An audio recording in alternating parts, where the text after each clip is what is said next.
Hello, hello, hello, hello. Forgot to mute myself. Unmute myself. Welcome, welcome. Hope you enjoyed your Monday, maybe even your weekend. And today, we're going to cover something that we have covered before, but I wanted to cover it again. Welcome back, Hustler. Early in the morning. In the stream. Today we're going to go and do... we're going to do a topic that we've covered before, but I actually, slightly want to change my workflow on it, and also just want to cover it again, because I think, you can sculpt a character multiple times and still have something new to say, and also just, this is not only a, project that I want to do for tomorrow, today and tomorrow, but it's actually a welcome sketchy salamander as well. Hope you have had a great Monday, maybe even a great weekend. As you can see right here, we have two topics. Of course, the first one being a 30-minute quick sketch, and then the sculpting Loki from scratch. Of course, we're going to start with a sphere because, of course, first of all, if you're first learning to sculpt, you would probably begin with a, or you should begin with a sphere to just, get through or go through the whole workflow. And then afterwards, you can go into maybe using a base mesh to just, speed up the first part of the, sculpting process to immediately begin, adding the uniqueness to the character. But especially in the beginning, it's, I would advise to begin with a sphere just because it's, it's important to know how to sculpt a skull, for example, and adding more. The next layer would be the muscle, adding everything together to create a face. And that's what we're going to do today as well. Today is the first part. Then the next part would be tomorrow. If you only want to see one of these topics, of course, and you're not watching live, then you can go into the description for timestamps, or there should be timestamps in the timeline as well. Okay, of course, we're going to start with the 30-minute quick sketch, and then we're going to go into the workflow. So, let's go into Blender. There you go. Okay. Today, we actually have a request for a, I guess you could say, quick sketch subject, and that is Venom. I thought that was a cool idea. So, we're going to sculpt Venom today. Shouldn't be, too crazy. Venom is quite a simple character, despite maybe, or, except for maybe his teeth. They can be quite complex, but overall, I think his character overall is quite simple to sculpt. So that's what we're going to do with the quick sketch. So we actually have two Marvel, Marvel characters today. Welcome, WQF, if you're here live. Welcome. Hope you enjoyed the stream. Thank you for subscribing. Yeah. So we're gonna sculpt Venom today for the quick sketch. Of course, 30 minutes. My timer's ready. Hopefully you are ready as well. We're gonna I have my references as well. So let's do this real quick, and then we can go into today's main topic. We're gonna start sculpting Loki. So 3, 2, 1. There you go. Time is going. Let's begin with this quick sketch. So, of course, in general, Venom has a quite human-like proportions, or, well, of course, maybe like heroic proportions, you could say. He has like a normal shaped head, you could say, like a human, for example. So we can, start by just doing the exact same. Welcome, Manika. Hope you had a great Monday.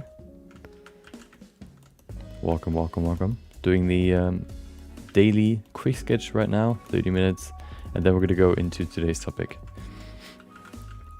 There you go. Okay. So, of course, as I said before, well, okay, so the head at least is the same for Venom than what it is for, normal humans. The big difference would be, the proportions. So he has a way bigger mouth, and his eyes are way longer, of course. He doesn't just have normal eyes. He has these huge, long, drawn out eyes that kind of look like lizard eyes, you could say. So that's what we have to keep in mind here. So I'm gonna make his jaw way, way, way longer. pull it out. I'm also gonna pull it back a little bit because I'm gonna open it in the end. There you go. The eyes will probably be somewhere over here, probably like over here, like this. We're gonna care about those later. What I want to do first, of course, as always, I try to create a nice silhouette. Basically trying to capture his silhouette by trying to use the most basic shapes and forms to create the character. Once that, once the basic shapes look like, Venom, then we can go into adding more detail. And that's basically the same that we do for any sculpt. We try to recreate what we see, for example, in references as with the very, very basic base meshes, or very, very basic forms like spheres or cubes and whatnot. And then afterwards we can go into detailing the character or detailing the sculpt itself. Of course, we do the same with drawings as well.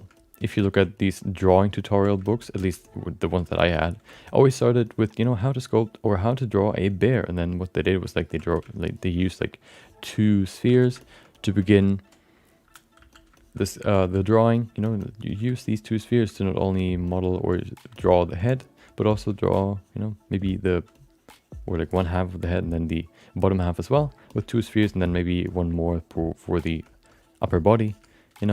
That's basically what we do here as well. We try to reduce the sculpt to the smallest, I guess, easiest shapes that we can. And then once that looks like the character, because that's basically the part of the sculpt where we try to capture the likeness of the character. Once that's good, then we can basically detail it out more. And we can give it some more, I guess, higher levels of yeah, it's not necessarily detail, it's more like, I guess you could say, secondary simple forms, simple shapes that just are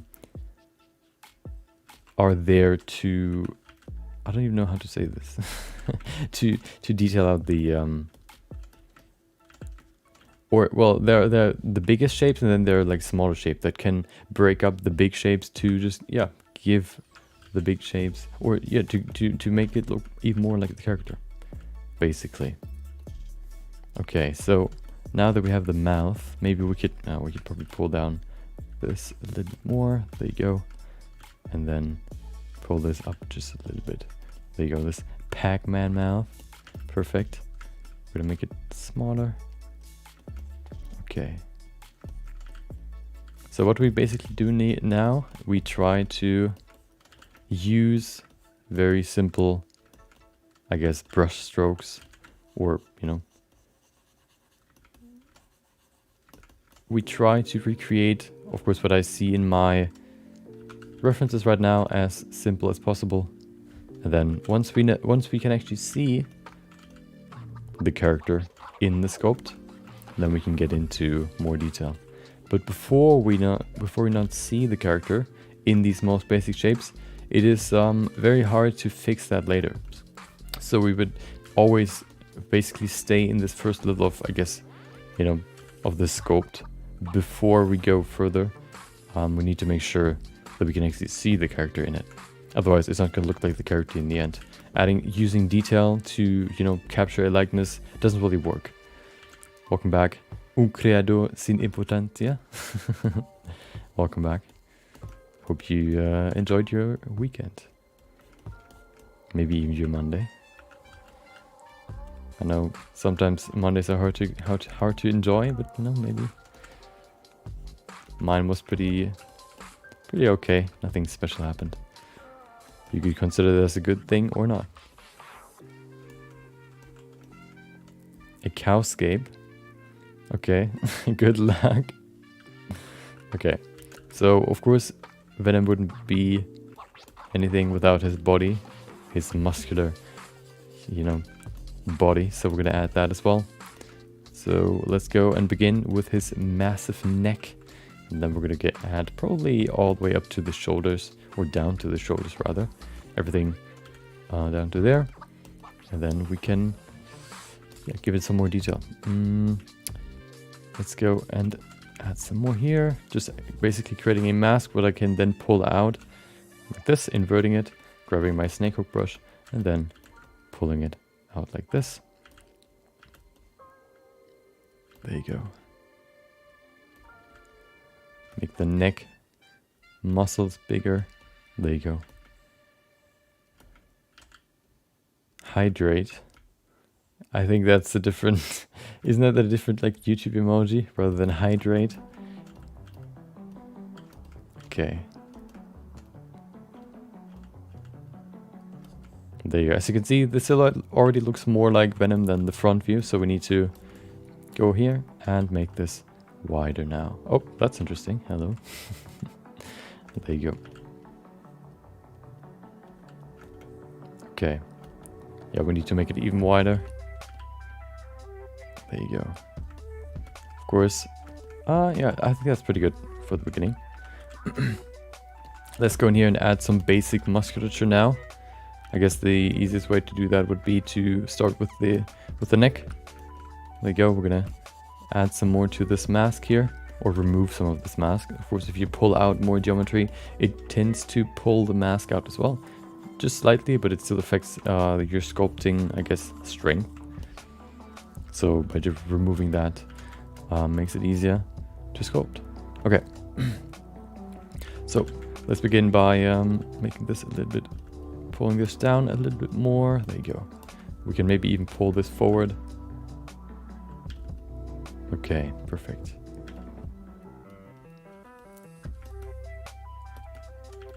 Might look weird, but we're gonna fix it in just a second. There you go. Okay, so what I want to do now is I basically just want to create basic musculature by yeah, sculpting it in.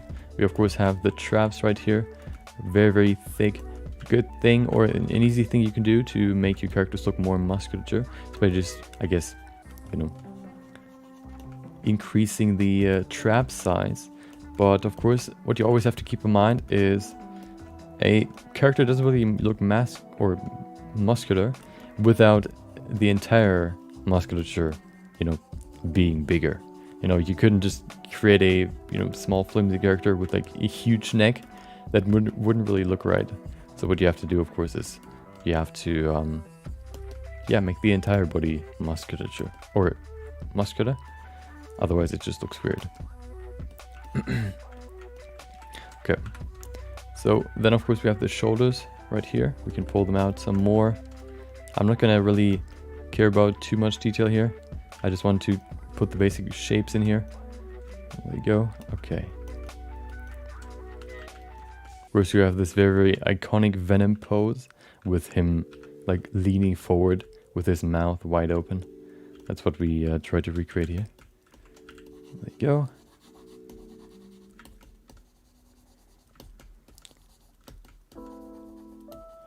Okay.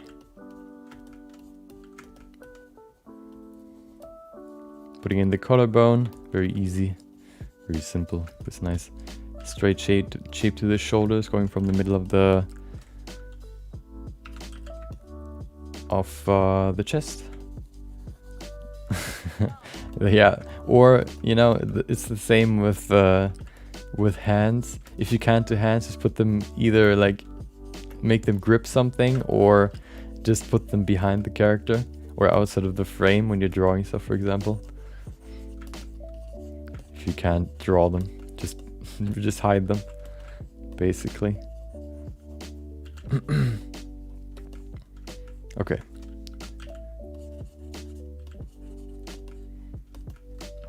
I feel like usually, you know, sculpting or drawing clothes is even harder than trying to add, or just, you know, sculpting the musculature. Maybe also just because, I guess, you know, I sort of know how what the musculature, what's the muscles look like, the anatomy. So it's, I guess, easier to do that than sculpting, you know, clothing, because I haven't really done that before. Really, never really studied clothing. I've done it before, you know, sculpting, but never really studied it before. Okay, let's connect this neck part here a little bit more with the body or with the chin. There you go. Perfect. We have 18 minutes left, so quite a lot. Perfect. So of course we have some more time to detail this out some more. What we can do is we can add some, Adam's apple here as well. I don't even know. I think he has one. There you go. Make this deeper here. Okay.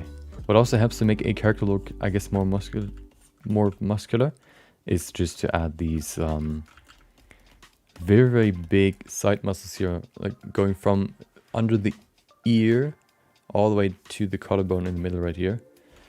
These muscles, yeah, very important, especially if you're creating a very muscular character, very strong character. There you go. Same goes with these trap muscles here. Okay, perfect. I think we can make the shoulders a little bit wider, so I'm gonna do that real quick. Pull them out. There you go. He has quite a wide frame. We have to keep that in mind. Okay.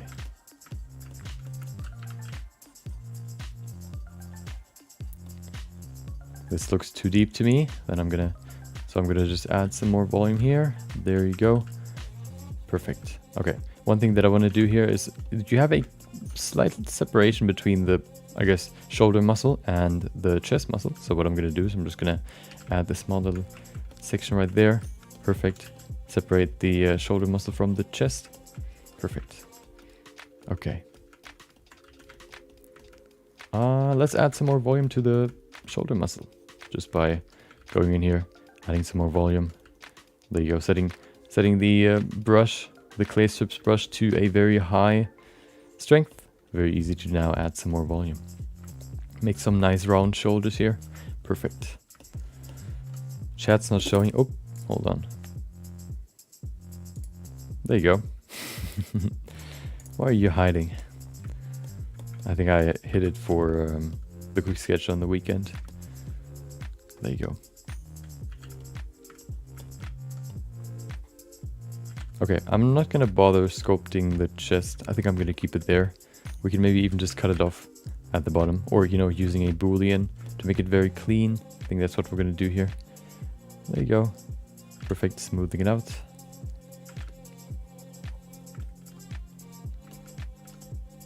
Perfect. Okay, let's get to the main part, the head. Of course, he doesn't have any teeth right now. What I also want to add is his tongue. Of course, a very significant part of his face, you could say. So what we need is some more room in the mouth. So just, you know, pulling that further down, removing some of this right here will give us some more room for the tongue right there. We can also create some of these weird lines that kind of hold his his face together, because he's some sort of like a mesh alien thingy. There you go, maybe even pulling it all the way up here. Okay. And then let's go to the eyes. The eyes are pretty simple, but hold on, I want to make his head a little bit slimmer. There you go, okay. I probably also want to pull his mouth up a little bit more. And what you can do is, to kind of make him look more aggressive, you can pull the sides of his mouth up to kind of give him this angry dog mouth type thing. You know, when dogs are angry, they show their teeth. That's basically what you do here by pulling these lips, the side of the, or both sides up. There you go. Pulling them out. Okay, perfect. Let's go and use the mask brush to basically draw out the eyes, and then we can just use the clay strips brush to dig into them, make them separate them from the rest of the head.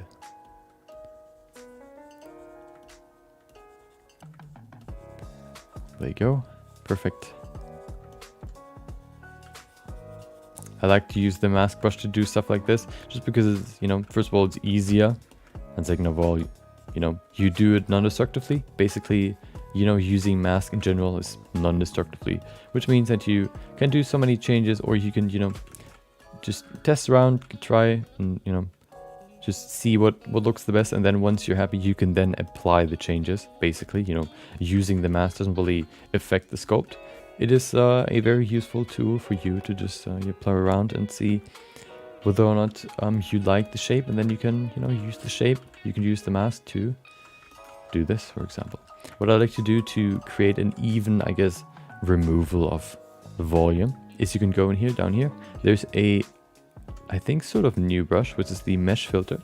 And in here you have different settings that you can apply to the entire sculpt or the stuff that is not masked. So if we, for example, use the inflate brush and then we use it, we can see what happens.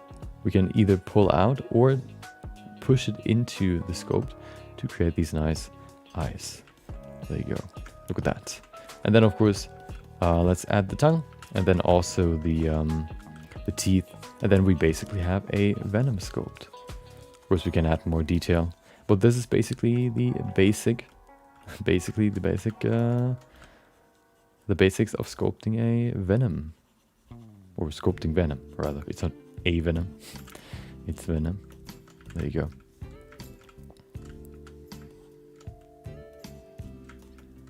There you go. Okay, let's go to the tongue. We're gonna just create like the base right here, the chunky part, and then we can just pull it out with a snake hook brush. There you go. Make it pretty big. Okay, perfect. And then we're gonna grab it with the snake hook brush. Actually, no, I'm gonna make it a little bit wider, just using the grab brush. There you go, perfect. And then using a mask to just mask out the tip of this tongue base, you could say. Then inverting the mask, just how we did it for the neck, and pulling it out. Of course, it gets kind of hard if we have to kind of turn into here. Usually I like to look from the side so I can pull it out, but we kind of have to see the part that we tried to pull out, otherwise it doesn't really work that well. And then of course we just pull it out. This might actually be too thick, but of course we can still change it. There you go, make it quite long.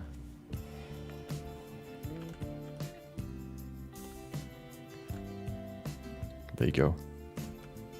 And then let's make this look more like a tongue. Basically making it flatter right here, removing some of that volume, especially at the bottom here. There you go, just using the smooth brush to do that. Pretty easy, pretty simple. There you go.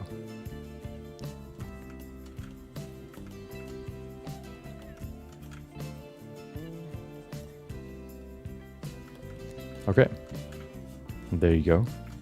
We have a nice tongue. We could, of course, if you want to, kind of give it some detail here by making this edge, the outside edge, a little bit sharper, like this. There you go. Of course, usually tongues also have like this middle line. I think there are like two muscles that make up the tongue. I think the tongue overall is just like one muscle, but I think there's like a separation in the middle. That's why when people have their tongue split, they can move the individual two parts, which looks kind of weird, but I think that's why they can do that. There you go. We can then kind of root this tongue a little bit more in the mouth. Okay, perfect. Perfect. Okay, now of course the only thing that is really missing now are the teeth. What we could do probably is we can probably go, first of all, I'm going to save this, otherwise, you know, we might lose it. Quick sketch day 169. Ooh, nice. There you go.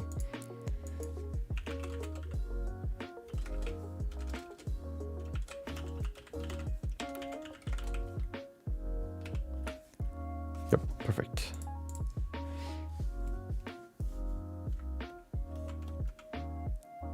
Okay. Oh, the teeth. Let's go to 50. The next level of detail, basically 50. There you go.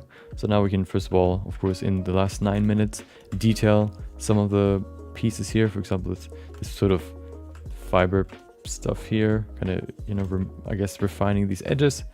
That's what we can do. We can also do stuff like, yeah, creating the teeth. Now that we have more geometry, the teeth don't look that jagged. So that's what we can use. This advantage we can use to create nice looking teeth. Before we do that, I'm going to detail the mouth a little bit more, and then we're going to go into it. Okay. Will you do some sculpts in orthographic view? Oh, perspective seems a little deceiving. I actually never sculpted in orthographic view. So I think the only thing you really have to get comfortable with when you're sculpting is to make sure that, or I think you, in my experience, you only really have to get used to the perspective that you have. It's similar to photos. If you're looking for references, you try to find, you know, references with a nice, shallow, I guess, focal length, so that all the facial proportions look quite, you know, realistic. And they're not like super stretched. And to do that, you kind of have to, when you're looking for reference, you either have to kind of, you know, learn what an image looks like that doesn't have like a lot of perspective, I guess, like distortion, or you just look for specific images. But of course, the more you do it, the more you look up references that are, I guess, sort of orthographic, not really, but they're very flat in their distortion, perspective distortion, the better you get at it. And at some point you can kind of recognize which images are, you know, I guess, good images to use as reference and which ones aren't. And I think it's the same with, I guess, sculpting. I've never seen a person really use the orthographic view for sculpting. The problem with that is, I think most of the time, perspective is actually pretty important, just because it, I guess, nothing in the real world is really orthographic. So if you use references, for example, you can't really, you know, there's no orthographic reference out, I guess, or there's probably orthographic reference, but it's of course very, very rare. So you would struggle a lot in finding good references. So I think the best way would just be to get comfortable with the focal length. What you can also do is, of course, make the focal length a little bit shallower if that's better for you. If you can, you know, work with that better. But overall, I think it's just about, I guess, getting to know how the focal length of your, you know, your window or where you're sculpting in, how that I guess distorts the character. There you go. Okay. I mean, I can look at it and maybe we can, you know, try it out at some point. I'm actually quite interested in how that works. I've seen it in like likeness sculpting before, where people basically use reference images and put them, like, you know, as, I guess, like translucent images in front of the sculpt, and then they just, you know, move the sculpt so that it matches with the reference, but never really in just like normal sculpting. Yeah, I mean, I know how to use it, or how to access it, but I've never used it in sculpts. Okay. So what I want to do now that we have some more geometry here is what we can do is we can basically just use the the mask brush and create some nice, I guess, dots right here for teeth, and then we can pull those out to have a lot of teeth right here very easily. So I'm just gonna create some teeth here, or some dots that will then be used for the base of the teeth. You know, make some bigger, make some smaller. We have 4 minutes. This actually went quite well, you know. Nothing really, no big hiccups. So that's good. Okay, perfect. So we have the bottom. Let's do that first. We're going to invert it, and then we're going to grab the snake hook brush to just pull it out. There you go. We can maybe make it smaller to kind of affect these different regions some more. We can also pull them out a little bit, make them more random.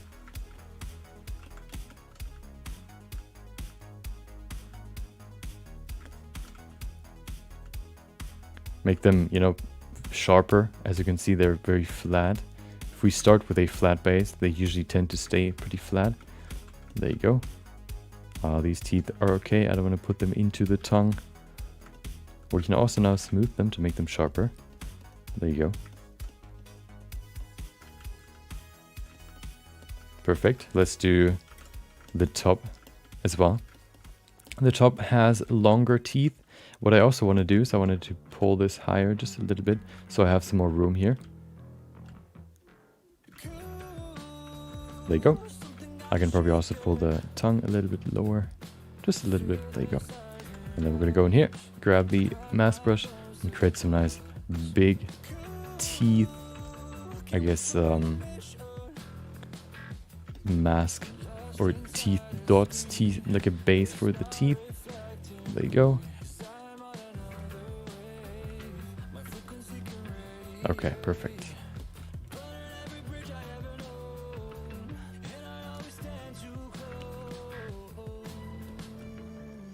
Maybe even partially outside of the mouth. Make it look more wild, basically. There you go. Okay, and then of course, oh, we have to kind of watch out in this region here. Okay, let's invert this and do the same here. Scope brush and pull it out. What of course we can do is we can pull them more forward if we want to, and then sideways as well. Make them wilder, basically. Spread them out some more.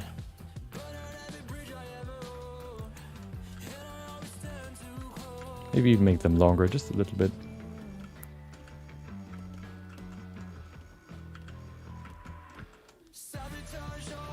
There you go, and then we can just smooth them, make them sharper. There you go, perfect. Now what I want to do is I want to kind of separate the teeth from the mouth. So what I'm going to do is I'm just going to go in here and create like a nice edge that kind of covers the teeth. Perfect. Yeah, so before we begin with the sculpt today, I actually want to see if we can find like one of the tutorials where they use orthographic view. I just want to see how they use it. Maybe there's something to learn from, you know. Everything you do has potential for you to learn something new. So let's see if we can learn something new from somebody using orthographic view.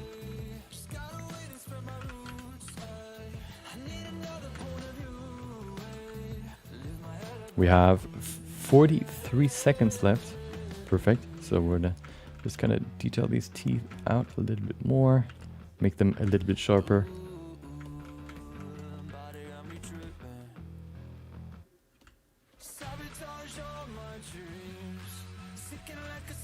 Okay, 23 seconds. Down here, maybe we can make some longer, some shorter. Just gonna make this look more wild, more rough. Perfect.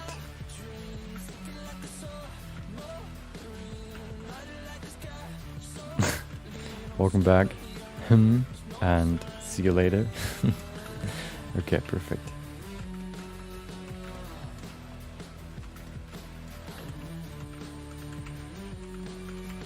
By the way, I think there should be commands now in the stream. So if you type in, for example, !, Discord, you should be able to access, or Nightbot should give you the Discord link, for example.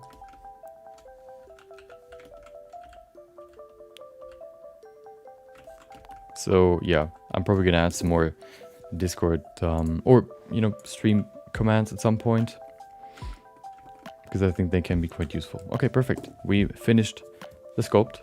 So let's go into the layout and create a nice render. Perfect.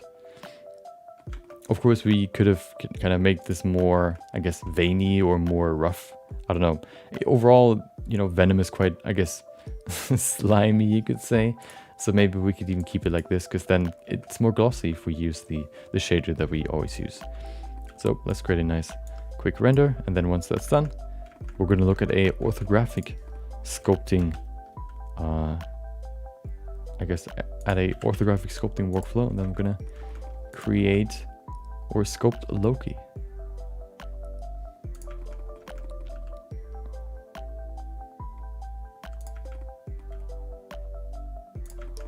Let's pull...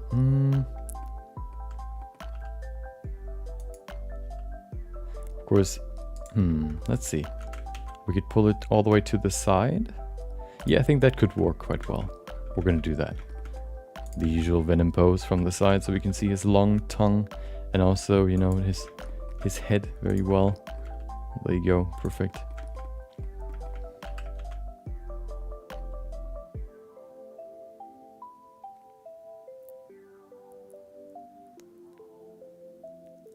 Perfect. Yep, there you go. Let's go and save that, and then let's use the good old lighting setup that we have for all these quick sketches, which are in the other old quick sketch. So we're gonna append them. I don't want to, you know, create a new lighting setup every time. So I usually just append the one that I already have for quite a while. There you go. Let's set it up. Save that first. Okay. So let's grab this. This one is the, I guess, standard light that we need. This one is to, I guess, light up the sculpt, basically, to set the shadows and all that stuff. I think those are nice shadows, like this.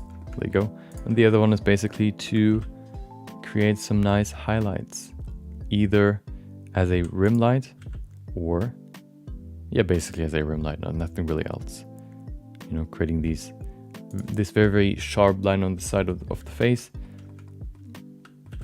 that can really, I guess, accentuate the silhouette more.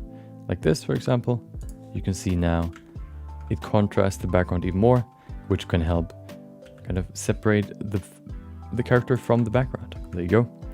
Do we need more? Yes, we do. We need the shader. Let's append the shader as well, which is in the material. There you go. And put it on the character. Using a normal geometry node with pointiness set to put into a color ramp and then putting it into the base color, we can create some nice results here. Oh, hold on, we could make it black and white. That could be pretty cool. Or, you know, reverse, hold on.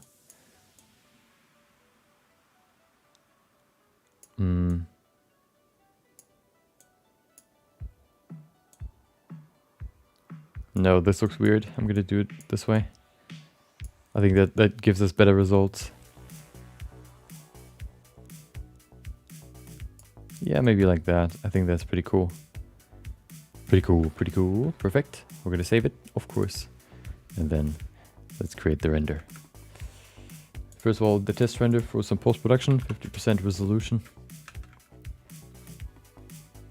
Yeah, perfect.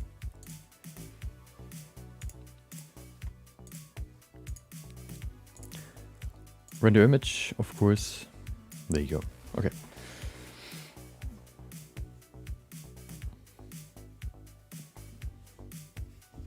And then once that's done, hold on. There you go. Render view, render result. We can use the glare node to give it some shininess. There you go. Perfect. Make it look more, I guess, eventful. Set the threshold higher so the glow isn't that strong. Set it to high as well. There you go, perfect.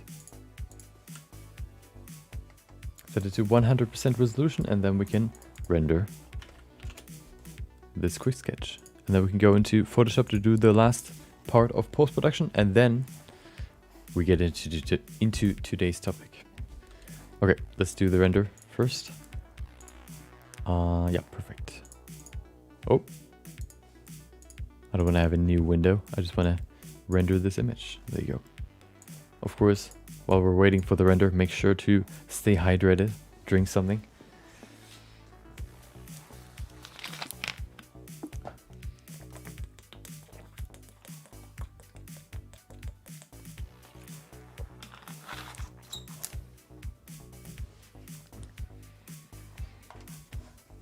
Show me, hold on.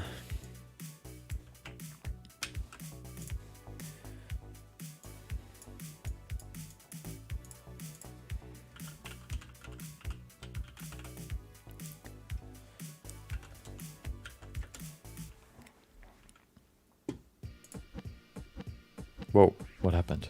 What?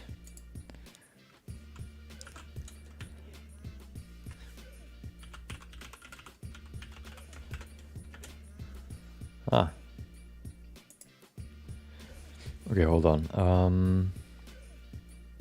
Let's see. Hold on. Okay, let me increase the speed a little bit. There you go. Let's see. Of course, he's sculpting the skull as well before doing anything else. Oh, he actually uses, I guess, what is it? Dynamic size as well, where he doesn't rely on the cursor size to create the size of the brush, but actually by using his, I guess, you know, the strength he applies to the tablet.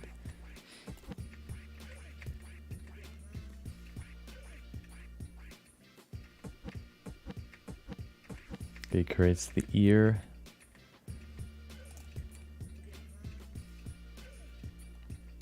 Creates the jaw, I mean the cheekbones, the ear, the eyes. Okay. The nose, of course. But do you know when he uses it?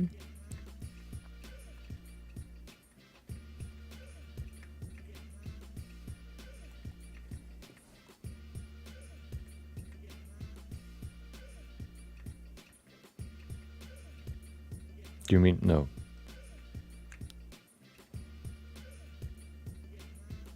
Hold on, can we see it in here?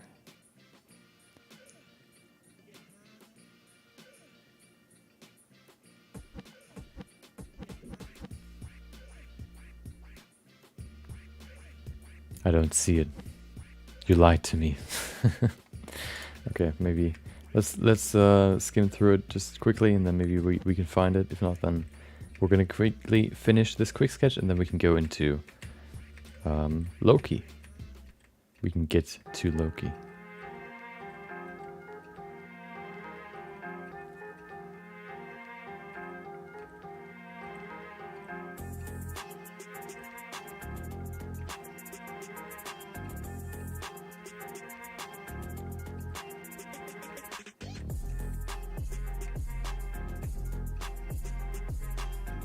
Doesn't seem like he does. He uses it. Maybe it's later. I went through half of it. Let's just, do this maybe. Maybe we can find it. Some nice eyes, okay.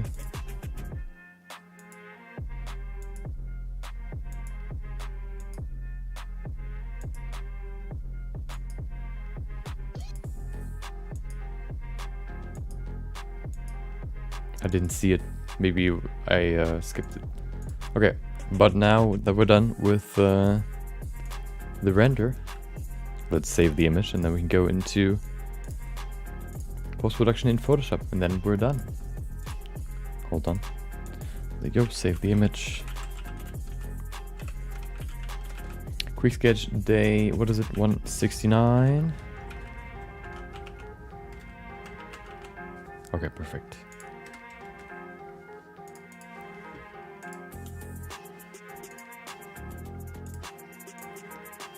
Okay, perfect. Let's go to Photoshop to do the last few steps to the completion of this quick sketch. There you go. Okay, of course, as always, what I like to do is the basic stuff, like adding some contrast, just gonna highlight some areas some more, separate them, yeah, just kind of create a nice, very, very deep, or create some depth in the image. And then I like to use selective color correction, usually only adjust the gray tones, make them either darker or brighter, to kind of adjust, the brightness basically, without, I guess, changing the dark or bright tones. So just maybe a little bit darker, like this. That look pretty good. Maybe we can even bump down the white tone just a little bit, not too much, like that. I don't want to lose too much detail in the white spots right there. Perfect. We can see what it looks like without and with the adjustments. Yeah, I think that's pretty cool. And then, of course, as always, we use the good old quick sketch texture to finish off this image.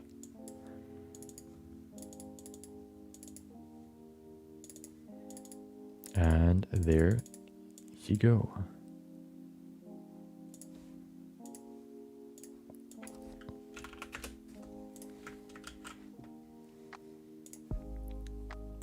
Save it in my folder, and then we're done. Perfect.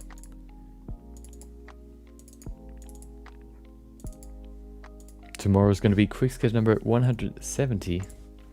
We need to find something cool to sculpt. Usually I try to find something, I guess, cooler than normal to sculpt when I do the route numbers. Either 10 or 5. So for 170, we need to find something. Okay.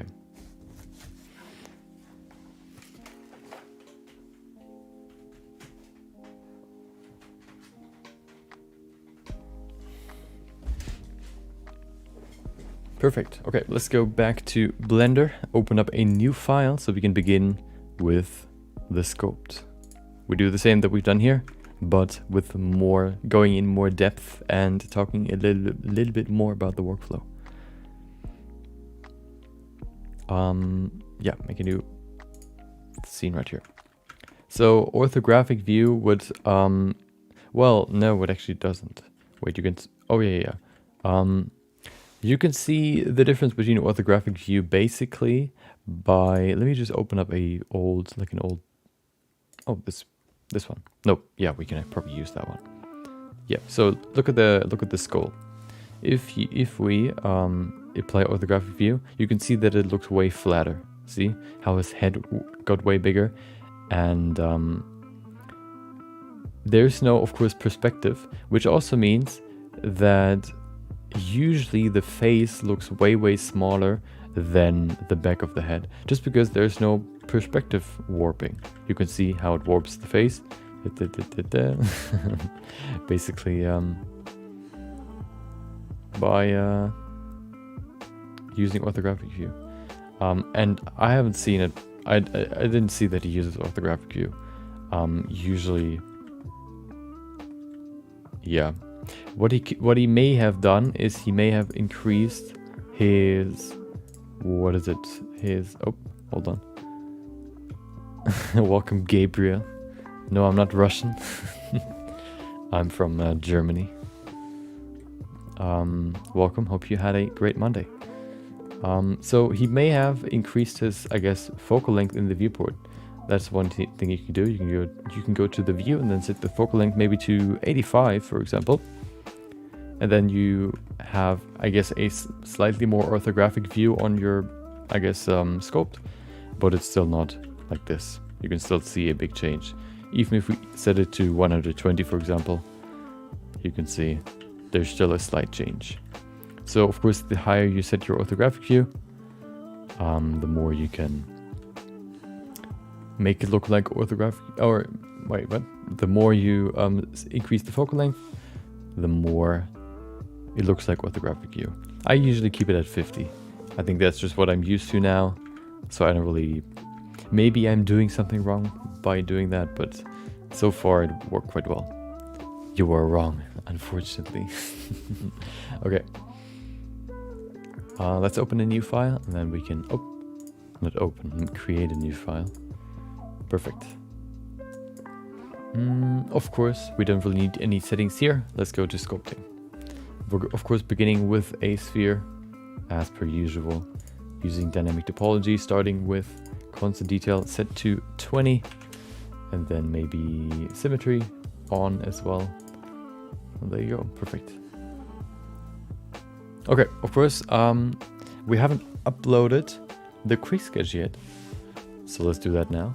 Uploading the quick sketch to social media. It'll take roughly 3 minutes. You're going to see a quick 3-minute compilation in that time. And then afterwards, we're going to begin with today's topic. Creating and sculpting Loki, or Tom Hiddleston rather, as Loki in Blender. Beginning from scratch with a sphere. Going through the entire workflow. Today is the first part. Tomorrow's the second. I have done some likeness sculpts before, but usually I only really kept them to 1 day. Of course, by adding another day, I have double the time, so I can, spend some more time explaining, or just overall, I guess, yeah, I guess, going more in depth in the workflow and having some more time to explain. So today and tomorrow we're going to do that. And then I actually have an idea, or I actually want to use that scope for something else as well afterwards. Probably on, what would that be? Wednesday. I actually want to use that scope for another topic, which works quite well together. So I'm going to see you in 3 minutes. Welcome back, James. No, I haven't seen the post library yet, but yeah, I mean, you piqued my interest. Maybe I'll look into it later. Okay, let me copy that to the phone real quick. By the way, did you join the Discord yet? Sime? What? James? I have someone I know that's called Sime on Discord, so I always say Sime when I see your name. Yeah, if you haven't, you can check out, or you can test the new commands. If you type in !Discord, Nightbot should give you the link to the Discord. If it works. Hopefully it should. I hope I set it up properly.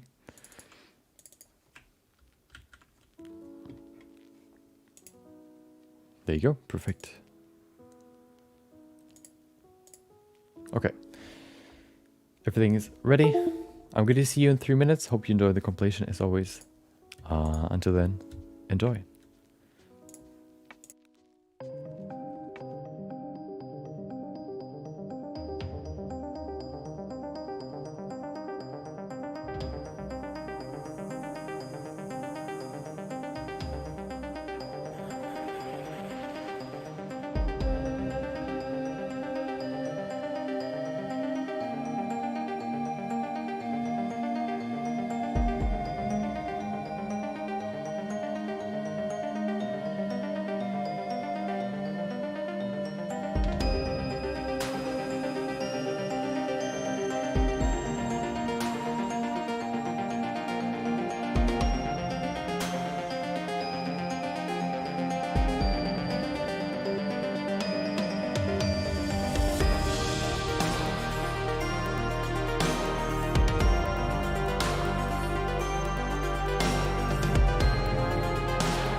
There you go. Perfect.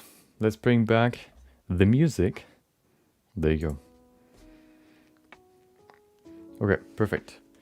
So, of course, let's begin with today's topic. Today's topic is sculpting, character sculpting, I guess. Yeah, character sculpting overall, and more specific, sculpting Loki from the new Marvel, I guess, series. Tom Hiddleston as Loki in Blender from scratch using a sphere with a graphics tablet. I don't know why I got rid of it. There you go.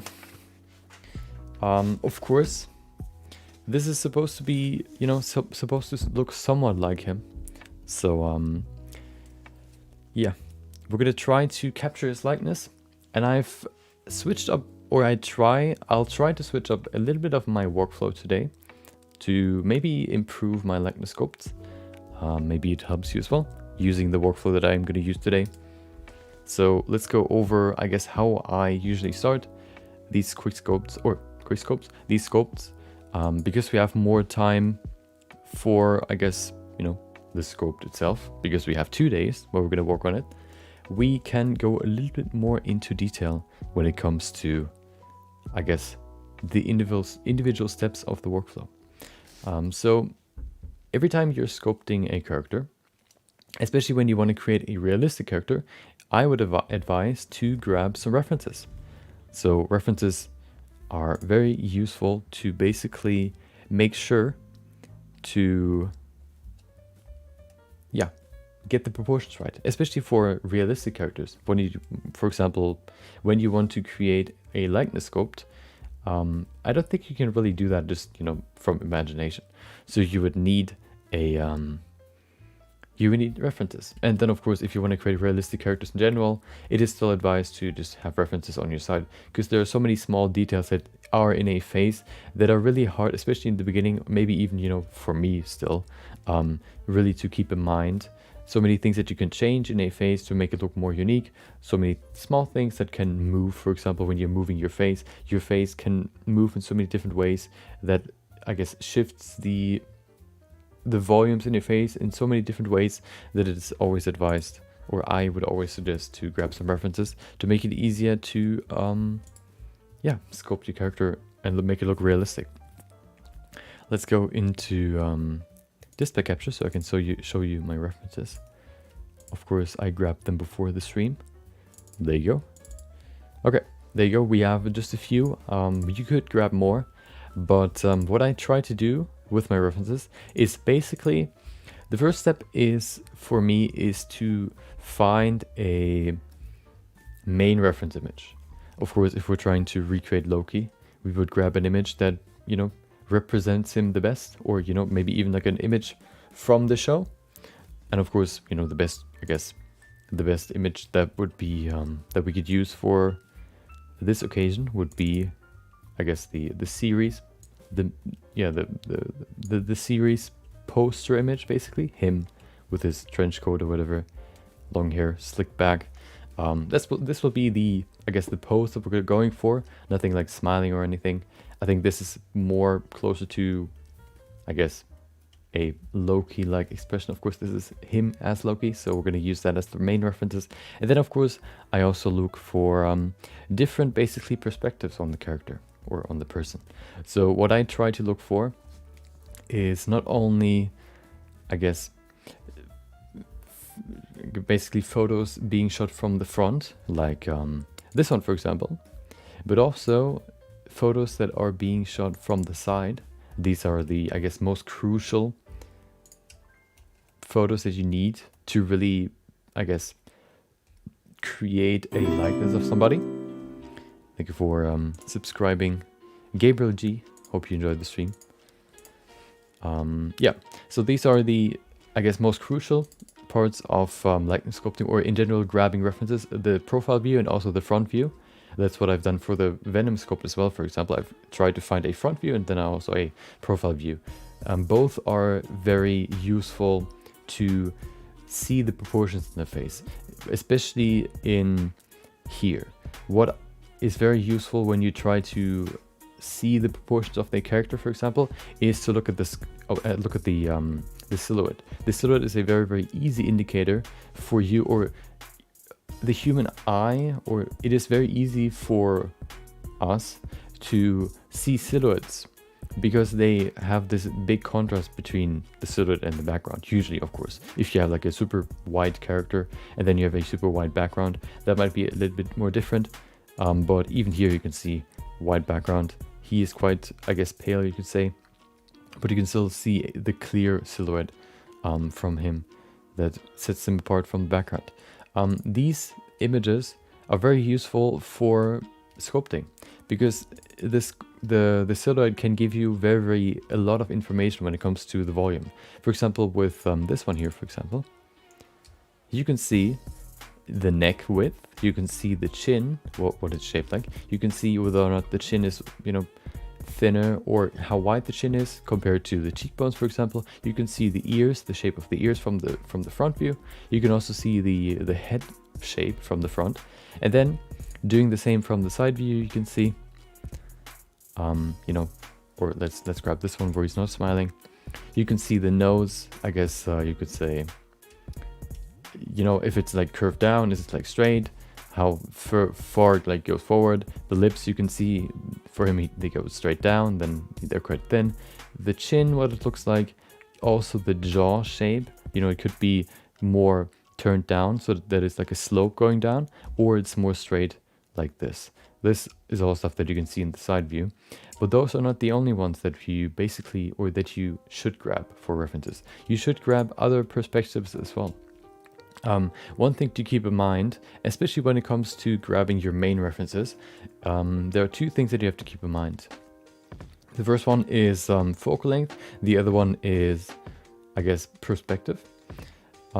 Let's go over focal length. Focal length, basically, as we said before in the quick sculpt, most massive nose bridge, you know, that's one of his, I guess you could say,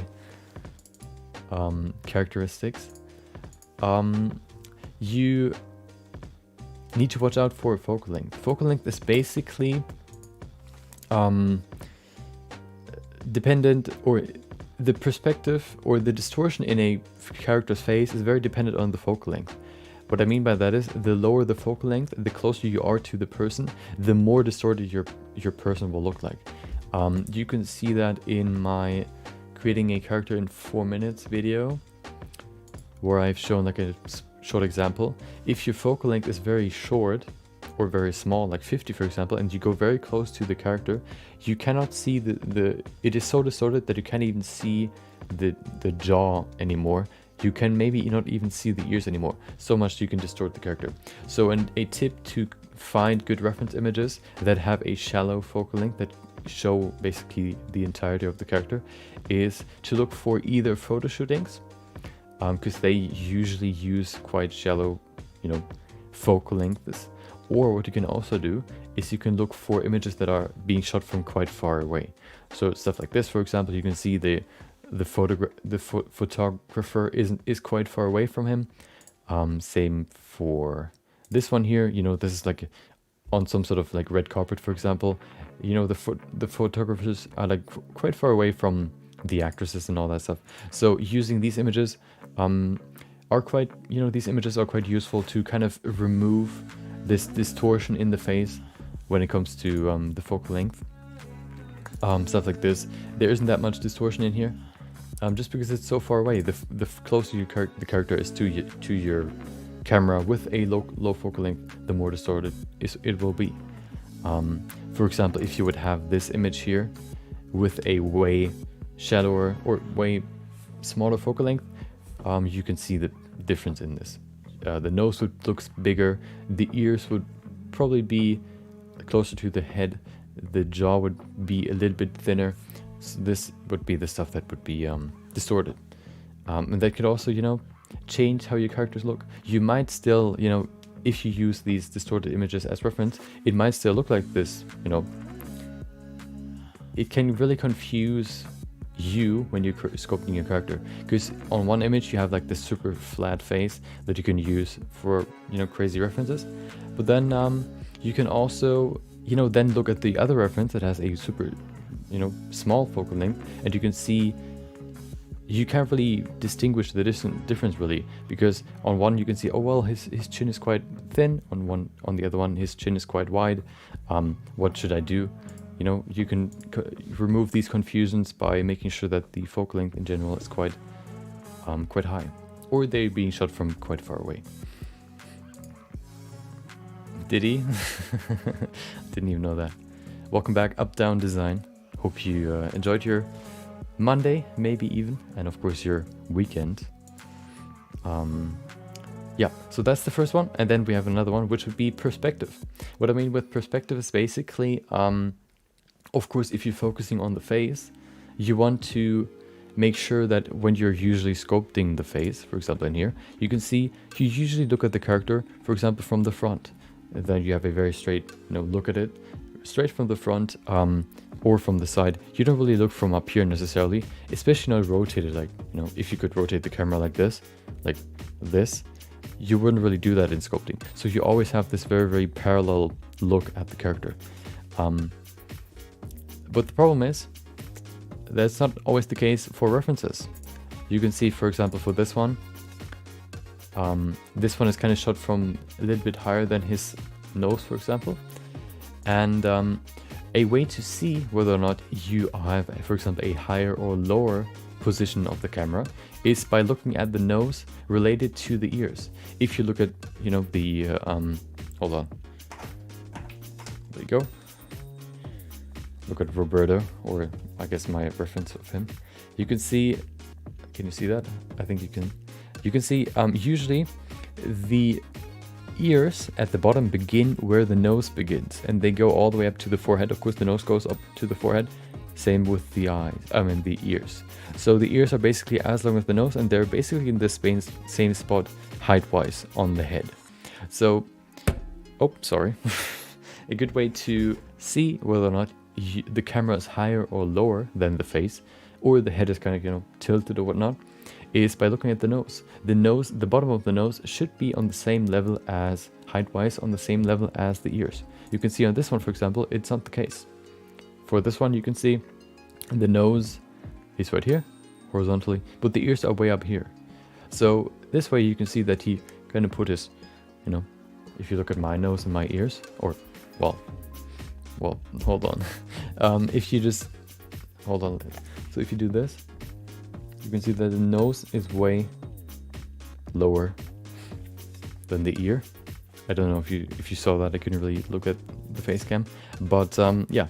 So basically, if the nose is lower than the ears, the camera is higher, or he put his, he kind of looked downwards, or if the nose is higher than the bottom of the ear, he looks upwards, or the camera is lower than him. Let me see if I can find reference for that in here as well. Oh yeah, of course, this one you can see. See, if he lifts his head, his chin, you can see the nose is way higher than the ears. These ones can still be valuable, of course, if you know that they are shot from a different perspective. Because this one, for example, I saved for the nose, the bottom of the nose, just to kind of see what it looks like. That's why I saved this one. But in general, to capture or to see the perspective of, or the proportions of the face, the best images in terms of perspective would be the one where his nose is on the same height as his ears. The best ones would be, of course, like the front view, for example. You can see same height.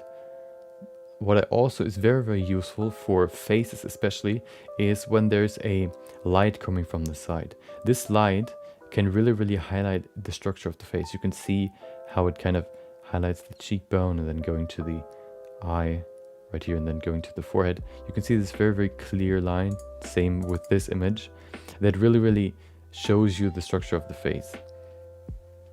These images I like a lot when I try to create characters, because they can tell you a lot of the facial structure of somebody.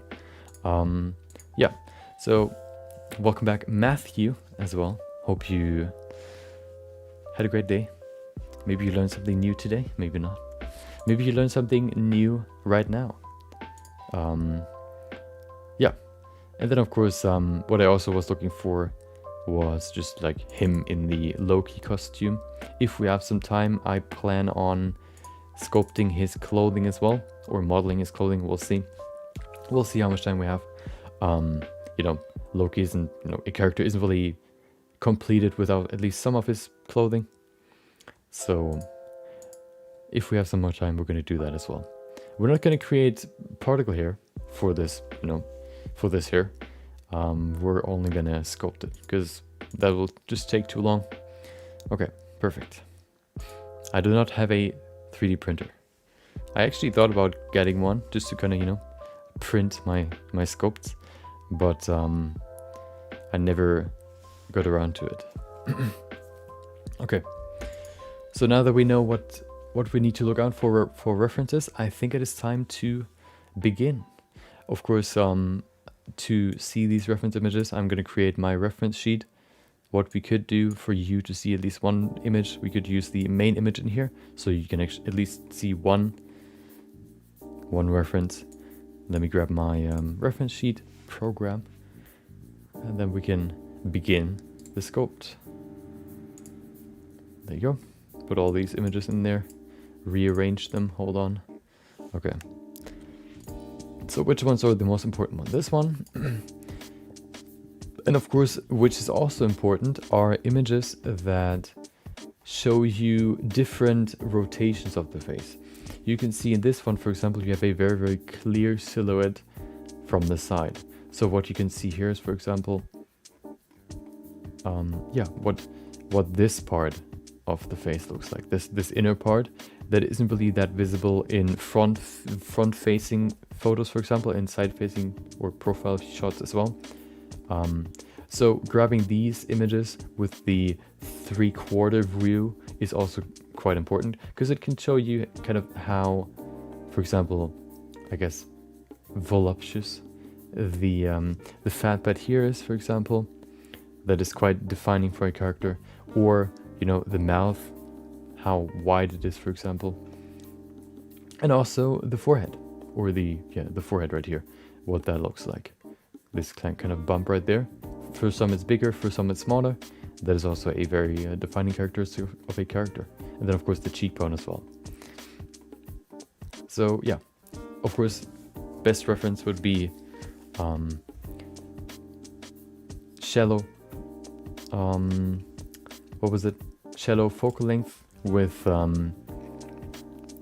no height difference, or like right from the front or from the side, and then in different rotations.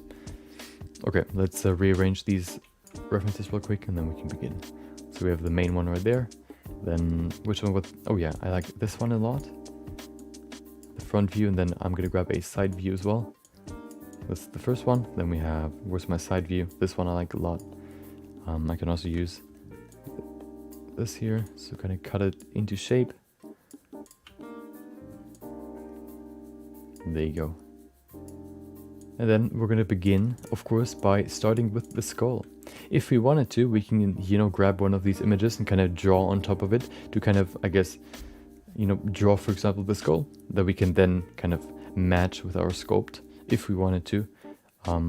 We're not going to do that with this one, but if you wanted to do that, you can do that as well to kind of, you know, make your, I guess, references more detailed. This one as well is very important because of the 3/4 view. There you go. And then the other ones are more, I guess, you know, in different situations, different lighting scenes. Lighting can very much change the structure of the face as well, or highlight different parts of the face. You can see, for example, this one looks way different than this one. So having different, you know, having reference images from different scenes, from different, you know, situations in life or whatnot, can really change what a character looks like. And having all these references gives you like an all-around image of the character, which is important when you try to recreate their likeness.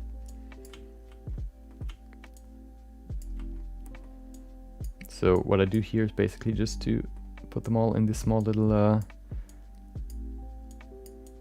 window, so I can look at them all, and then we can begin. There you go, some references for the clothing as well.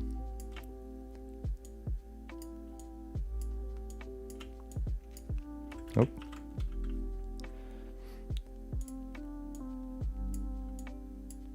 Of course, if you have any artworks or pieces to get feedback on, if you want to get feedback on any of your pieces, make sure to put them in the Discord. If we have 1 or 2 more, we're gonna do that tomorrow as well, or maybe on Wednesday. We'll see, depending on I guess how long it's gonna take to finish the sculpt. So make sure to do that if you want to get some feedback. Oh, okay, perfect. There you go. Just a few more and then we can begin.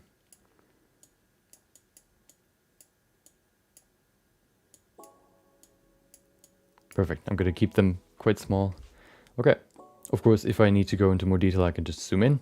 But in overall, I try to fit them all into this small space. Perfect. Okay. So now that we have the references ready, let's begin the sculpt. Let's go back to Blender. There you go. Okay. So let's begin the sculpt itself. What I like to do is I like to focus on the different layers. I've talked about it a million times now, but my workflow basically works from the skull to the muscles on top of the skull to the fat pads on top of the skull, just so I can focus on each individual part and make sure that each one of them looks good before I go on to the next one. They all are part of the face, they're all part of the structure of the face, but they all play their own part in, or they have their own role. So making sure that each one of them looks good before you move on to the next one, I think is easier than trying to create a face from a sphere right away. So of course, let's begin with the skull. I guess, how I usually begin is by creating the very, very basic shape and then I guess defining it a little bit more. So the most basic shape would be, you have right now, I guess the upper part of the skull, and the round part where your brain is located, and then we create the jaw. What we do for the jaw is basically just grabbing it here with the snake hook brush right here. There you go. And then dragging it down. We don't really need to nail the length of his face just yet. This is only, we can customize the shape once we have the basic shape. And then we have the length of the face. We also need the width of the face, or the jaw rather. So we can now grab this piece here and pull it to the side to create a nice jaw shape. We can see it's way too wide, so we're gonna make it a little bit slimmer. Usually, or generally, the jaw is or the cheekbones are wider than the jaw. You can see the same in his face. So that's one thing you have to keep in mind. And also, usually the upper part of the head is wider than the jaw, the width of the jaw. So making this a little bit thinner than up here helps and makes the character or the skull look more realistic. So now that we have the basic shape of the skull, we can maybe pull this a little bit further back like this. We can of course detail this some more, make the jaw more apparent. There you go. We also need to pull the head or this sphere part a little bit further back, as you can see in the reference. You can see it's more like an oval rather than just a sphere. So we're going to pull it back a little bit more in this direction. Grabbing the good old snake hook brush, because that's the easiest one to just pull out and also move around part of the geometry, making it a little bit longer like this. Making sure that it still stays quite round. Smoothing it. Okay, perfect. We can now immediately look at the reference to kind of see what his forehead looks like. His forehead is kind of, I guess, like mine, rather like pulled backwards slightly. That's also something like a characteristic of a person. We're gonna leave it there for now. Okay. What I like to do now is basically add the two very significant pitfalls or like deep parts of the face. If you look at my skull here, this skull isn't like anatomically correct, but it still serves the purpose. You can see there are two big holes in the skull when you look from the side. You have one right here where the jaw connects to, the upper part of the skull, where you have in the middle, you have the teeth right here, but then you have these big holes in between here. So we're going to dig in here a little bit, and then we're going to do the same up here as well, where basically we define the jawbone a little bit more. Right here you can see in between these big holes, you can see the jawbone. So what we're going to do is we're basically just going to use the clay strips brush, and we're going to dig in here a little bit like this. This will be for the mouth part. There you go. And then we're going to do the same up here. Usually the what is it, like the upper hole right here is basically where the other ends. Like, I'm gonna show it to you in here. It's either like, if this is down here, ends right here, the other one would begin over here or a little bit further forward. Yeah. So what we're gonna do is we're gonna use the what is it, clay surface brush again to remove some more geometry right over here, doing it like this, in this sort of, I guess, in this sort of shape, this cube shape. There you go. Just to kind of create the most basic skull shape. There you go. Smoothing everything a little bit more. Perfect down here as well. Okay, we can maybe make this a little bit wider. Perfect. Okay. You can already see it looks more like a skull than before, but we're not done yet, of course. What I want to do though, actually, yeah, I'm gonna pull this a little bit further into the middle. There you go. Okay.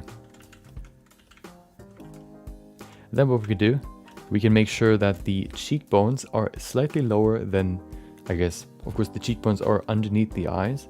The eyes are roughly in the middle of the face. So what we want to make sure here is that the cheekbones are lower than the middle of the face.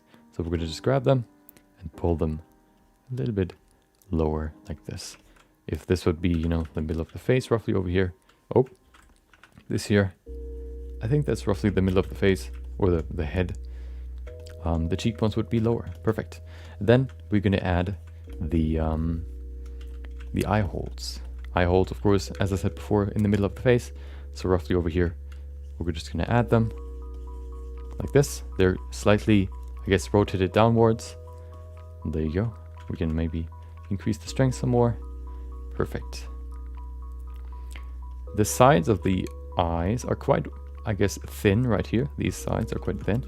They also slightly stick to this round shape here. So they go a little bit further forward like this. Okay, so you have this rounding right here. Perfect. And then, of course, you have the forehead right there. Perfect. Looks more like a skull than before. So let's add some more. The next step would be to add the hold on, I need to bring in some more volume right here. Usually the back of the head is wider than the front. This looks better now. One thing that I actually see now is that the chin goes quite far down. Usually you can see it's not that, I guess, you know, tilted down. It's quite, I guess, you know, straight, rough, or it's not really, or it's not that crazy. You need to pull the chin up just a little bit like this. There you go. That's better. Yeah. Okay. General Grievous, yeah, slightly. And then, of course, I guess the easiest thing we could add would be the cheekbone right here, making this a little bit wider. The cheekbone basically ends where, or like in this view, in the side view, it ends where the eyes end basically, or where the nose begins. So what we're gonna do is we're gonna kind of make this a little bit deeper, like this, and you can already see the cheekbones start to build. We can maybe pull this lower a little bit as well, kind of remove some volume here. There you go. Pulling this line all the way down over here to the cheekbones gives us some nice cheekbones in the end. Look at that. Adding some more volume here to the side. Make them wider than the jaw. Smoothing it some more. Making sure that from the top or of course bottom view, this part here of the cheekbone is roughly on the same level, or in the same position in this direction, than where it connects to the nose. And that is exactly the case in here. Perfect. If you want to look at some reference, hold on, let me see if I can pull up some reference real quick. Skull. Let's look at, hold on, is there like a good reference? Oh, there it is. I want to have like an actual skull. Yeah, that's one of his characteristics that we have to capture. Oh, there it is. The same image that the speed sculpt, or what was his name? I can't remember. That he used. Okay, let me get to display capture. There you go. You can see right here. Oh, hold on. You can see right here. The cheekbone, or the general rule is if you go from this right here, from where the jaw connects to the upper part of the skull, all the way to the tip of the nose, in the middle of this length, like right here, this length, that's where the cheekbone is located. And the cheekbone basically starts here at the nose and then goes straight outwards without going further in this direction. Like in this direction, it goes straight like this outwards. You can see it right here. You cannot see how it connects to the nose because it's hidden behind this piece right here. And then of course, if you get older, it kind of deforms the face a little bit. But that's one thing we have to keep in mind. There you go. That this basically here is on the same level as this. Looks pretty good to me. We can maybe pull this forward a little bit. There you go. Maybe pull this back a little bit as well. Perfect. Okay. Look at him. He looks scared. Okay. Also, one thing we have to keep in mind. We can now immediately use the reference for as reference for the skull. As you can see in this, the lighting is perfect for the to be used as reference for the skull, especially in this region right here, the forehead, and then around the eyes. There aren't that many muscles, not that much fat. So what we can do is we can, for example, go in here and kind of see the definition of the. You can see, I'm just gonna draw what I basically tried to trace onto this skull. You can see, for example, here, that's where the eye hole begins. You can't really see how it like perfectly goes, but I think it goes like this. And then all the way back into the center again. And then you can see the outer part right here, like this. Then you have the cheekbone going into the center right there. You have the mouth, of course, like this. You have the jaw. Perfect. Of course, it's kind of tilted downwards. You can see the nose is lower than the ears, but still. There you go.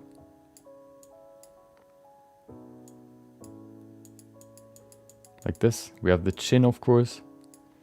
And then, of course, we have the nose as well. Like this. Perfect. So even with good lighting, you can really see the skull of a character without having to strip off his muscles, skin, and fat. So let's use this now as reference for the skull. I'm gonna remove these drawings again. Hopefully I can remove everything. Perfect. Okay. You can see, for example, his eyes are kind of slightly like tilted inwards. What I mean is like this here goes further into the middle. So what we're gonna do is we're just gonna pull it more into the middle, like this. Also, his face overall, I think, is thinner. We can probably also make it overall just a little bit thinner. Okay, that should be better now. Also, probably this needs to be quite straight, more like this. There you go. Okay, and then of course the mouth, we don't really see because there's so much covering the mouth. I guess the teeth, the mouth bones, you could say, that we can't really use that as reference necessarily. But now we already have the cheekbones. Let's add the nose as well. The nose, of course, roughly over here. The nose, basically, if you draw the hole, or that's also in the video that's gonna come out tomorrow, how to sculpt the nose in detail in 5 minutes, basically. You can see, hold on. If you look at the hole of the nose, you can see this hole basically is where, or it basically tells you where the nose is located. So the bottom of the hole is basically the bottom of the nose, and then of course the top of the hole is the top of the bridge of the nose. And then how wide the hole is means also how wide the nose is. Maybe it's a little bit wider because, you know, you have the nostrils. But in general, the width of the hole basically, or you know, the size of the hole and the position tells you where the soft part of the nose is on the character. Let's go back to Blender. There you go. Let's continue. We're gonna create the hole first, of course. Just going in here. The hole, of course, being right under the what is it? the eyes right here. Let's see how. Let me go into more. Zoom in some more. Of course, his nose is quite thin. That's one thing we have to keep in mind. And it's actually quite long, so I'm gonna make it maybe this long for now. I think that's okay. One thing we have to keep in mind, of course, is that the bridge goes forward. You can see that in, let me just actually pull up one profile view so we can switch between the two perspectives. There you go. You can see it goes straight forward. His forehead is actually quite, I guess, you know, far forward as well. That's one thing we have to keep in mind. So what we're going to do is we're going to create this nice sort of, you know, pull this forward to kind of keep this in mind here. This how it's like immediately goes straight forward, and how he has like quite a big forehead. So what we can do is we can just add more volume over here, like this.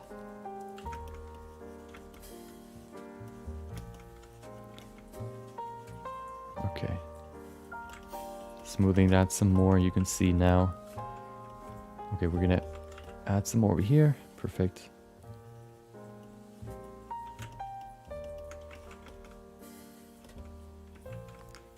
We can also see, we can probably pull this up a little bit more. There you go. And then we make sure that this piece right here also is slightly in front of the teeth, around it. And also we have this slight little tip that goes forward. It isn't really that important, but I'm gonna put it in for now. We're gonna stick to the actual, you know, anatomically correct I guess shape. Okay, so one thing that I see right now, I think, is the nose a little bit too long, so we're gonna pull it a little bit higher. There, it's not super much longer than the cheek, so pulling it a little bit higher should work. Should help with that. There you go. Especially, no, we can't really see that in the other reference, so this should probably work more or work better. There you go. Okay. So now that we have the hole, let's go to the teeth. In general, the bottom of the nose to the bottom of the chin, in the middle of that is roughly where the lips are. But the problem is the lips don't really are in the middle of the teeth, or generally. The teeth cover, or the, hold on. They are slightly, I guess, moved upwards. The lower teeth are lower than the middle of the lips, but you know, if we sculpt him smiling, that isn't that important. So if we go from the bottom here to the top right there, I think it's roughly over here, and then the teeth basically just go like straight, vertically straight, like this. They don't change height, and then move back here behind this piece. Basically, we don't need to go into too much detail. Of course, we're gonna add some muscles later, so we make sure that we don't waste our time detailing this skull. Okay, that's okay, perfect. Let me just quickly see if everything looks good so far.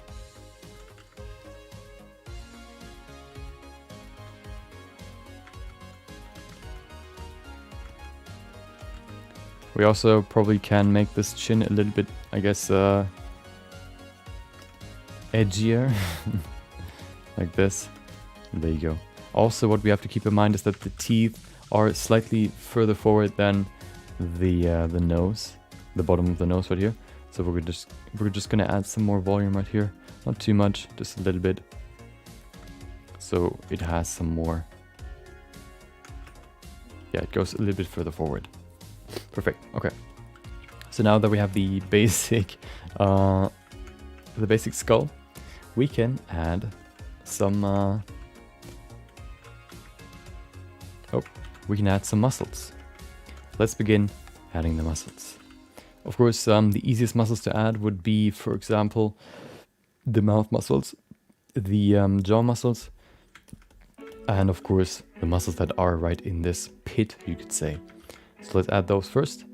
We just go in here and kind of fill the space up to make it, I guess, you know, kind of line up with this edge right here. The eye edge, you could say, for the skull, like this. Perfect. We can maybe can use some more refinement here, make it sharper. I think that's okay. Okay. Then we go, we can probably make this even, put it closer together. Actually, no, I'm going to keep it there. Okay. Let's go to the bottom, the jaw, basically. Let's add some muscles there as well that go up to, basically from here, all the way up to the cheekbone, like this. Let's add that. Ta-da. Filling this space, basically, like this. Perfect. Attaching to the cheekbone. And then, of course, we also have, first of all, the lip part, which is, of course, like the lips are basically like a round, or the mouth is basically like a round muscle that just covers the teeth right here. So what I'm going to do is I'm just going to smooth this out and create like this round piece above the teeth, like this. Perfect. Not too much, otherwise it looks kind of weird. You can see his lips are quite straight down. So we probably need to pull the chin back a little bit as well. There you go. Perfect. Let's add the muscles that go to the cheek from the mouth muscle. Basically like this. And now we can basically fill this space up some more. There you go. Basically what we can do now is we can kind of fill all the space up. There are some more substitute muscles next to these, I guess, most important muscles that fill up everything here. There you go.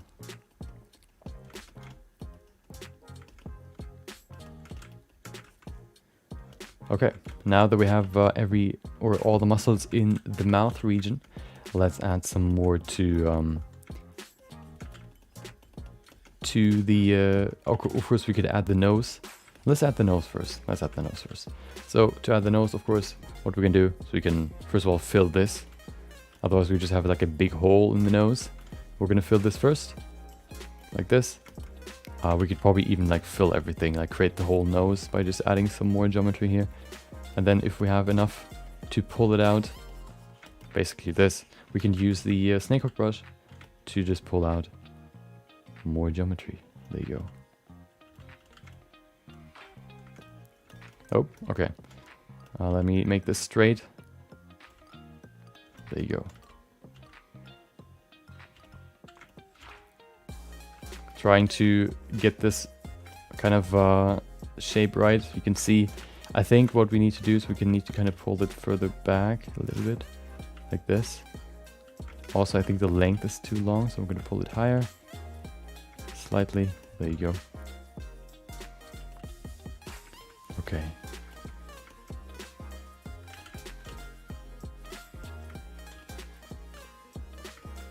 Perfect. So now that we have the length, of course, it's not perfect yet, but of course, so far it looks good. What we're going to do now is we're going to add the nostrils as well, just like this. There you go. Pretty simple. And then we can use the crease brush to kind of separate them from the rest of the face. There you go. Okay.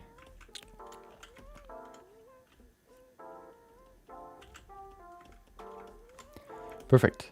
So now that we have the nose, we can maybe, put the nose holes in there as well. It's not really super necessary just yet, What we can do now, of course, is we can add the eyes. The eyes basically are like, you know, just eye, like the eyeballs instead of the eye hole of the skull. And then you have different muscles that hold it not only in the place that it is, but also rotate it, of course.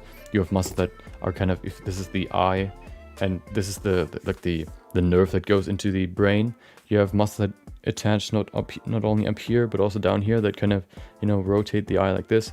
You have one that are like on the side as well, and then on top of that you have the eyelid as well. So that means you don't really see the muscles that like rotate the eye, but what you see is the eyelids. So what we're going to do now is we're going to add the eye, and that is actually different now. That's one thing that I changed, or that I want to change for this piece. What I want to do here is basically sculpt the eye before I add the eyeball later. So what I want to do here is I want to hold on, saving the image, saving the file real quick. Okay, perfect. So what I want to do here is basically hold on, what do I yeah, I wanted to sculpt it rather than using an eyeball. What I did before is basically I added an eyeball and then I kind of matched it so that the size fits, and then I put it into the eye hole, and then basically I sculpted around the eyeball, the eyelids. What I want to do now is I wanted to see if it works better if I sculpt everything first and then I add the eyeballs later. So what we're going to do is we basically just fill this up to create the eye. Of course, what we have to keep in mind is that the eye sits quite deep in the face. So one thing we have to keep in mind is we have to pull this probably further back just slightly. Okay, that's pretty good. And then we need to, of course, at least add some more volume right here. There you go. The inner part of the eye is actually quite deep in the face. You can see it in here as well. And then the outer part kind of, I guess, is on the same, or kind of has a nice seamless transition to the bony part here at the bottom, or on the outside.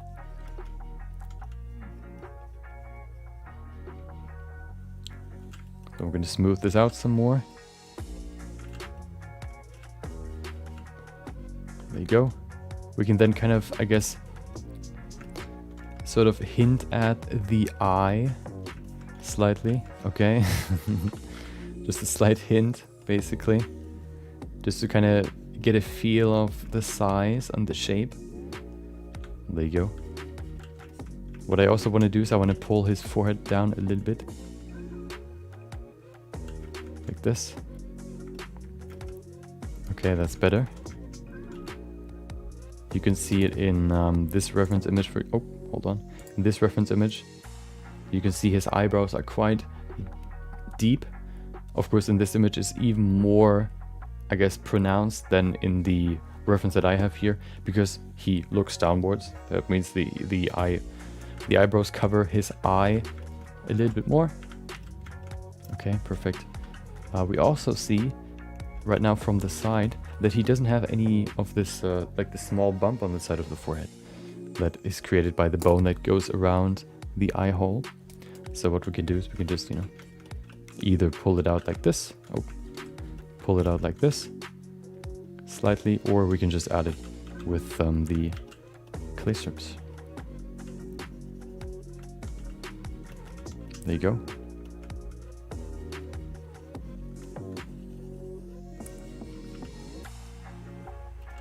They kind of have this triangle shape, like this, starting from here into the middle and then also upwards like this. There you go. And that's kind of the shape. It's pretty subtle, but it's still important to know, and to add it like this. There you go. Okay. This can probably be lower as well. There you go. Okay. Perfect. So let's keep the eyes there for now. We can probably pull this down a little bit more. There you go, okay. Of course, we don't have any detail in the eyes, but that's okay. We don't really care about the, you know, the character necessarily just yet. We try to put in all the features first, and then we really focus on making the sculpt look like, or capturing the likeness of the character. So we don't really focus on the proportions necessarily yet. Let's add the part of the mouth muscle that isn't in here yet, which are the lips. Let's add the lips. As we said before, roughly chin to bottom of nose. In the middle of that would be the lips. So roughly over here. There you go. I'm gonna make them just like a neutral expression first. We're gonna add his smile later. Very, very slight smile. There you go. If we add like the small crease with the crease brush, what we can do is we can smooth it to create these two lips. They are too far forward right now. So what I'm gonna do is I'm gonna pull this back a little bit. I'm also gonna go back to the other reference. There you go, to look at it. Okay. One thing we have to do is we have to pull this forward a little bit. There you go. Perfect. And then what we could do is we could use the crease brush again. Not only by removing it, we can form the lips. We can also add some right here to create the upper part of the lip. Like this. There you go.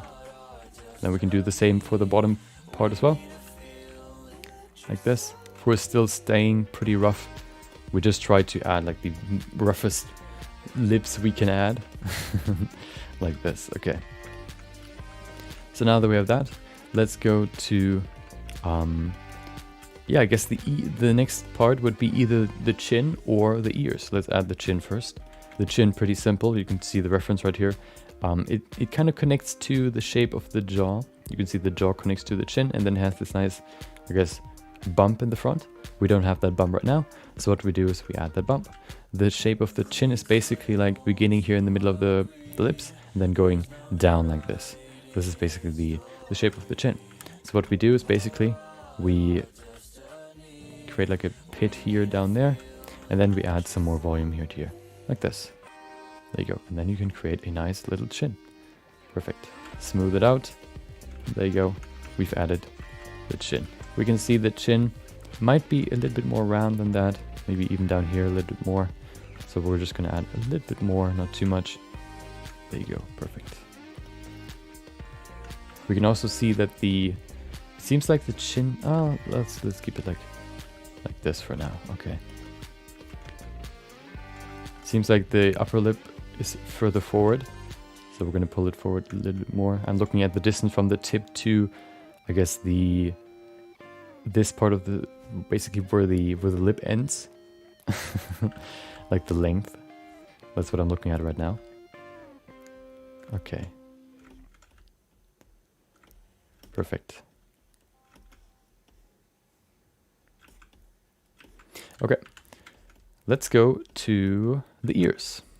As we said before, the ears are basically beginning at the bottom of the nose and going almost all the way up. Or yeah, they go all the way up to where the nose connects to the forehead. You can see it right here. If we paint it, hold on. Zip and zip.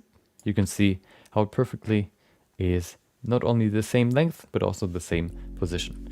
So we can do the same for the sculpt. We can go in here. We can make sure that we go behind the jaw. If you look at the reference, the skull basically. Oh, that's Photoshop. There you go. You can see this small little hole right there. You can see the jaw, the bottom jaw connects to the head right here. That's where it's connected, the axis where it rotates around. And then you have this hole behind the jaw. That is where the nose is located. Welcome, Jake the Plumber 16. Yeah, basically behind the jaw is where you create, where you put the ear, or where the ear goes into the head. So that's one thing we have to keep in mind. If we go back to our skull, you can see that we need to, if this is the jaw ending, we add the ear right behind that. We begin, of course, on the same height as the nose, right here, and go all the way up to where it connects to the forehead, right here. There you go. That looks good to me. So what we do now is we create a mask, which we can then pull out to create the ear. We're going to go from here to here, roughly. We're going to create a nose shape like this. And then we're going to invert it, grab the snake hook brush, and pull it out. There you go. We can make it a little bit, pull it higher and lower. Also, it's quite far off the head, so we're going to pull it closer to the head again. There you go. Perfect. There you go. Smoothing it. Okay, of course, it is quite flat, so let's detail the ear a little bit, give it some more structure. The easiest way to do that would be to use the crease brush. We're going to go in here and use the same resolution, but what I want to do, what I want to set is front faces only. I want to take that, because that basically prevents you from ruining your sculpt, in at least especially the ears. Front faces only basically means your brush is a 3D sphere that affects the area around it, you know, in this circle basically. So which means if you make your brush big enough, you basically not only affect this side, but also this side. Nope, hold on. Oh, is front faces only affected? Wait, why does it not work? It actually works how it's supposed to now. Maybe we have to use the other one, this one. That's weird. Okay, maybe they fix that. But usually what happens is, of course, because the brush, if you see how thin it is, the brush would go through to the other side of the surface. So what would happen is basically it would not only say, okay, we'll remove or add. Hold on, I think I know how it works. Ah, there it is. See how it destroys the sculpt? Because it basically says pull the faces closer to you. But then it also affects the other side. So it tells this side as well to pull it further in this direction, you know, in this direction, which means that you create this weird glitching and you create this weird hole. You can fix that by applying front faces only, doing the same for the crease brush, which is what we're going to use here. Let's see what it looks like without. You can see, oh, it actually didn't do it. See how it does that? Applying it doesn't do that. So that's what we utilize here to kind of make this very, very thin ear a little bit thicker. Yeah, it usually never does it when you want to show it. Okay, so let's refine the ear shape a little bit. We just go in here and kind of create some thickness, especially on the edge, like this. And then once we have this C shape, we can go into the middle of the ear. We also have to remove, or we have to create like a hole right here, which this kind of piece goes into. There you go, this bean shape. And then we have the Y shape in the middle. The Y shape is basically this shape right here. So what we do is we not add it, we remove parts to create this Y shape. So what we do is we create like a stripe right here, and then like a triangle right here to create this Y shape right there. There you go. And that's how you create the ear structure, basically. We have this small little dip right here in the front as well. And then if we smooth everything, it looks more like an ear. One thing we have to keep in mind is, of course, the size, and not only, also the position. The position looks good, I think. Yeah, looks pretty good. The size, he has quite small ears. So, of course, to make it smaller, we can just kind of push it back to where it came from, basically.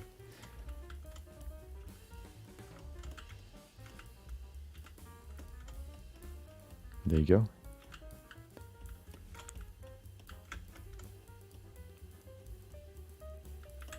And then we can detail it a little bit more right here. We can also add some more volume right here. That's usually how the ear is shaped. It's kind of quite thick in the back, like this. And then we have the earlobe, which is connected to the side of the head, which is what we have to disconnect as well. Keep in mind that some people have like a earlobe that in the bottom basically like merges with the jaw, and some have like a free hanging earlobe, you could say. Some people have like this this U shape, and some people have like this zip, this connection. Okay, that's the ear for now. Very rough, but that's exactly what it's supposed to be, or how it's supposed to be. We can probably pull it closer to the head, not too much though. Actually, that's pretty good. The jaw's too wide, so I'm gonna make it a little bit thinner. There you go. Also, we can see this is too wide, so I'm gonna pull it a little bit closer as well. Okay, that's way better. Perfect. Okay. So, perfect. Let's adjust now that we have everything. Oh, we have one more thing that we need to add. But before we add that thing, I think I want to make a quick check or kind of adjust all the pieces that we have added now, and make the proportions, adjust the proportions a little bit. Especially in the front view, you can see his nose is here way wider than in this, in this, I guess his nose in real life is thinner than in the sculpt right now. So what we can do is we can kind of make it thinner, especially in the tip right here. We can also remove feathering in the symmetry so that we can affect the middle of this sculpt a little bit more. There you go. Pull this closer together. Especially the bridge is thinner. So we're going to make this just a little bit thinner as well. Perfect.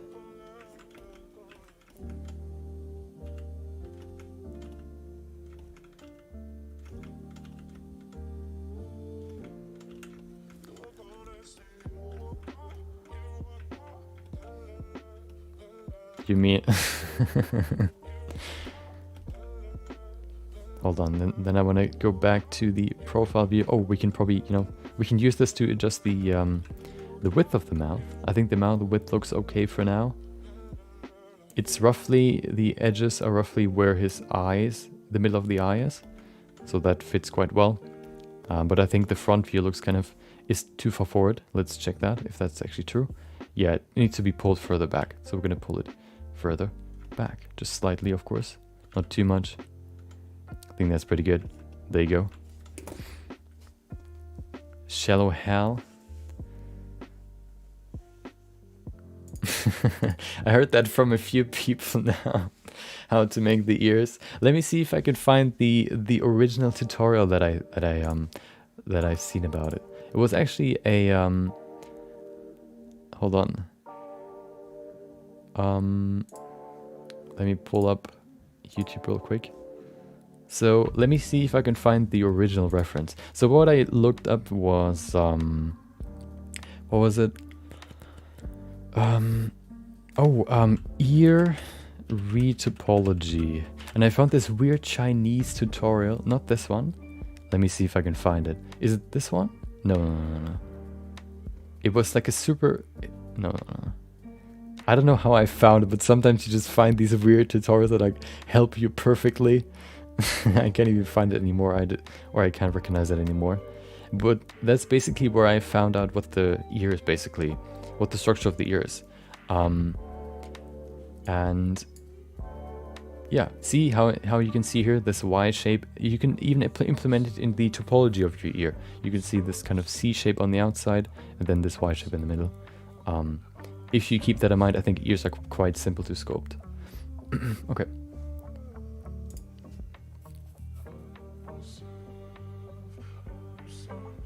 Yeah, the sculpt, the middle part of the sculpt, or basically in the middle of while you're sculpting, it looks like Squidward. I also always like call it like either old man's face or Squidward face, and then in the end it's like perfect the more you detail it. Yeah, it just once you know what is still coming, you kind of get used to it. That it looks kind of weird in the middle. Okay, because you know what you need to do to make it better. Okay, yeah, ear retopology is so weird. I usually end up with like this weird loop that goes like from one ear to the other and then loops back to the other one. It's so weird. Okay, one thing I think I see is that the nose goes too far forward. If you look at the forehead, just creating like I can actually draw it like going down here, you can see it's not, I think it's not like a perfect profile view, but you can still see, I have some reference here as well. where he kind of looks more to the side. So the forehead is actually further forward than the mouth. So that's one thing we have to keep in mind. We're going to pull not only his mouth and chin further back, we're also going to pull his nose further back. So we're going to grab all of this, pull it a little bit further back, like this. I think the nose is also a little bit too long, so we're going to pull it higher, just very, very slightly, very, very slight changes. I think we need to pull the chin higher as well, just very slightly as well. We can see this length right here on our sculpt is way too long. So we're going to grab the good old grab brush and just adjust that as well.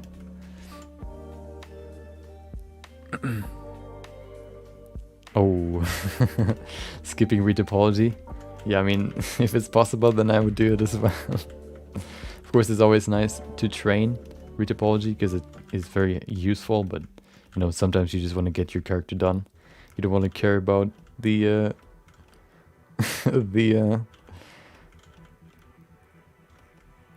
the topology necessarily. Okay.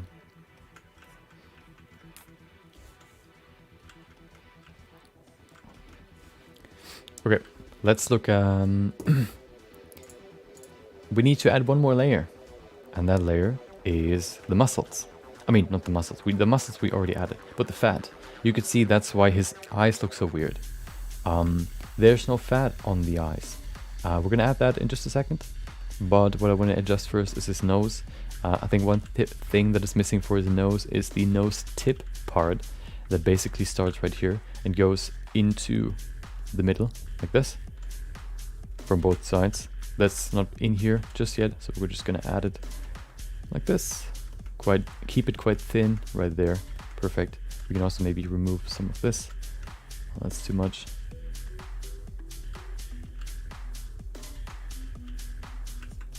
There you go. Of course, it's still pretty rough, so we don't really have to care about like this perfect line right here, or this, you know, that is perfectly straight. But we can at least kind of adjust it in the way that it looks more like the reference. Okay.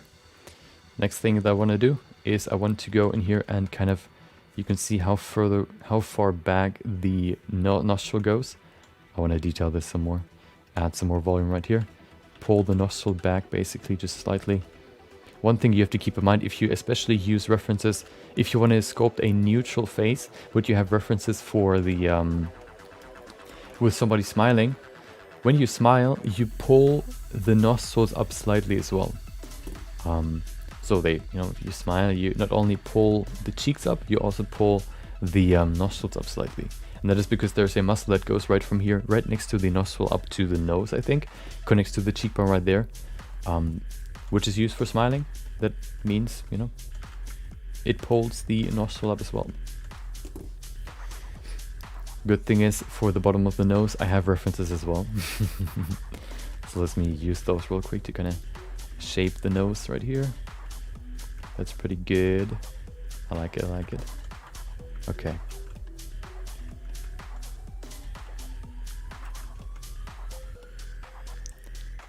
Perfect.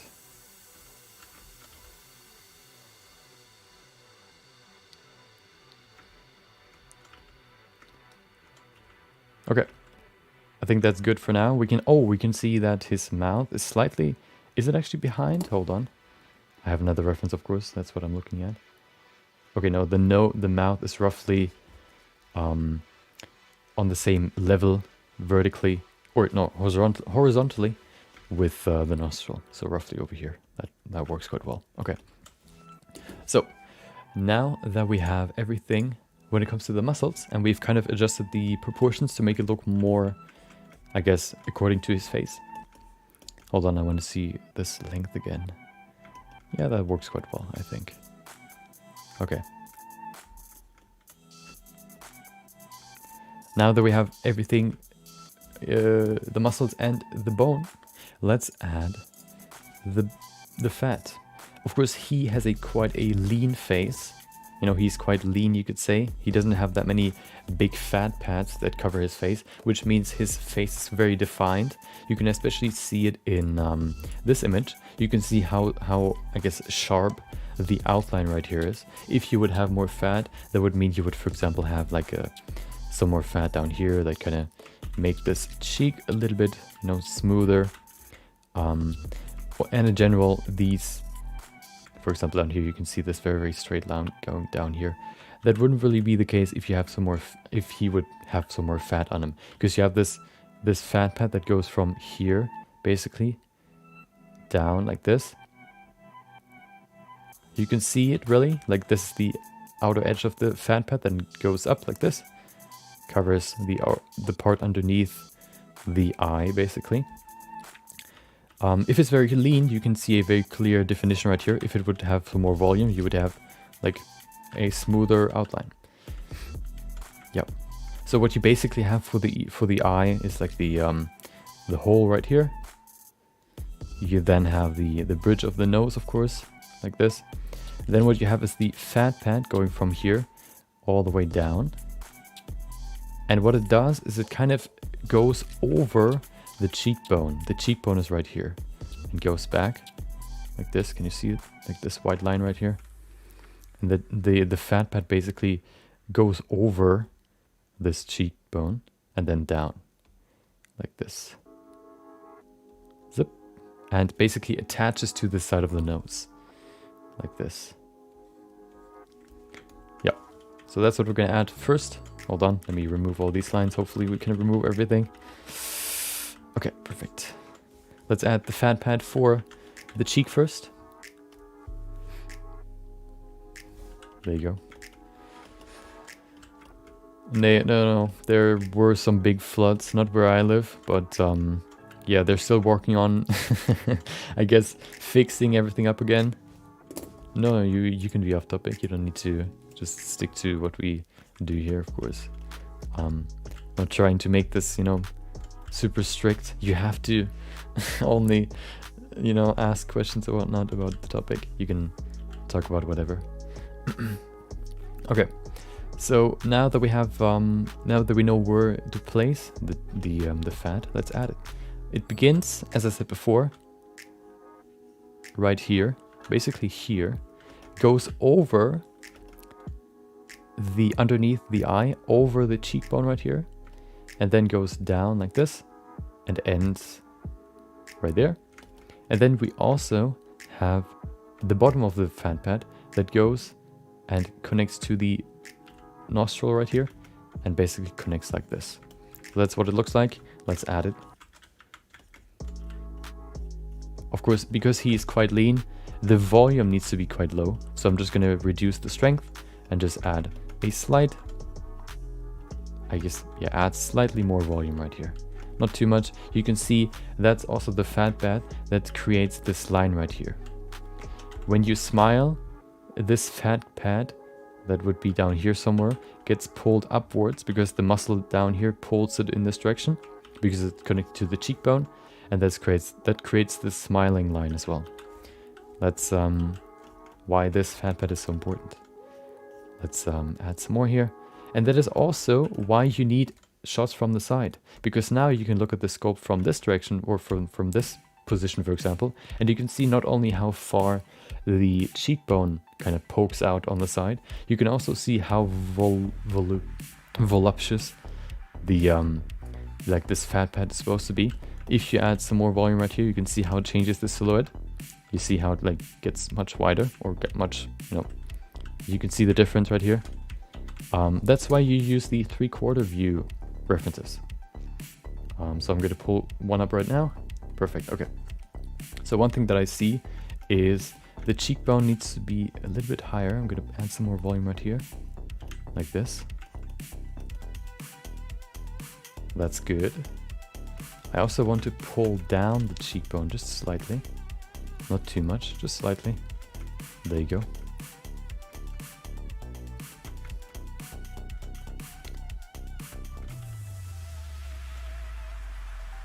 Okay. And then this fat pad is quite you know, thin, as we said before. So this doesn't really add too much volume. It basically creates like a line going from the cheekbone to the jaw down here, or to the mouth. So we need to add one more fat pad to kind of continue or finish that line. This is the first one that is located right here. Perfect. And then it all goes all the way up to the nose like this and connects right there.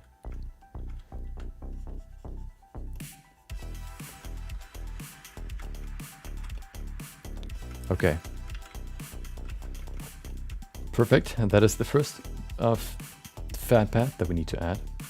The next one would be, hold on, I want to look at the cheekbone real quick just to see if it looks good. I have some more references here, hold on. Nope, nope, nope. Oh, this one looks good. Yeah. Of course, we're going to smooth everything once we've added the muscles. Right now it looks very, very, you know, edgy. Let's see, do I have another 3/4 view of this one? Okay. Yeah, we can probably even pull the cheekbones slightly further in. Like this, and also like further back, just slightly. Yeah.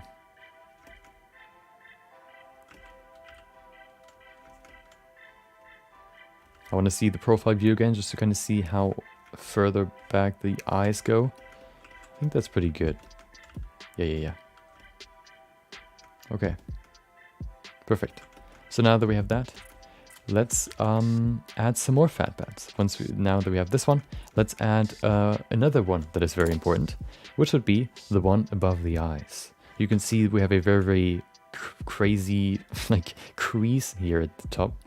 We're gonna fix that now. We go back to this reference. You can probably not really see it because as we said before, he's quite lean. But what you can see is this fold right here. This fold right there.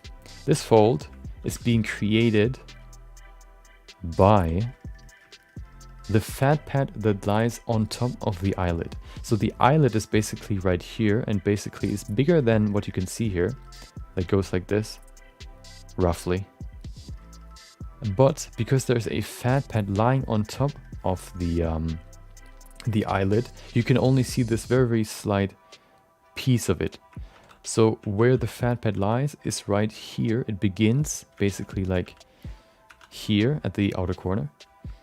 And then it goes from here in, lies on top of the eyelid right there, and then goes into the middle and ends right there. And that's basically where it lies. We haven't implemented that just yet. So let's add it now to make it look more like him and make it look more realistic as well. So I'm going to go in here and use the clay strips brush and add the fat pad right here, like this. This will not only make his kind of this transition smoother, it will also, you know, create this crease for the eyelid that is very important. And it makes it look more natural, of course, because of that. There you go, going all the way to the middle. That's good for now. Yeah, perfect. Let's go to this view. Maybe we can get some some information from here as well. You can see it goes quite low in my reference. It doesn't go that low in his real face. You can also see that this edge right here is higher than it needs to be. You can see this one's lower. So we're going to pull it down slightly, like that.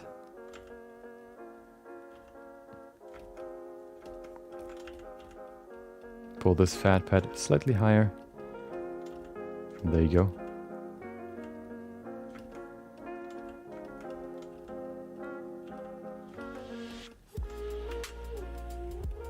We could, of course, add this sort of fold right here if we wanted to. Let's do that. Okay, perfect. Smooth everything out a little bit more, which would remove the thing that we just added, but that's okay. So now that we've added this fat pad right here, let's go to the next one. The next one is not above the eye, but it's below the eye. Sometimes it's very visible, sometimes it's not very visible at all.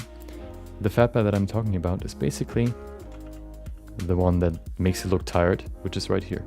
It basically is right underneath the eyelid. So yeah, that's basically where it is. It's not really that visible on him. In some references I can see it. In some references, in most of them I don't. So what I'm gonna do is maybe we can add a slight more volume right here. Just a little bit more, like this. That's pretty good. Okay. You can still see how we still can see the cheekbone right here. Then we can see the fat pad right there, and then we can see the other one right here, kind of going over the cheekbone. That's what I want to keep right now. Perfect. Okay.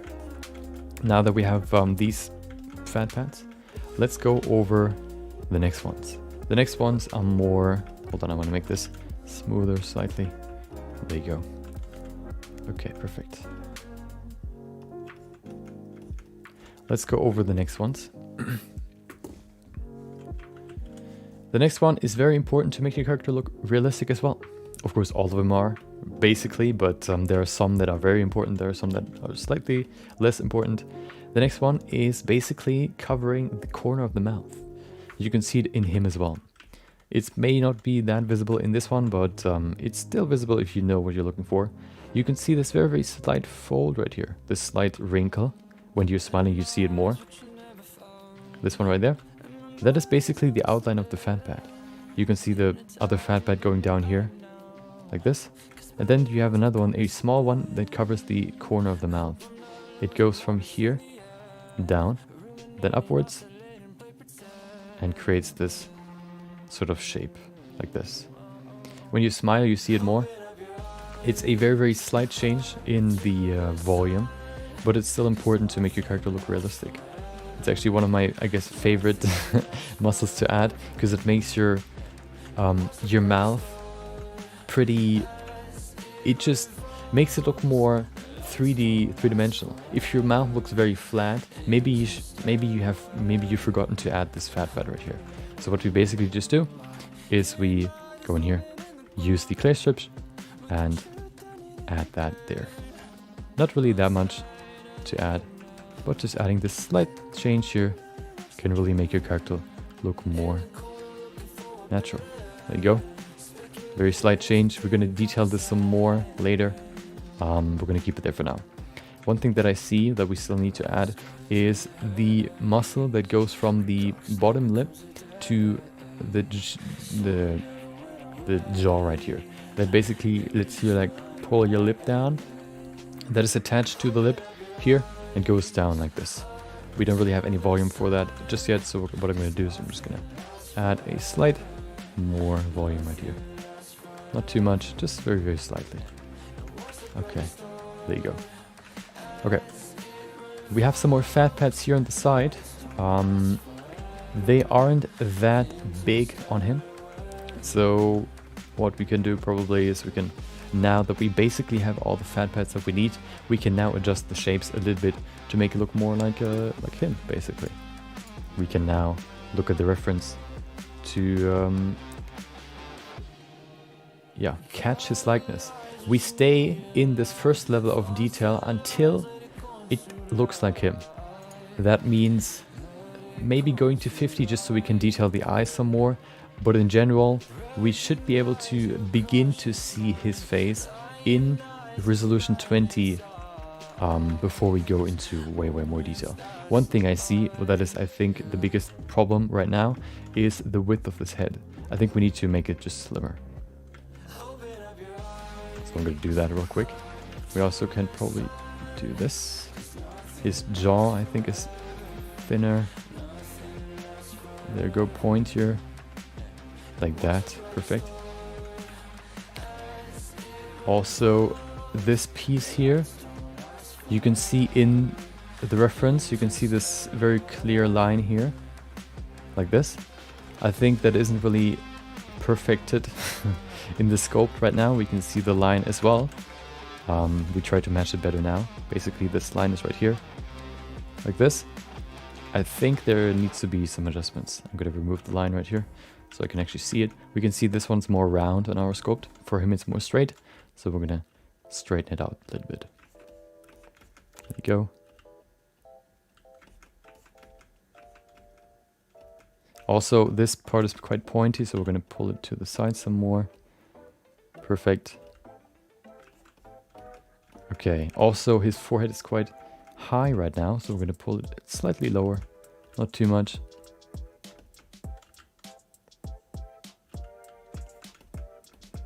Okay. What we can also do is we can kind of smooth everything a little bit. Of course, there's like skin over the fat, which means we have some smoothing over everything. There you go, perfect. Okay. The next thing that I want to look at is the nose. I think the nose is either too wide, or we just have to adjust the size. I mean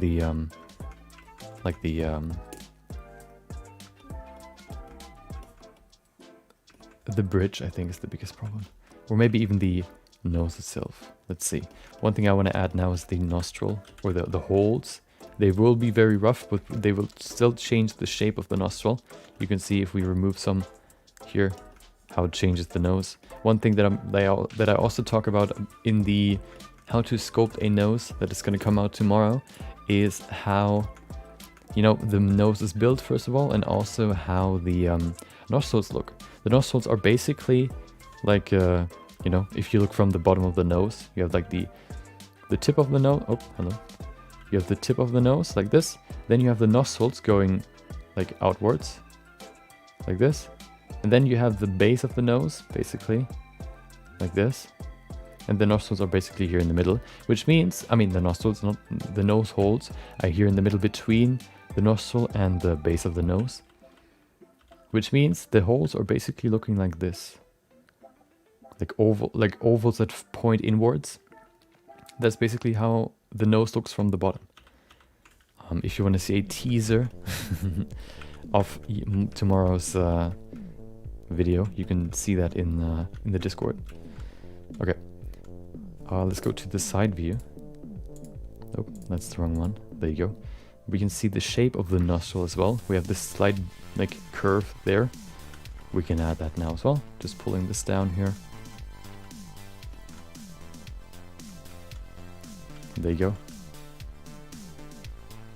Perfect. Very, very slight changes. We're gonna pull this lower slightly as well. Perfect.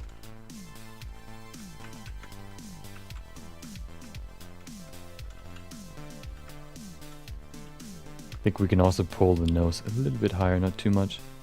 Very, very slightly.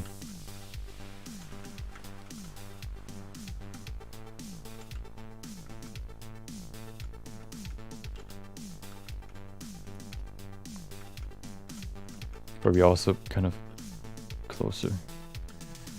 There you go. And then also this piece can probably be slightly more forward. Like that. Of course, if you're trying to hit, trying to create likeness, all the small details matter. That's why I'm doing these very, very slight changes. If I just create a character, I wouldn't really go into that much depth when it comes to the proportions, because then you don't really try to recreate someone, you just try to create a character.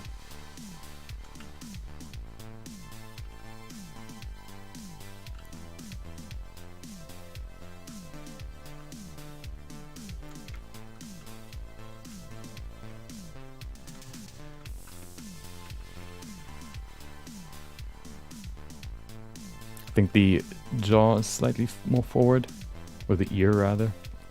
There you go. The forehead, we can see this very, very big, like the muscles right there.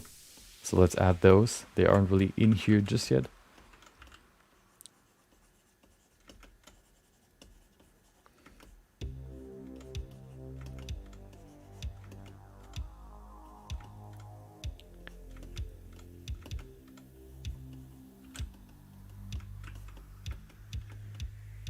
There you go. Perfect. We also, there's one thing that we have to keep in mind with the forehead.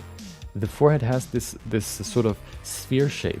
It is just very, very slightly a sphere shape, but it's still a sphere shape. What I mean is basically the sphere is located right here, like this. So what we can do is we can go in here. You see he has a slightly round forehead. We can just add some more volume right here to make it more round.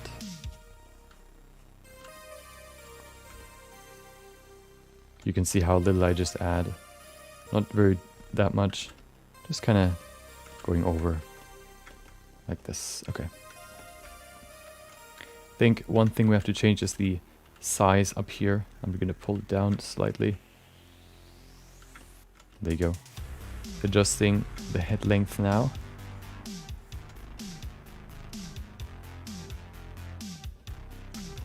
Also, one thing we have to keep in mind is that the head looks like a trapezius. You know, trapezoid, not trapezius, trapezoid.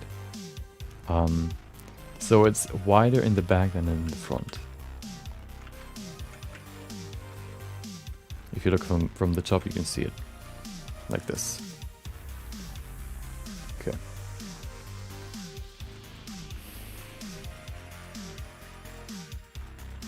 Let's adjust the lips now. I think the lips need some adjustments here.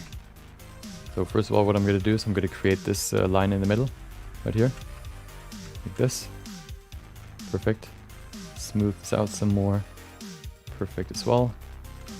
The bottom lip here looks too sharp. Okay.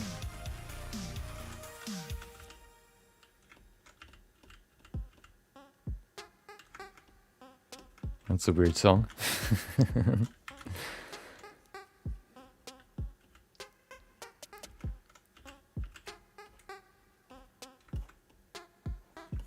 Okay. I think the problem right now is that the eyes are too high. That seems to be the case. So we're going to pull the eyes lower just slightly. I guess we can just... What we can do to kind of keep everything in place except for this piece right here at the top, we can just mask everything. And then we can just pull it down. We can smooth it so we have a nice transition. Or we probably have to remove some more. And there you go. Okay. Gonna grab the eyes, pull them down. There you go.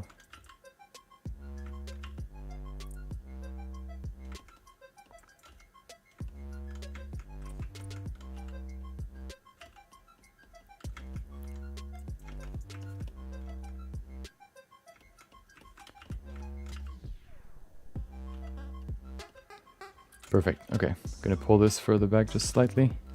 Okay. Also keep in mind that the eyes in the middle, like where they basically meet, or where they connect to the nose, are quite deep. So we're gonna pull them further in here as well. There you go. This part is very, very deep right there. Here. This piece, that's very, very deep. Keep that in mind. Okay. I think the biggest problem right now are the ears. I mean, the ears, the eyes. We can maybe work with this shape for now. Maybe making it slightly smaller. Adjusting the shape. We can already see slightly the shape. Or we can at least use it to kind of define the shape. And then we can detail it more later.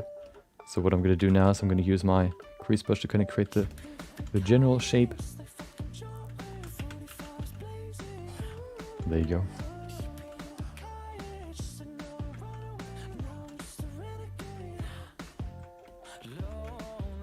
Okay. So one thing that I want to adjust now is the cheekbone looks too sharp. What I'm going to do is I'm going to just smooth it out slightly, like this. There you go. Perfect. I'm also gonna remove a little bit of volume right here.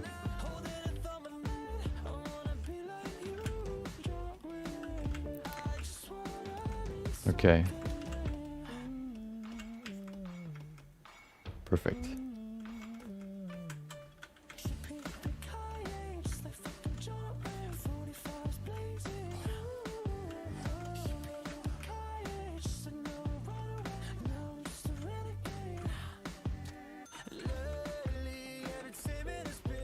Okay.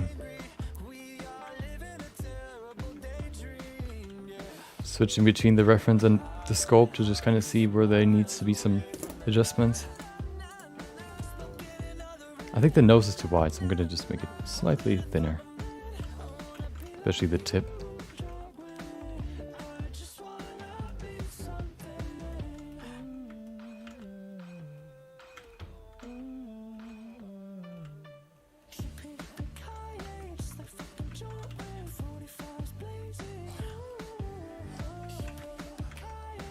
Okay.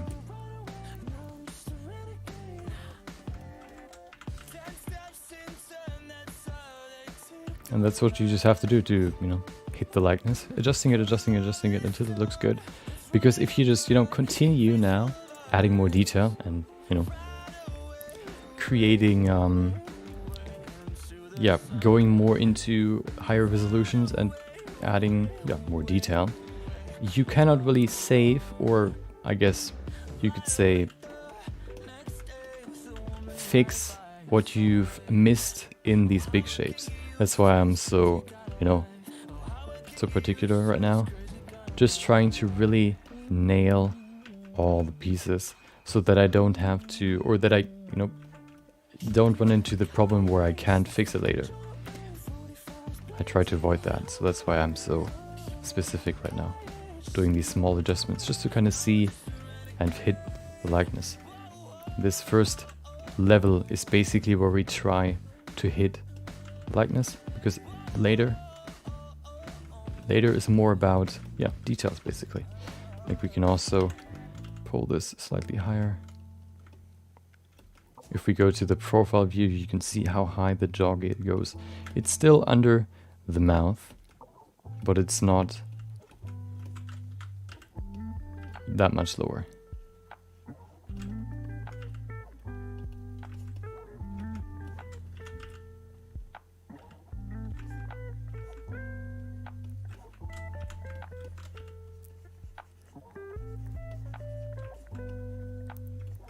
Okay.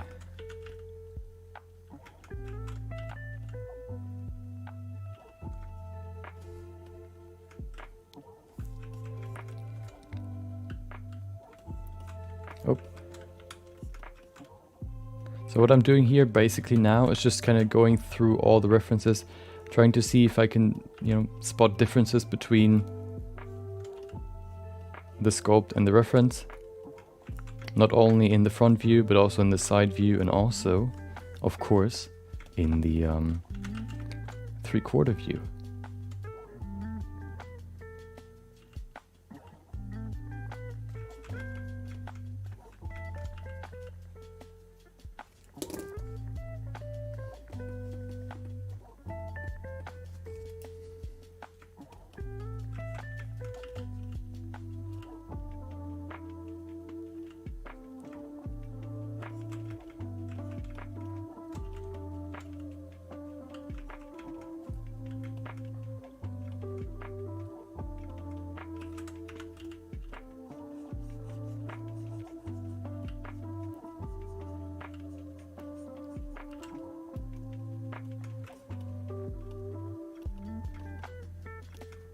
And see, you know, you don't even have to go into more detail to make it look like a, you know, realistic character necessarily. You know, it's still pretty rough, but you can still, you know, recognize that it's a person.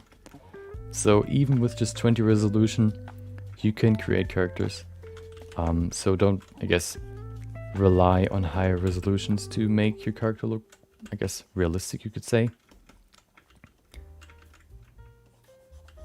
The ear is super stretched now. Let's fix that. There you go. Oh.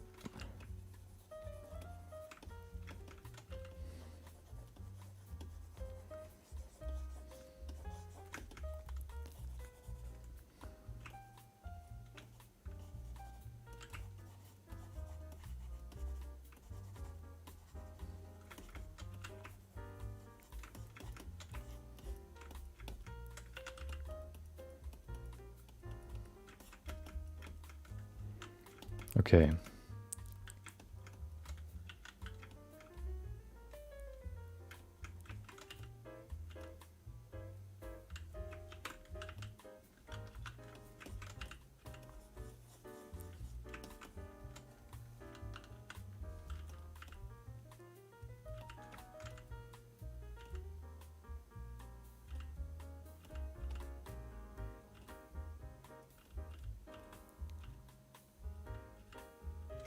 Okay. That looks pretty good. The lips needs to be straight down, so we're gonna keep that in mind. There you go.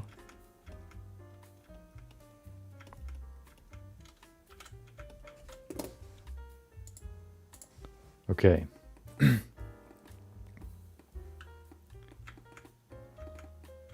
The good thing is he actually has quite a few of these photo shoots where there's like light coming from the sides, which really, you know, highlights the side of his face or the structure of his face. So that's quite good.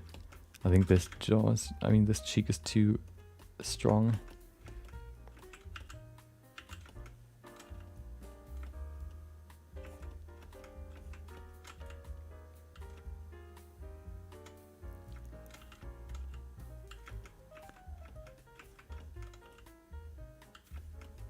What we could do is we can kind of highlight his jaw a little bit more. I mean, this the muscle right here a little bit. Not too much, just very, very slightly. There you go.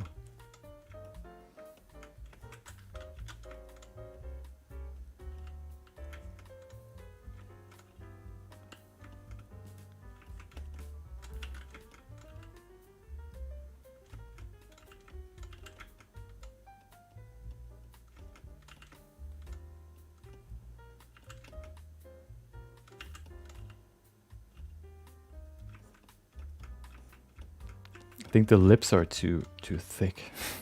Let's make them smaller. Okay.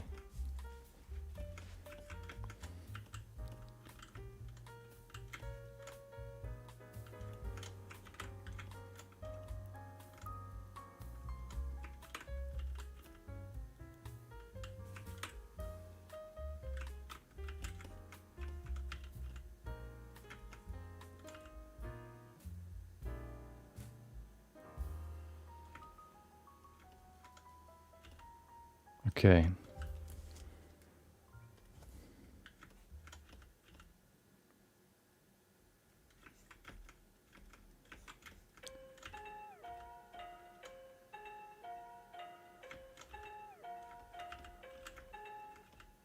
Of course, the ears are also very important. You know, kind of looking at how far they kind of go off of the head. For some, they you know, go like super far off. They have like an outside rotation basically. Sometimes they stay quite close to the head. For him, they stay quite close to the head. So like this, that should be good. There you go. Smoothing it. Okay.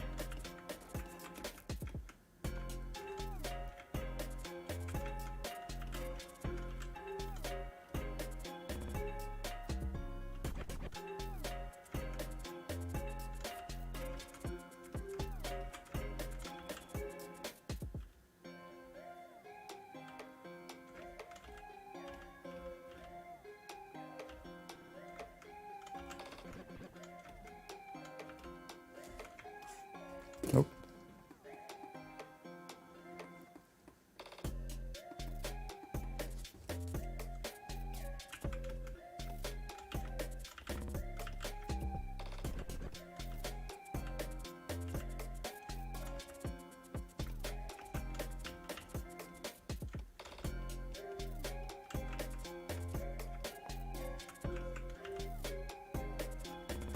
Okay, we're getting there.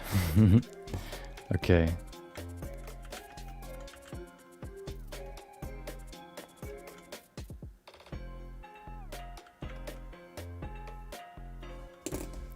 Okay.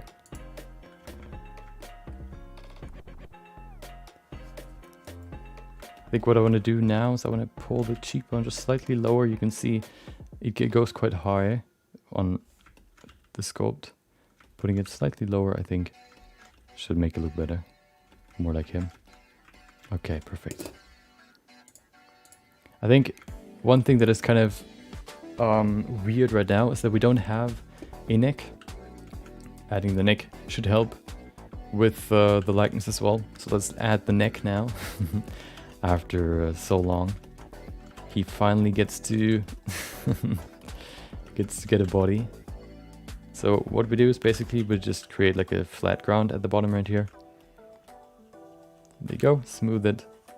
We're gonna use the mask to create like this round shape right here. going quite far back, and then slightly forward. And there you go. And then what we're gonna do, we can probably go slightly further. There you go. We invert it, use the what is it, snakehook brush, and basically pull it backwards. You can see how it has this curve to it. So basically the neck, if you look at the reference, my 3D reference, there you go, you can see how the neck goes down and then backwards. See that? Slightly forward and then backwards. And then for the front part, it also just goes slightly down and then like the Adam's apple, and then goes like in this direction. So that's what we basically do in the sculpt as well. Just very like short, for a short amount of time, or like very shortly, we go down and then we go backwards. Well, with the snakehook brush it's kind of hard to do, but I think it still works. Not going too far back, maybe like over here, and then there you go.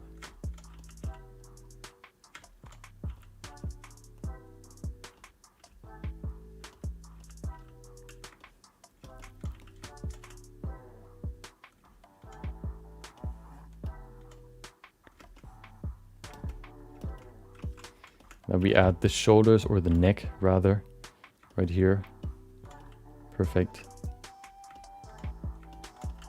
Of course he has quite a thick neck right now, so what we can do is we can kind of make it slimmer.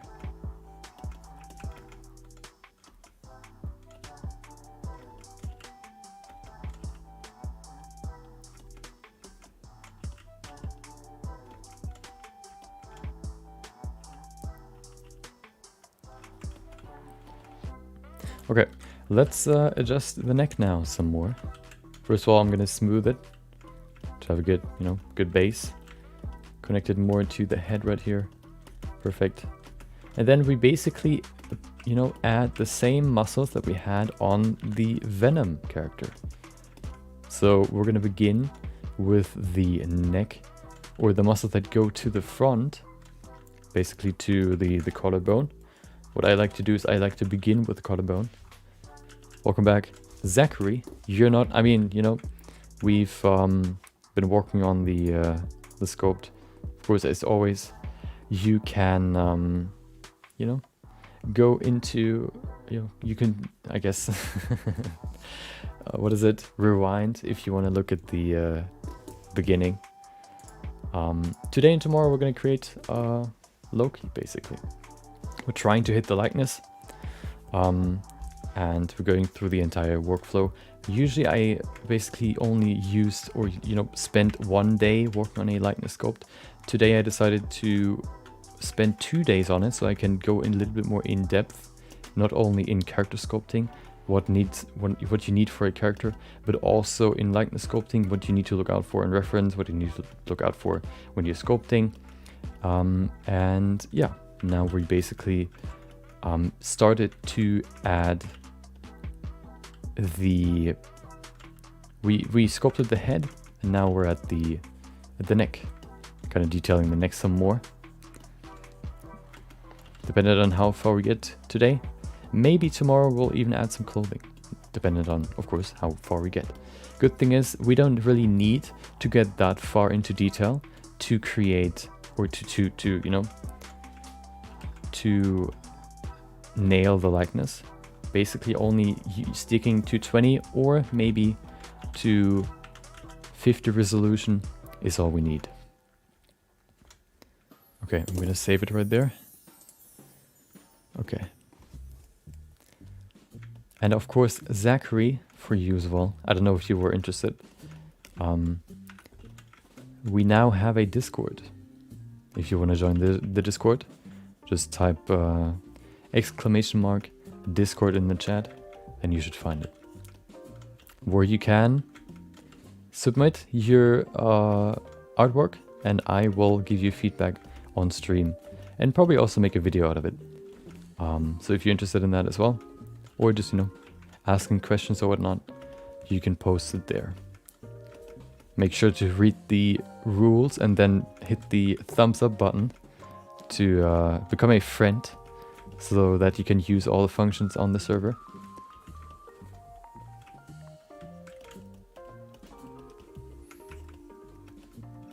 Make sure that, you know, always keep in mind that we have the Adam's apple here as well. You can see it in the profile view. And yeah, you know, just as a heads up, once we have 2 or 3 artworks in the feedback channel, we're gonna cover, or we're gonna, you know, look at them on stream. We're gonna give feedback on them. So there needs to be one more. So if we get one more today or tomorrow before the stream, then we'll look at them on stream and give them feedback. Okay. So now that we've added these muscles right here, we need to keep in mind that usually they are quite subtle. If we look at the reference, hold on, this one for example, you can see we can only really see them if they're relaxed, basically where they connect to the collarbone right here down there. For me, of course, because of the lighting, you can see it more defined. Especially if I do this, you can see how defined it is, because these muscles are basically used for the rotation of the head. You can see, woo, flexing my muscle right there. Yeah, that's what they're used for. But if you just look straight into, you know, if you just look straight, they're quite relaxed, which means we need to smooth them out here as well, because they're not tense. There you go. We could, you know, do this here, down here. Give them more detail down there.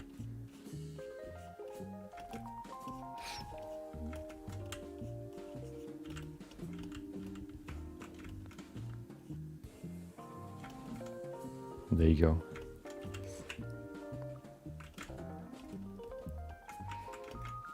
Perfect. So now that we have the neck, basically, we also have the Adam's apple that you can see in here as well, right there. Let's do the rest of the neck. So let's go back to this reference right here. Let's look at the rest. I have another one from the same photo shoot that I can use. That is in my reference sheet on the right side. But let's look at this one right here first. What you can see is that the collarbone is lower than the neck muscles. You can see how the neck muscles go from the back of the head or back of the neck and then go forward like this. Connect to the collarbone like there, right there. Collarbone goes all the way up to there. And that is basically the neck muscle. Then we have some more muscles like this muscle, for example, going like this. We have the middle piece right here. We have some more muscles that go like this. And then we have the collarbone right here. These are basically the landmarks of the character. These are what we need to add to make it look like a real, you know, character. So let's add them now. First thing first, the collarbone. Collarbone, pretty simple. Just, you know, doing this, making sure that it's quite round. If you look at the reference, if you look from the top, you can see that it's like a V shape. Can you see that? Hold on. Do it like this. Can you see the V shape right here? Like this V shape. That's what we keep in mind for the sculpt as well.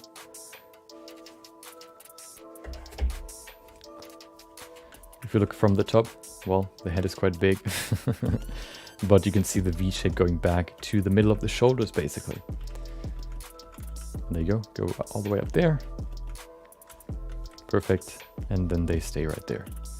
That's where the shoulder joint is basically sitting underneath.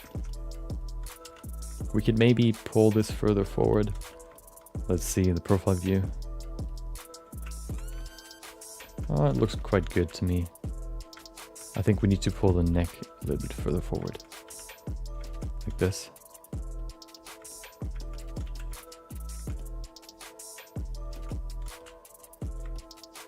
Okay.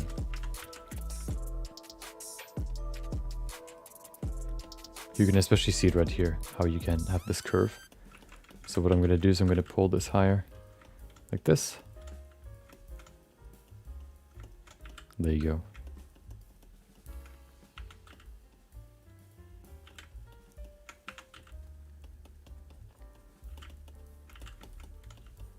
We have the, of course, shoulder muscle connecting to the clavicle. Isn't that the name as well?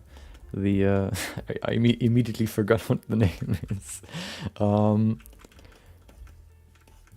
The collarbone.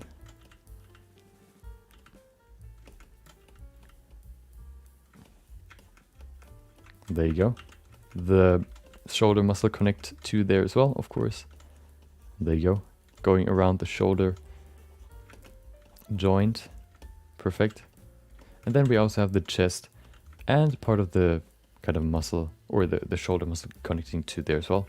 We have a slight dip right there, as you can see. That is basically where the transition from the shoulder muscle to the chest muscle is. If you look at the reference, you can see how there are two layers to the chest. Right here, you can see that you have the chest going into, basically to the upper arm muscle. That is right here. They're connected right there on the shoulder, and then the shoulder muscle lies on top of the chest. So that's why you have this slight dip right here. You can see it right there as well. See the hole? That's basically where this dip comes from. Gonna drink something real quick.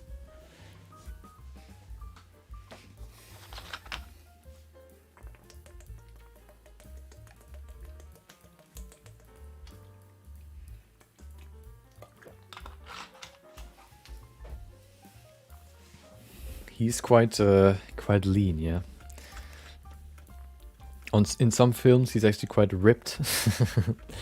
I don't know if that's the case for this image. Yeah, the pecs. Exactly. Okay.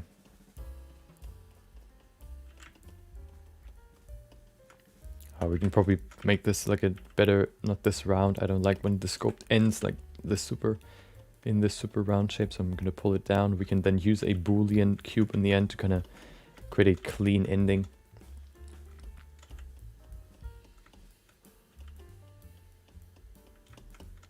Okay, so now that we have the shoulder and the chest, let's add the oh, one thing we have to keep in mind, the shoulder width. Shoulder width is basically 3 heads right next to each other. You have the one in the middle, and then you have 2 next to the one in the middle. So what we have to do is we have to kind of see that the shoulders are as wide as kind of putting a head right next to the one that we already have. Looks pretty good to me. We could maybe make it slightly thinner like this. Oh, okay. There are also like simplified books that you could use, but I can see why you would grab a like real anatomy book. That's what I was doing first as well, because I would, you know, I like seeing the simplification, but I also sometimes like to see each individual part of the anatomy, just because then, you know, I like to know, or I like to, every time I learn something new, I most of the time ask myself why, no matter what it is, you know. Okay, now you sculpt the head like this. Okay, why? Now you sculpt the neck like this. Okay, why? Why do you add some more volume right there? And I think sometimes if you simplify things, that can get lost slightly. And you know, looking at real anatomy can help there. What I'm doing right here is basically adding the neck muscle. The neck muscle goes from here, from the back of the head, all the way to the front to the collarbone, like this, and then of course goes up like this. It kind of split in the middle, it's kind of mirrored, so it goes down like this, and then it goes in like this T shape.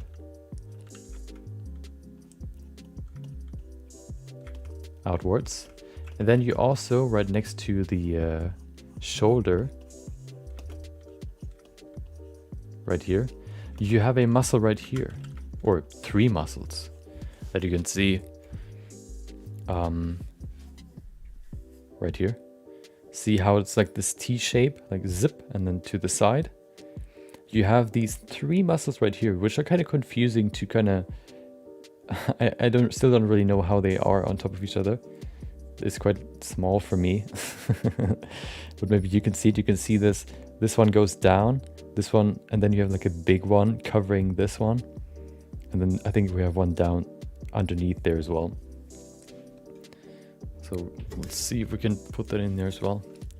How do you extract from mask like that? What do you mean? What did I extract? Sorry, I'm not an extractor, okay? I'm a sculptor. Okay, let me look at my reference. Okay. So the first one is basically just here. And then there's another one. The other one we don't really see, so we don't really have to care about it. There you go. Okay. Of course, it's not like super lean. He's not that lean that we can't see any fat, or that we can see every single muscle, so we're going to smooth everything out slightly. There you go. That looks pretty good. What we could do is we can kind of make this chest a little bit rounder. You can see how flat it is. We can probably make it slightly rounder by pulling this forward. Maybe even up here as well.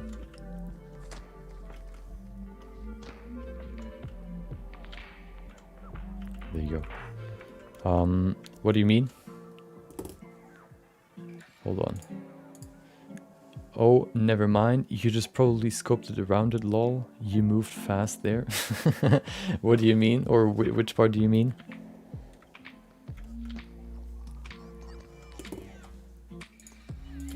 You know, that's why we do this. If you have any questions, ask me. So what is it? Tell me.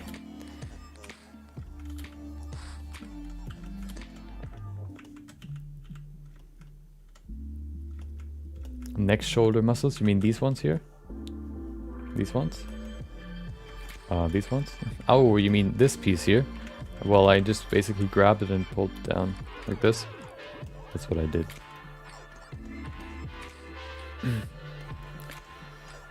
Neck shoulder is, yeah, trapezius.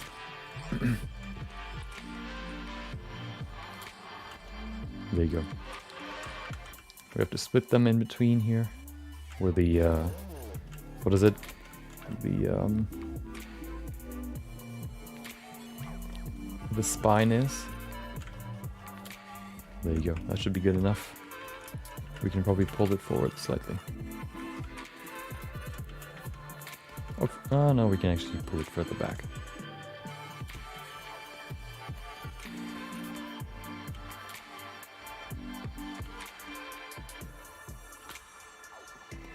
Okay. Yeah, so to add his neck, what I basically did was just I added some more volume right here. Nothing really crazy. You know, I'm just doing like this and then smoothing it. Okay.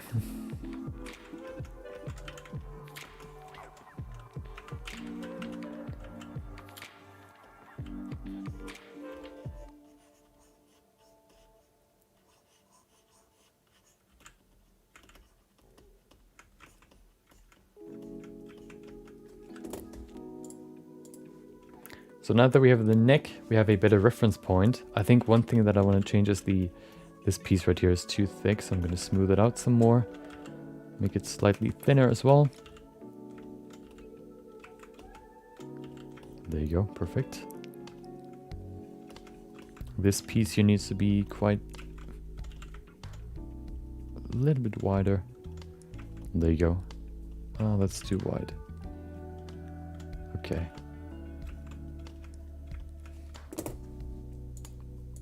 Of course, the best reference you could find would be with when the person is bald, of course. But that's of course quite rare. So you know, if you can find it, that would be crazy good. If not, then it's not like too crazy, or it's not horrible. Okay, let me see the profile view. I'm gonna save it right there. Let's look at it. Oh, we have to add one more thing, which is the connection to the jaw, basically, adding the mouth. You can see how it just goes straight up. We need to basically create space for the tongue. So what we do is basically we fill this kind of corner right there. You can see how it's just flat. That's basically where his tongue rests. So I'm gonna add some more volume right here to make it, as you can see, straight.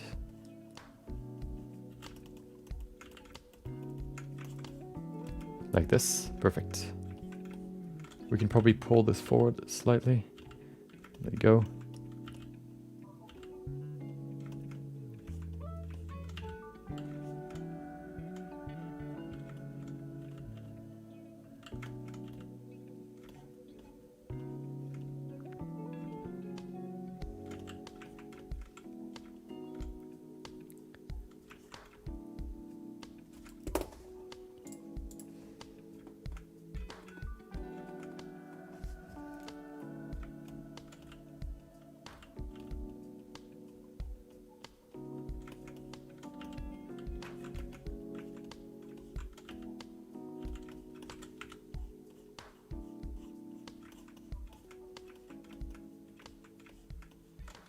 Okay.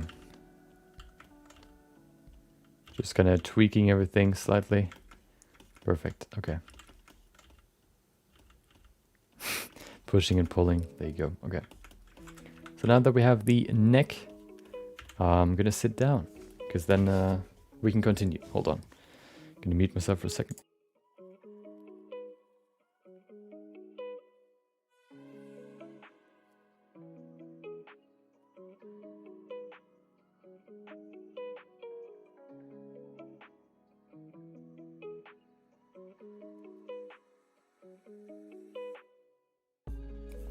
Okay, let's continue. So now that we have the neck, one thing that I see is that it's too wide, so I'm going to make it slightly thinner.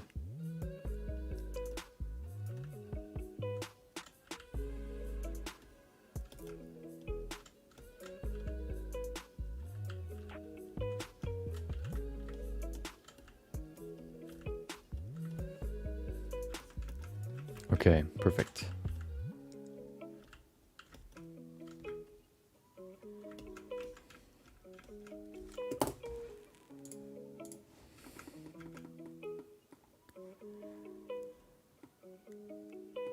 Let's go back to the front. Let's use this one. I'm going to use this one. So what we could do, for example, now, so we can kind of move upwards and see if that kind of fits the current or this image. So the chin looks pretty good. Maybe we can make it slightly thinner. There you go. Then this needs to be slightly thinner. There you go. Also, we probably need to pull the jaw slightly further back. So what I'm going to do is I'm just going to mask this piece here.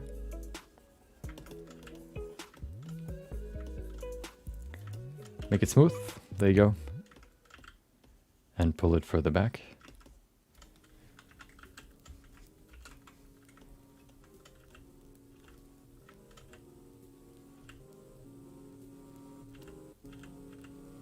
Keep in mind that usually the lower lip is further back than the upper lip. That's what I'm trying to do here right now. Perfect.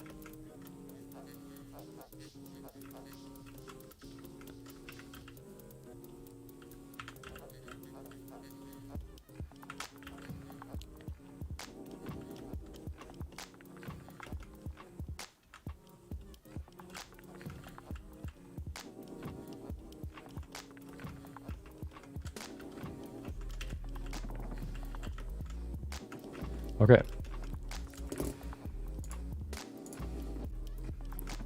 Let's see if we can make these eyes look more like eyes rather than these weird holes.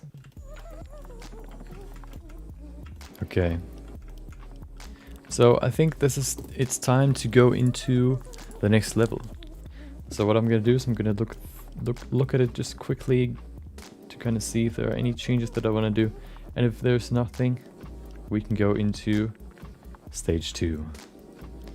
One thing that I want to adjust is the jaw is too wide.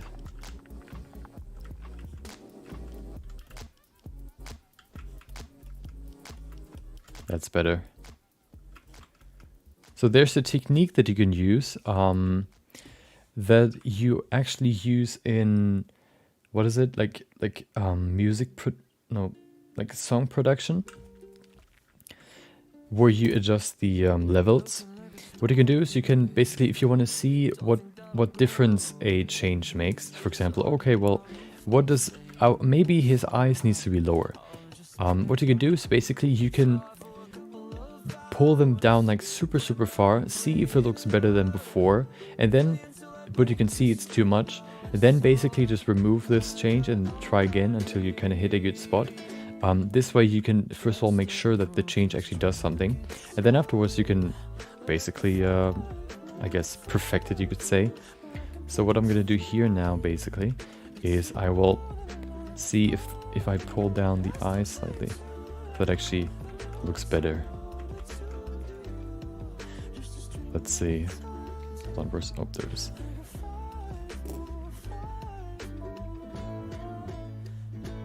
No, that's too low.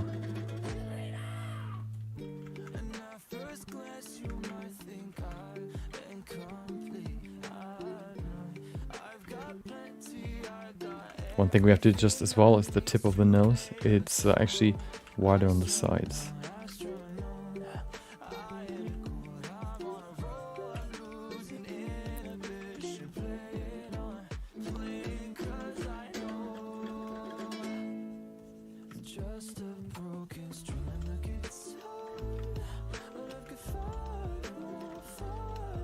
Okay.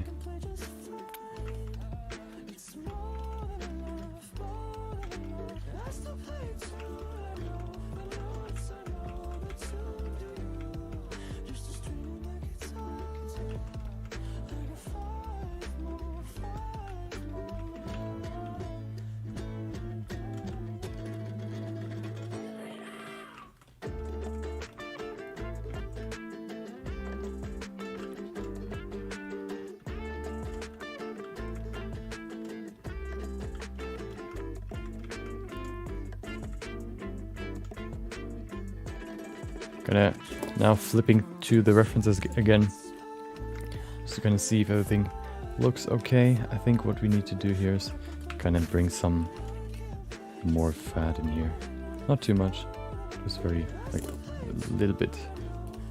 Okay.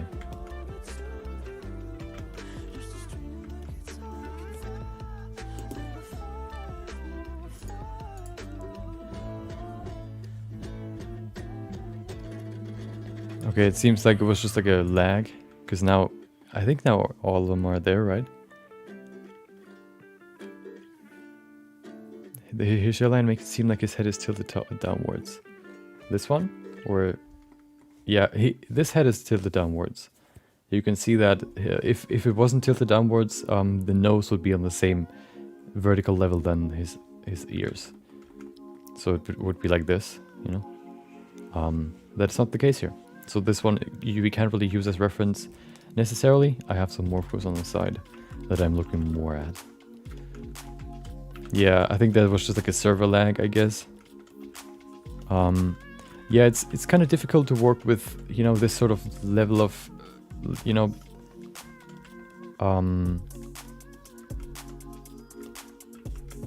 level of resolution, but this is the most important part.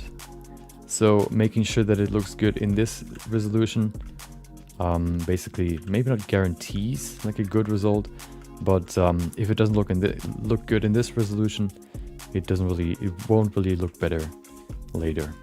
That's why I'm sticking to it for so long.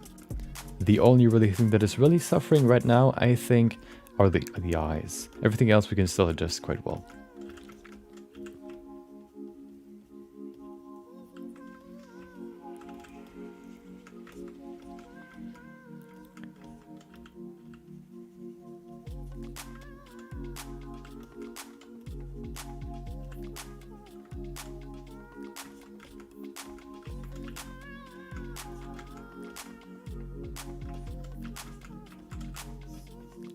Okay, there you go.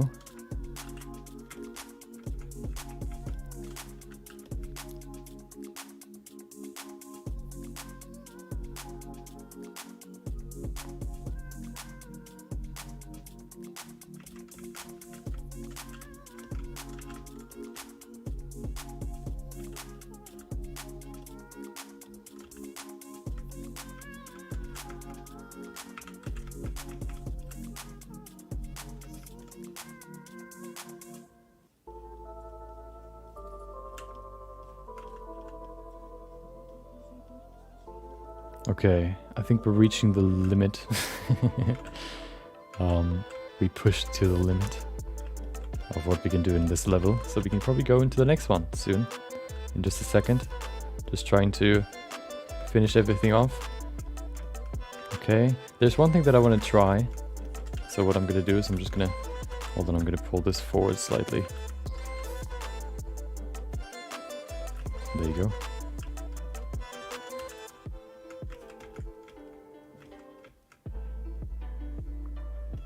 Okay, so what I wanted to do is I want to grab basically everything down here and pull it up slightly just to kind of see what it looks like. Maybe it helps, maybe not. Let's see. Invert. Snake hook brush.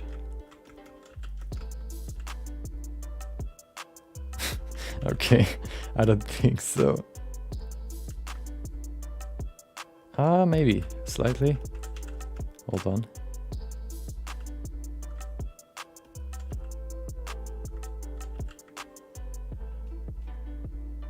No.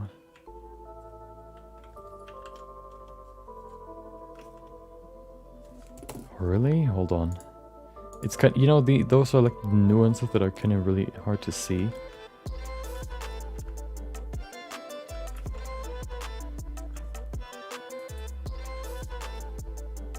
No, I think that's good. I think that's good.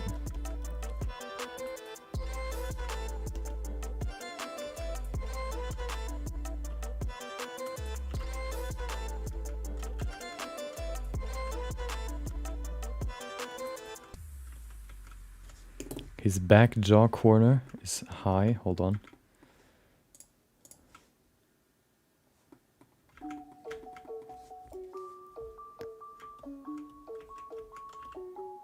Yeah.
Maybe not.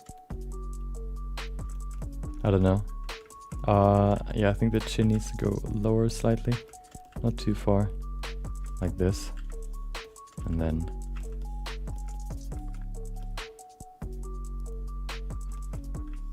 I think that's okay for now.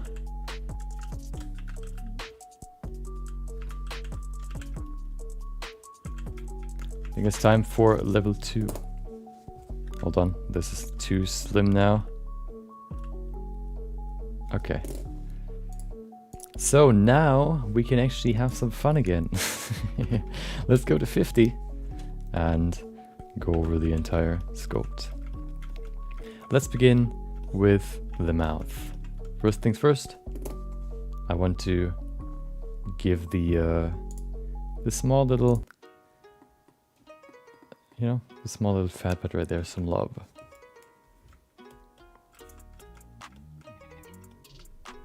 Yeah, but you can see that his nose is you know, he tilts his head downwards slightly. That's also why his mouth is so far down. But yeah, I think we can pull it slightly higher.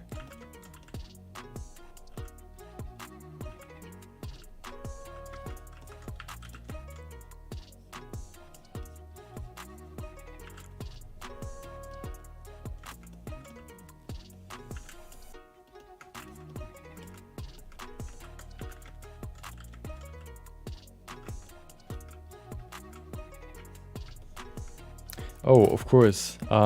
Before we do that, there's one more thing that we should add before we go further.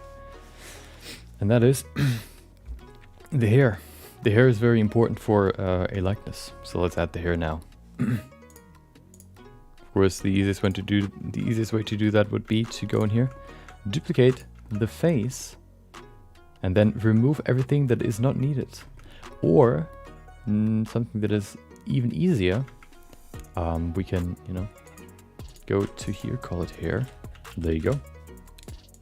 We go into this hair sculpt. Because it is so rough, we can still remove some stuff very easily. So what we do is we kind of smooth everything out. Remove the ears, for example, like this. We remove all the extremities right here. There you go. Perfect. Now that we have done that, what we can do is we can go to the good old, what is it called again? Mesh filter, and use inflate. We bring back everything else, like the sphere. You can see it right there. Okay, we have to kind of fix this region here. Oh, we're gonna go closer here. What I want to do basically now is I want to put it lower or underneath his skin. So what I can do is I can use the mesh filter and pull it underneath. Inflate it basically to the inside. If you look at it now, you can see a slight kind of distance. Perfect. There's one more thing that we have to fix, which is right here in the eyes. There you go. Okay. Perfect. I'm gonna save it right there. And let's add the hair now. Oh, hello. Hold on. Wait. Oh no, we're good. Okay. Let's create the hair. Let's create the hairline first. Let's go to the profile view because I think profile view is easier to see the hairline. There you go. Okay. So, of course, we need to use a lot of power to add some more volume here. There you go. It goes forward up to here probably, like right there. You can see it kind of aligns with the side of the head that you can see here as well. Goes all the way up here and then back. You could say he has a receding hairline. Or maybe it's not necessarily receding, but he has a long forehead. And then it goes back forward again. Like this.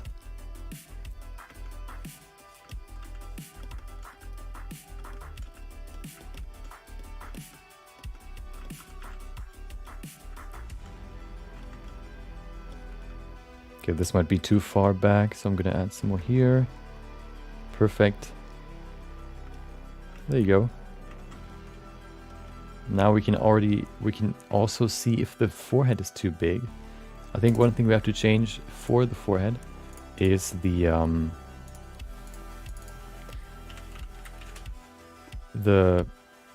I guess slope.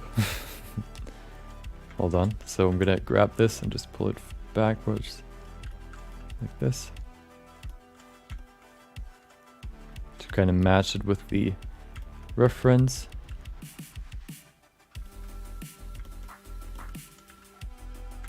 There you go.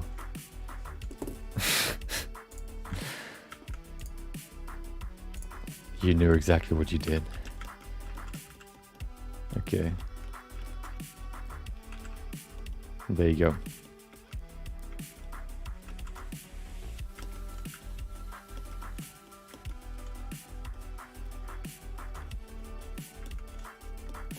Let's cover his head first. There you go.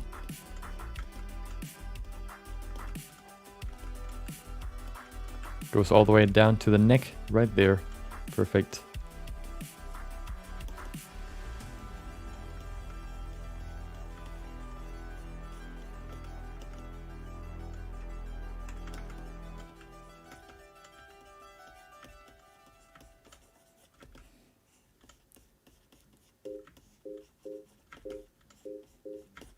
And then on this side as well.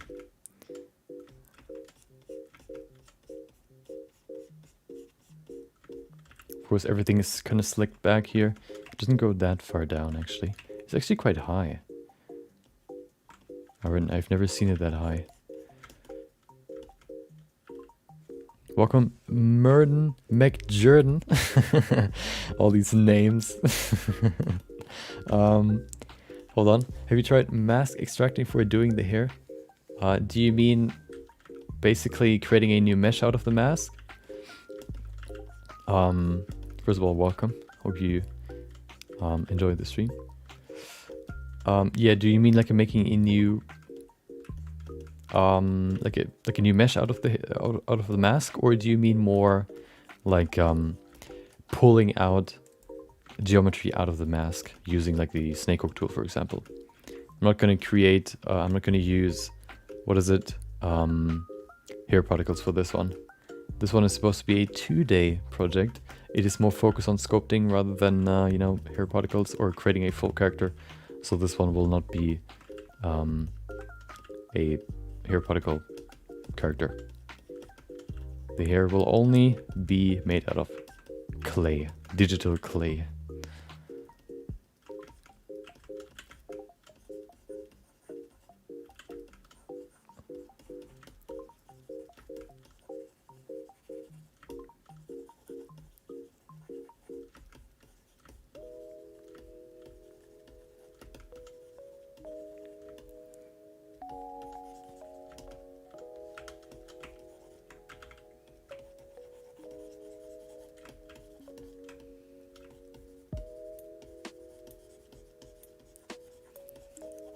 There you go. Kind of using the crease brush to kind of give it some more shape. We can see we need to adjust it a little bit. There's too much in the front. Making it lower, putting it down like this. Perfect. Lower here as well. Okay.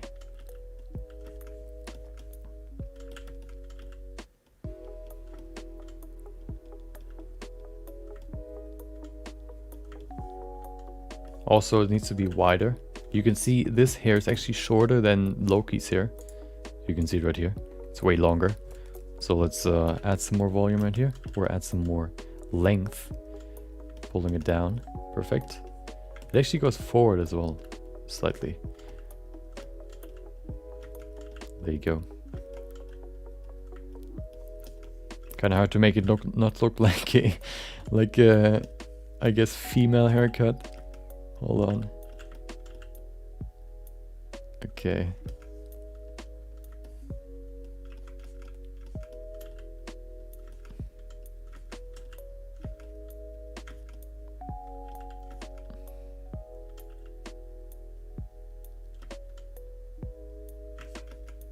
Okay.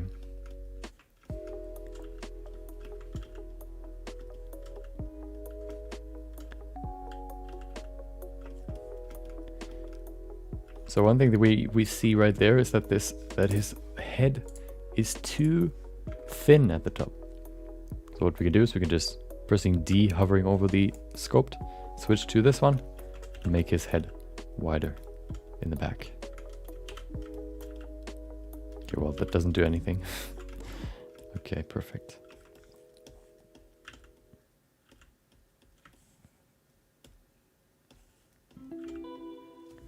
Hiding the hair will reveal the truth. There you go. Perfect, smoothing it a little bit. Yeah, that's kind of wide now. I think that's better. Okay. Well, that's the blockhead. Hold on. Hold on. Welcome 3D, I don't know. I cannot pronounce that, I'm sorry. Welcome. Unfortunately, I cannot read what you said as well. But I hope you enjoyed your Monday.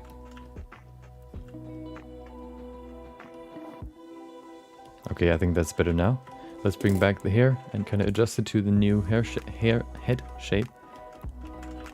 Making it wider. Oh, that's the head. There you go. That's the best function now in 2.93. Just pressing D on a different sculpt to switch to the one that you need. You know, oh, I want to sculpt on the head. Press D. Oh, I want to sculpt on the hair. Press D. Perfect.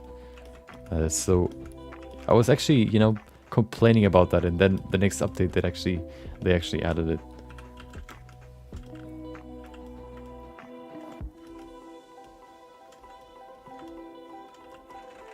Okay.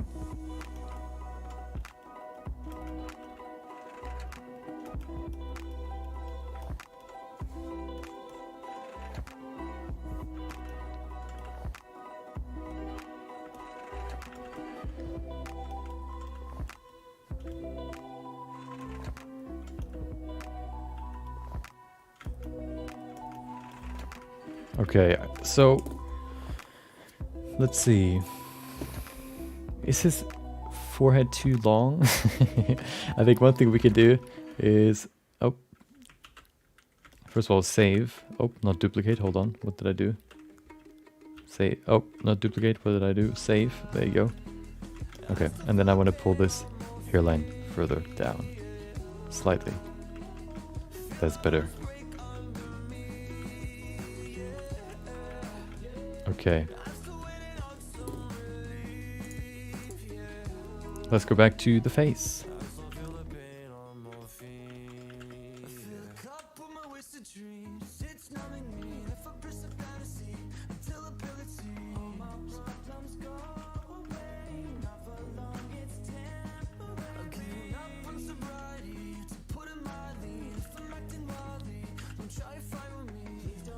Do you mean his hair? Or his hairline?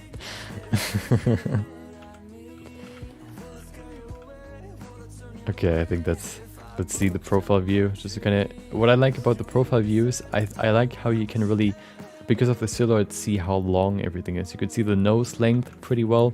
It's harder to see that in the front view, for example. You can see it's kind of hard to see where the tip of the nose is. It's kind of hard to see where it kind of transitions to the forehead. But the clear silhouette of the nose and then the forehead makes it really easy to see the different lengths of everything. So you can see the nose, for example, you can see the lips, you can see the forehead, and I think that looks pretty good now. Maybe we need to pull it further back slightly, like that. Yeah, and then we need to pull the hairs back just slightly as well. There you go.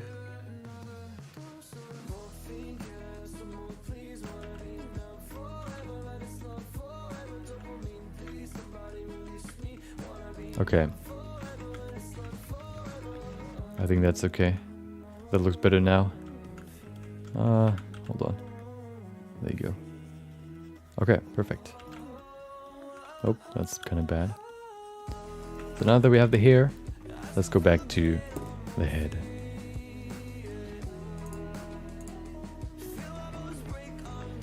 So there's one thing that I want to try. Could be quite risky. Well, not really, but let's see if it works.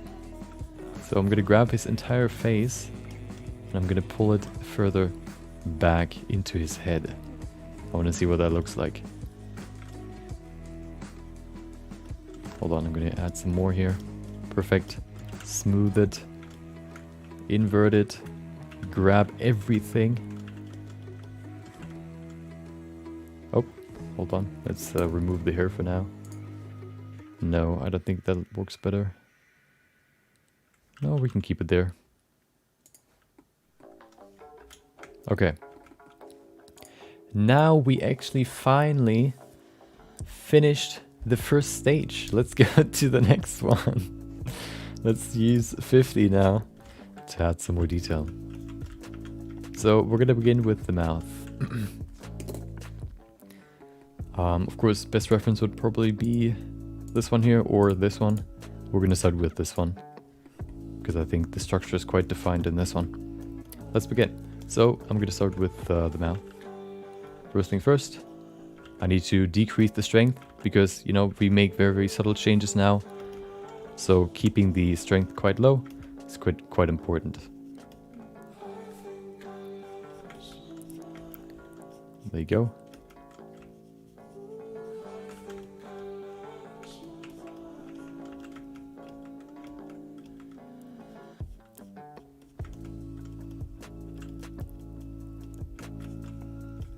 My dad actually also has like a super long forehead, so I'm quite lucky that I didn't get it.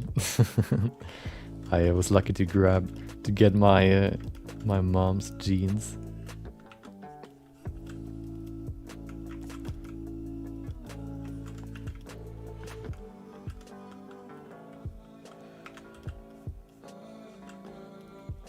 He actually almost has the same hairline than he has.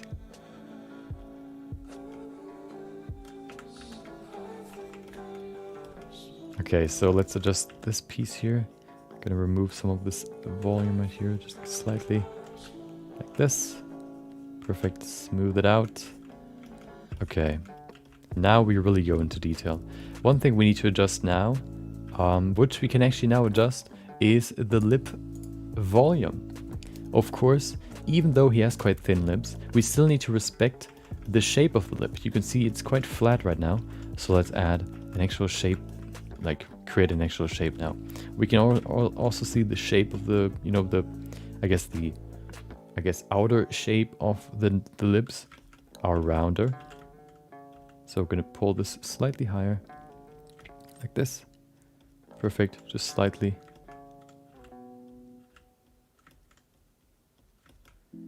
Okay, right now he looks like the Joker from the newest movie.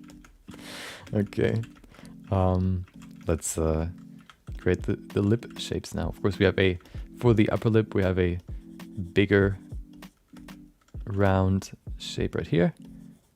And then we have two on the sides.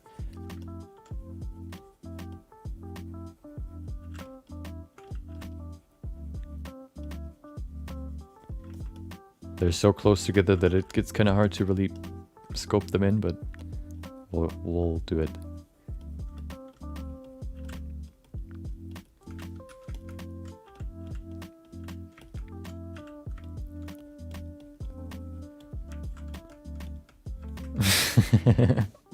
True.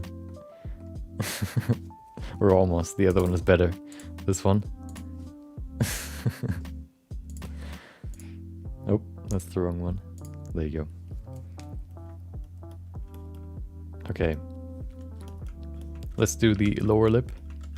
We have two balls basically, one right here and one on the other side.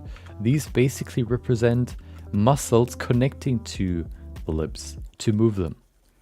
That is true for probably for both lips, but I do not know where these. So these are pretty simple because so basically what happens is that you have muscles going from the cheekbone to the lip right here, like this. So that's why we have this volume right here, this kind of, you know, these balls. But what is this? Why is there this weird thing? There's no muscle right there. Why is there this middle piece? I do not know. Maybe you know. I tried to figure it out, but I couldn't. Maybe at some point I'll get to know why. Okay.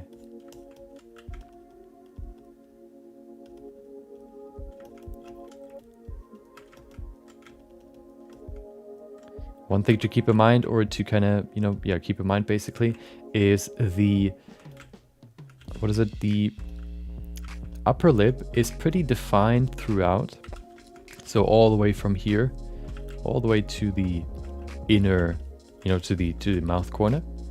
But the lower lip is basically only defined in the middle. But then, you know, when it gets closer to the outside, or to, not the outside, to the corner of the mouth, it gets quite blurry, like this.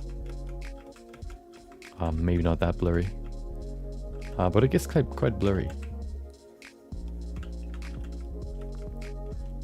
Because the transition to the muscle that is connected to the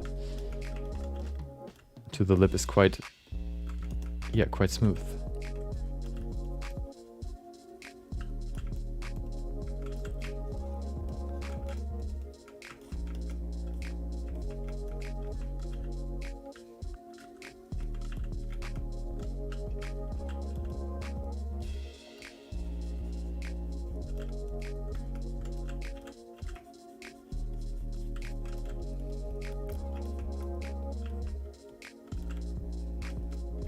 Okay, let's adjust the upper lip slightly. What I want to do here is I want to kind of cut in here.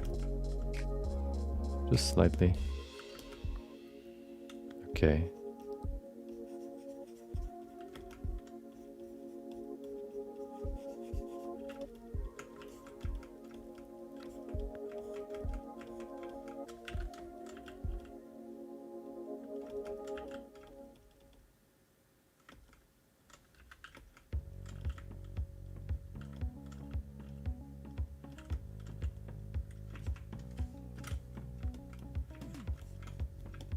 What's the football player mask?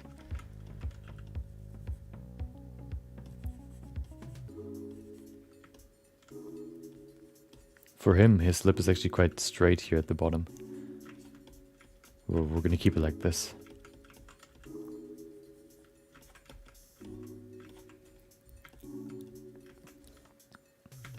I think now that we've detailed the lips some more, now that they're thinner, I think we need to kind of pull the chin a little bit higher. So let's do that now. Or we can also smooth it slightly. Lines under the eyes. Hold on. I can't see it. I don't see it. Oh, yeah, okay, now I get what you mean. You mean the mask right here? This one?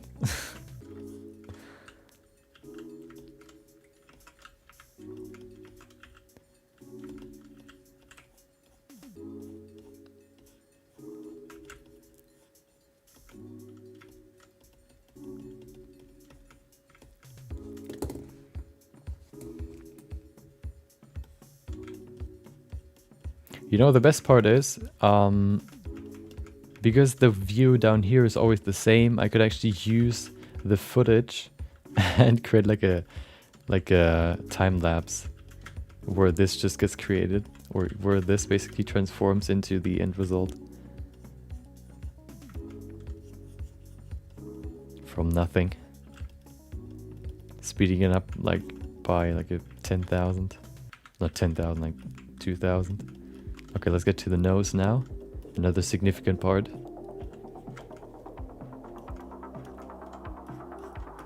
From California. Ooh.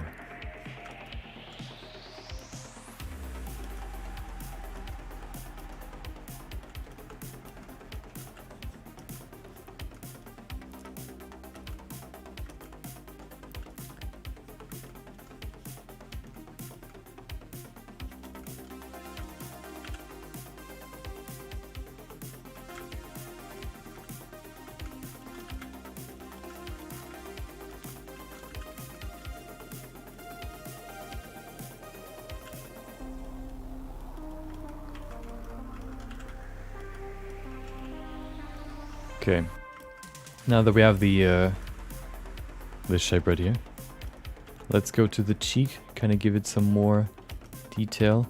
What we could also do, so you can go with a very weak brush over everything and then smooth everything.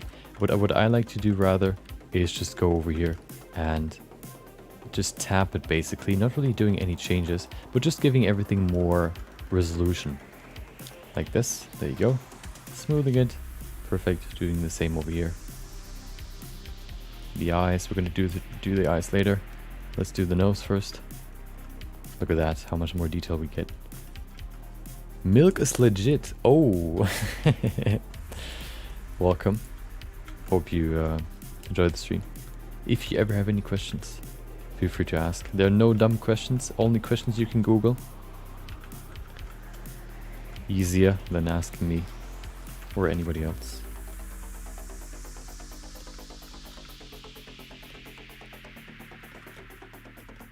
Okay.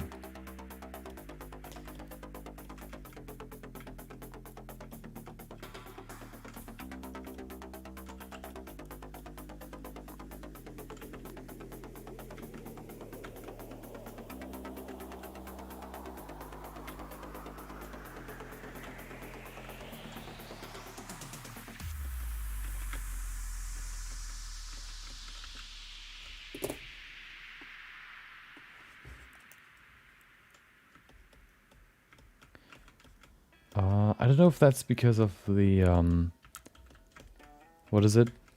The matte. What is it? The matte. What's that thing called again? The matte cap. I wonder if because of the matte cap, it looks wider. I don't think that's the case. I think one thing we have to adjust here is the this piece here. We need to make the transition here a little bit sharper. So I'm just gonna sharpen it up a little bit, smoothing it out, and then there you go. I think that should help make it look more like him as well. There you go. Smoothing it. Perfect.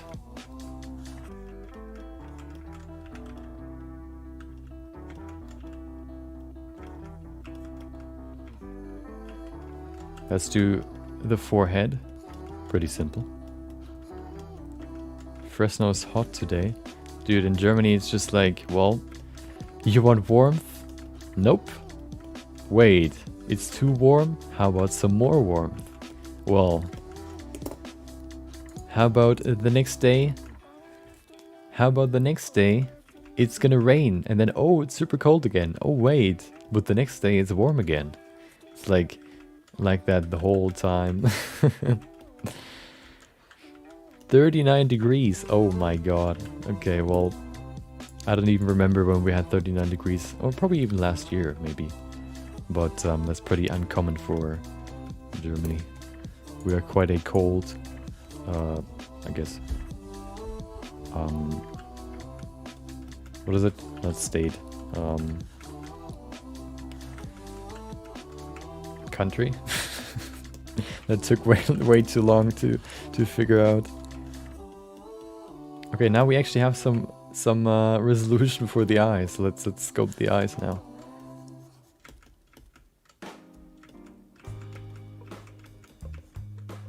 Let's give these eyes some soul.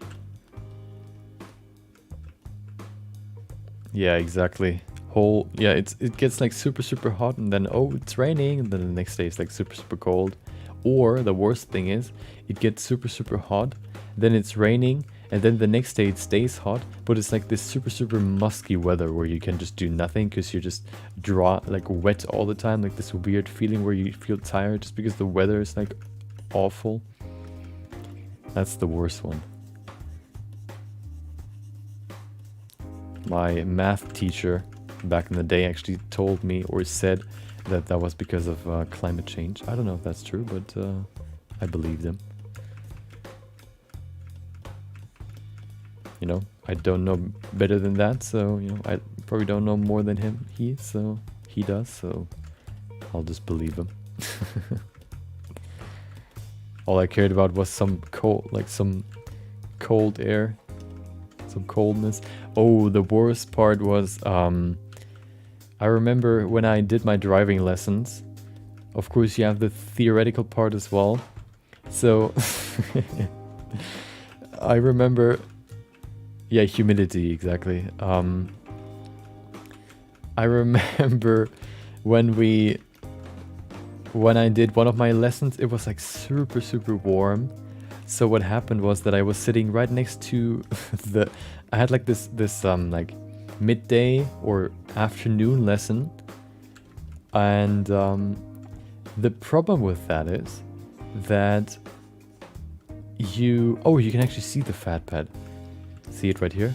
Woo, right there. That's the fat pad that I was talking about before, that I'm actually right now adding to him.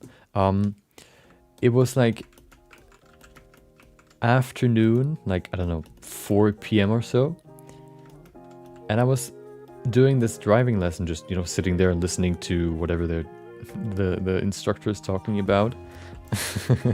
And then I was sitting next to, like, on this IKEA table, white, thank God, sitting there, and the sun was just blasting into the room. It was like such a small room, and there were like 4 people or so it's even warmer. And then I was just sitting there oozing and like I remember sitting there and like having my hands and my arms on the table, and then I was just lifting it up, and I saw like this pool of water or like sweat on the table. It was so bad.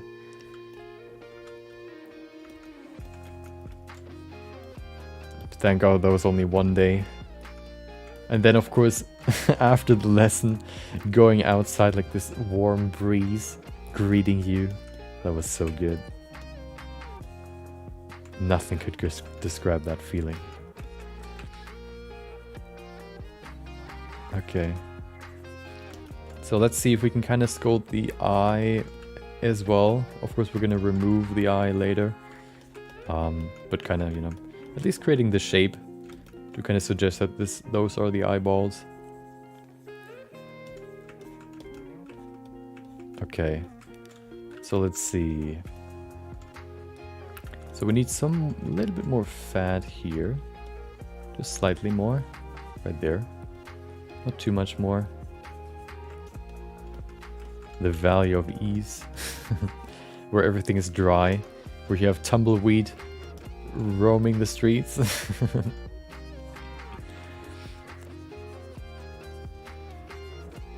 There you go.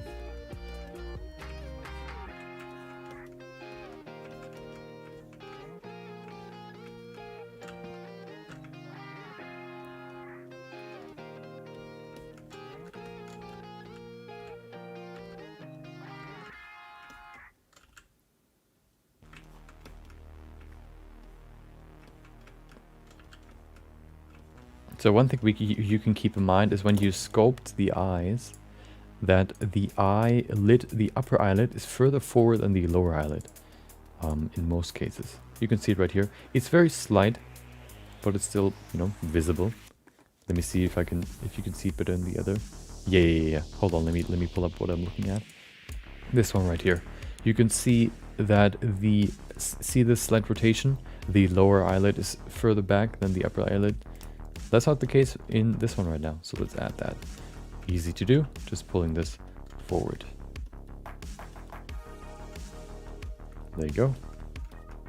And then maybe even this slightly backwards.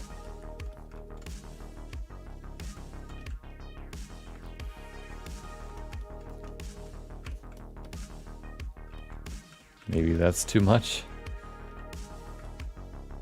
Okay, there you go.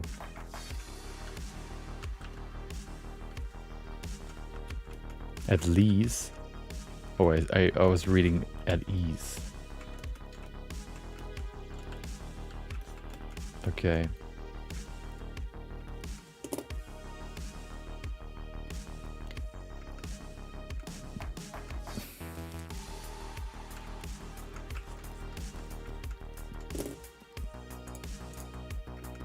Let's bring back probably this one's probably the best to look at. This one isn't really giving us any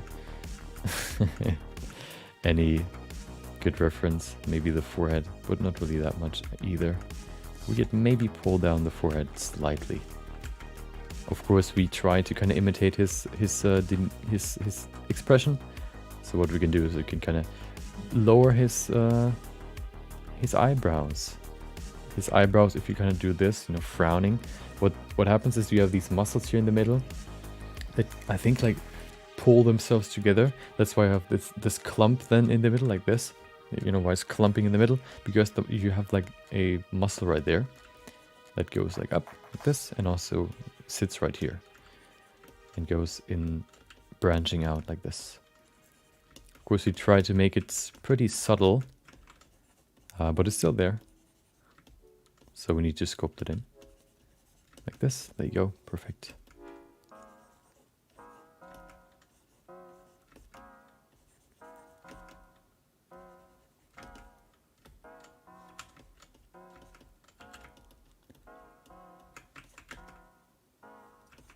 That might be too strong. We can kind of ease it again by just pulling it higher.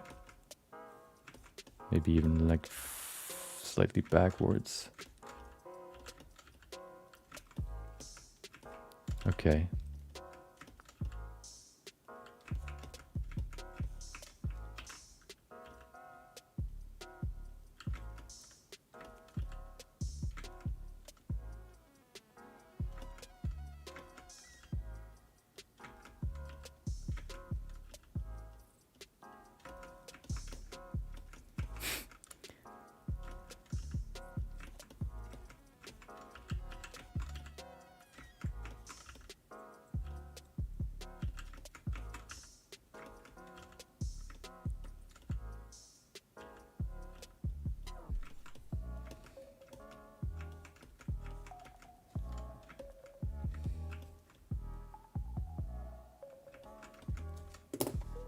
think I want to pull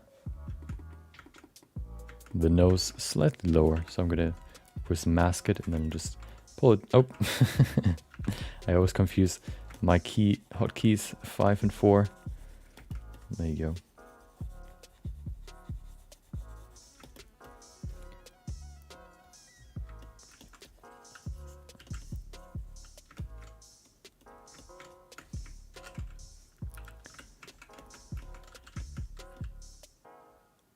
Oh, that's too much. I'm gonna use my grab brush. I think that's the better choice for this.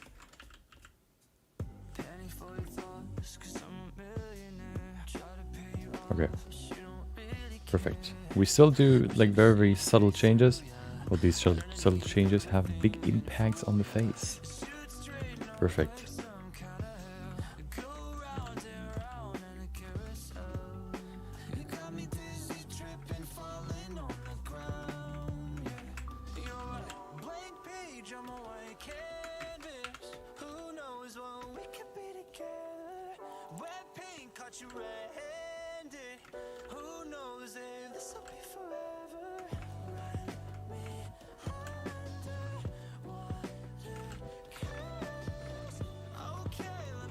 Okay.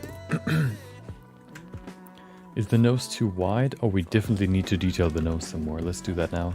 So first of all, what we're going to do is we're going to kind of create the actual nose holes here.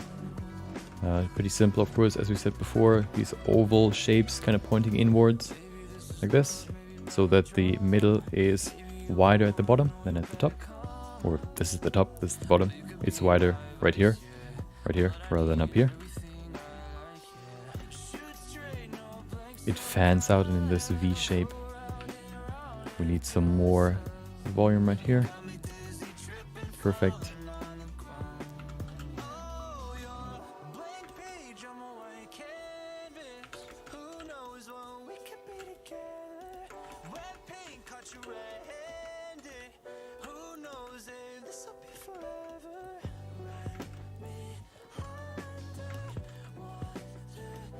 Giving the nostrils some more volume, not too much, just slightly more. Also probably the shape needs to be slightly thinner, like this. Perfect. You can see his nose tip is quite small. You can see if we separate these pieces, we have the nostril right here. Then we have the tip that is right there. And you can see how small it is. Sometimes they go like all the way down here. This one is quite small, actually. Actually, no, it's probably like this. Yeah. And then, of course, you have the bridge as well.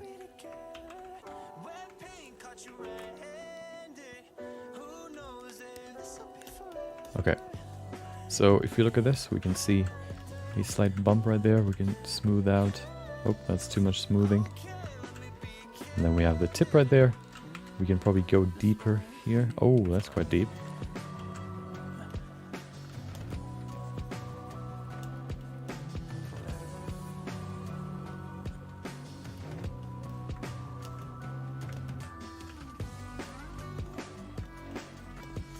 You also have the split between in the middle right there for the two pieces. Maybe not that defined, but it's still there. Okay, let's look at the front view, just gonna check. Okay.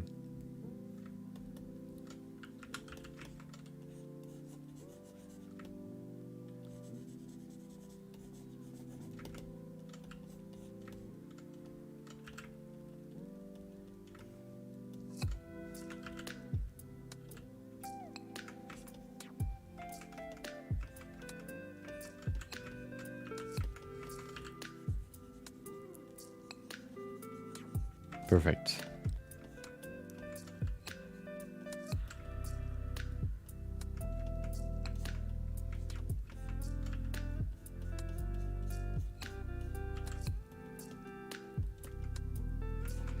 So I think one problem that we have right here is that the eyes are too close together.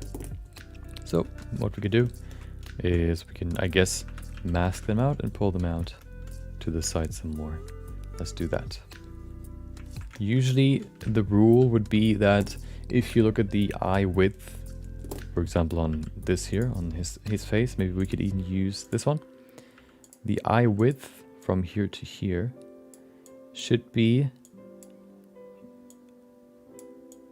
the same width again between the two eyes. So this length right here, that should roughly be, so the eyes should be one eye apart from each other. I think that isn't really the case here. We need to pull them out some more to the side. That should fix it. So what we can do is we can just, oh, I removed the mask. Why did I do that? Oh no. Let's grab it, pull it to the side.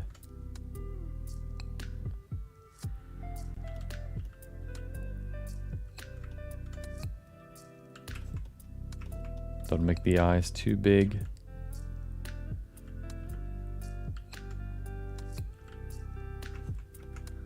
That's better. Maybe even too big. I mean, too far apart.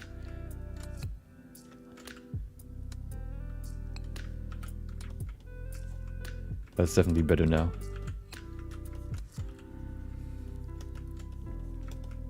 I think it's time to add the actual eyes, because then it gets kind of easier to kind of, you know, sculpt around the actual eyes. So what I'm going to do is I'm going to just, you know, increase the strength all the way to 1 and just remove this piece.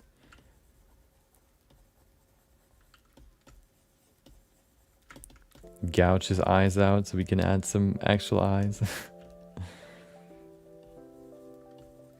That's the hair right there.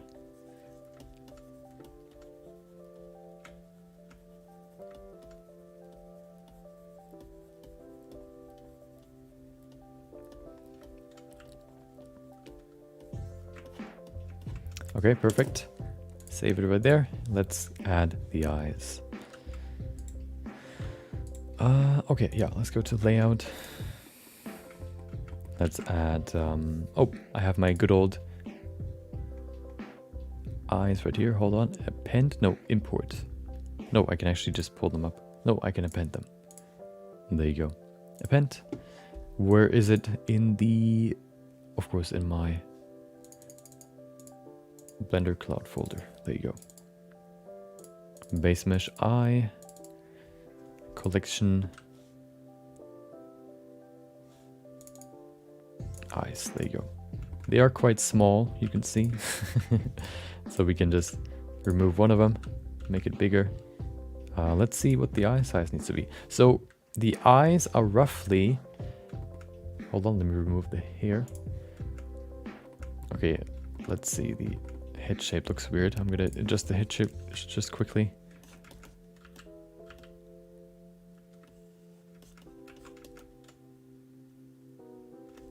I'm gonna leave it there. Maybe we can pull this slightly higher. Okay. Okay. So the eyes are roughly in width, 5 eyes next to each other basically mean, or basically are as wide as the head. That's you know, how you can keep in mind, or how you can kind of, I guess,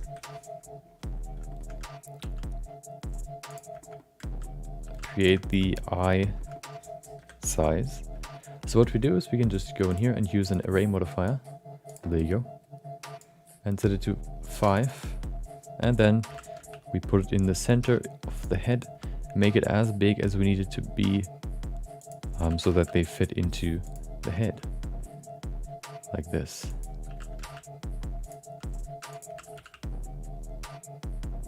There you go. Perfect. Now we can just remove them again. We can put it into the head. And then what we can do is we can use a mirror modifier to mirror to the other side.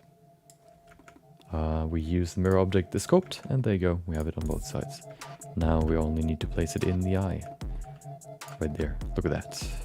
Perfect. Now we actually have eyes. They're not going to be textured just yet, so let's add these textures real quick so we can actually see some eyes. We can see he looks like some sort of, I don't know, god with his glowing eyes. So the first one, transmission.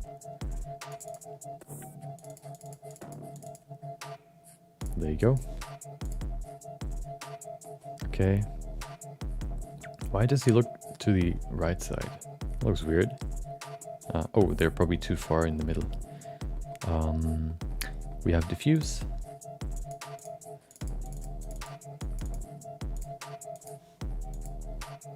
There you go. We have normal.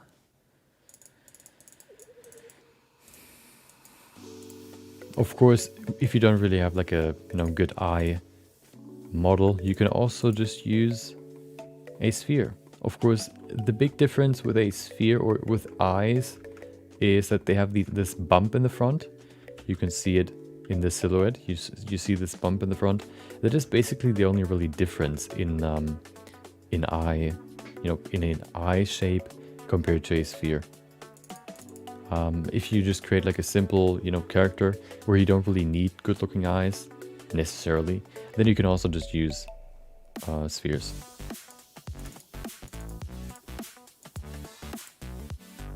Okay, two more. One more. Normal. Oh, no. There you go. Eye, normal. There you go. Okay.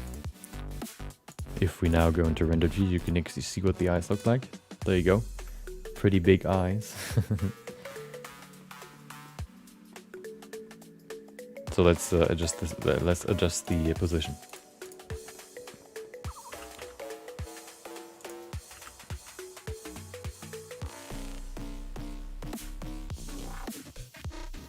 I think they also need to be smaller slightly. Yeah, we need to make them quite a little bit smaller. More like that, probably.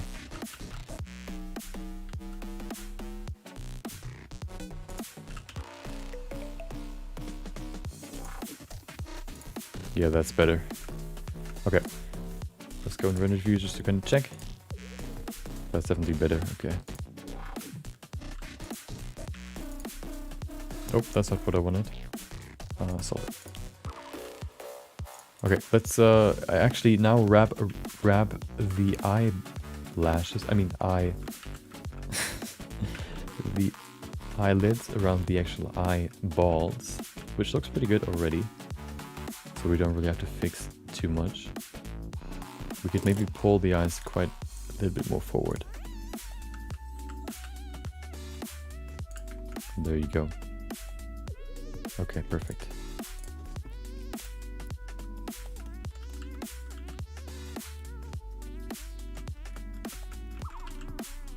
Oh, let's continue detailing the face.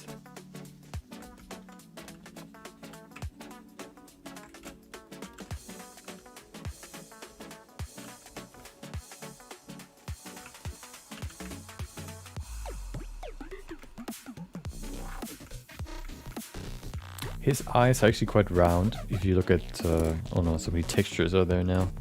You can see how round his eyes are. So let's put that in as well.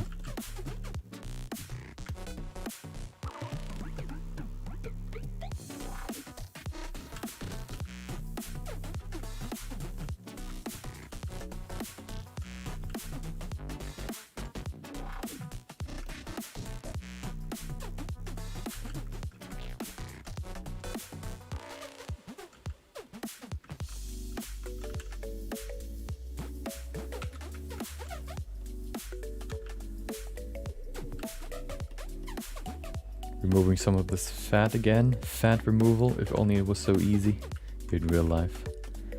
There you go.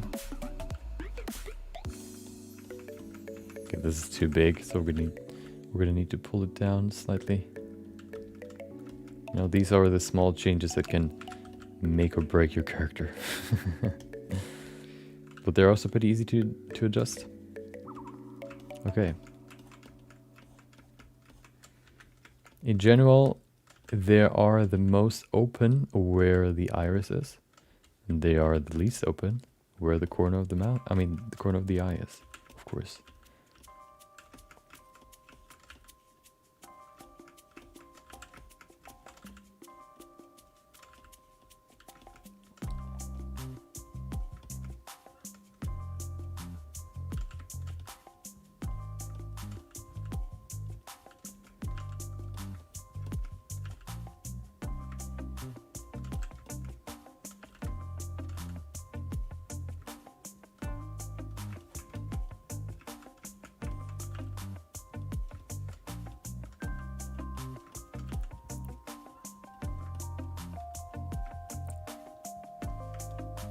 Okay.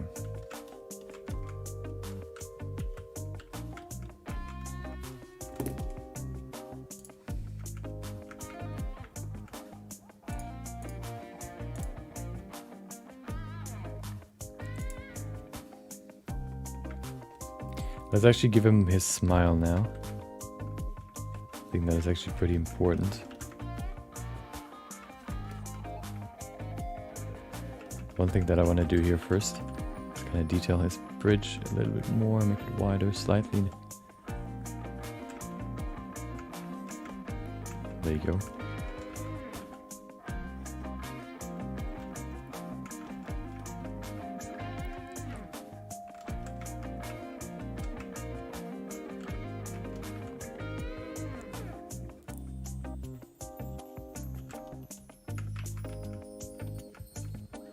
Okay, let's pull his mouth slightly back and up.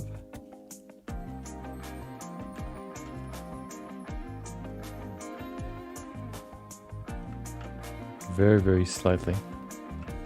Like that. His lips are actually quite thin in this, of course. So we need to pull them lower. Like this. Perfect, easy, and simple.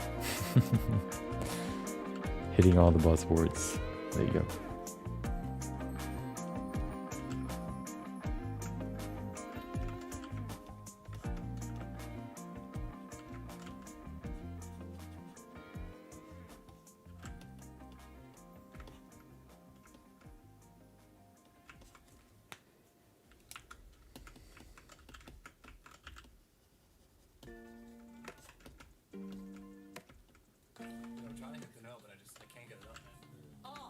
That's what she said.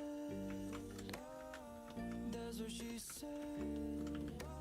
Thought we were alright, just a waste of time. That's what she said. That's what she said. Had I never known, how'd it go so long?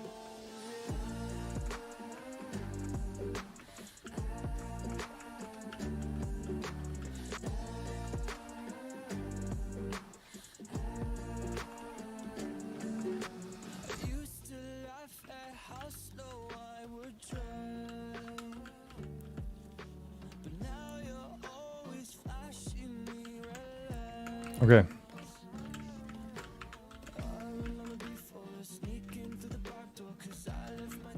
Let's look at the main reference again. There you go. Can we somehow remove these? Can I remove the paint? Hold on. Can I remove it? Hold on. Mix. Subtract. Nope, there's no subtract. Well, okay. Yeah, asymmetry will help as well. Right now I'm kind of looking at the overall proportions. Asymmetry would be the, I guess, the final thing that we would add. Yeah, exactly. If once you add symmetry, you can't go back. That's why I try to delay it as much as possible. Because once we go and add some asymmetry, we basically have to make sure that everything else looks good. If not, then we have to adjust both sides individually. Or, you know, we could also just, I guess, go back if we wanted to. But, you know, why not make sure that everything else looks good before that?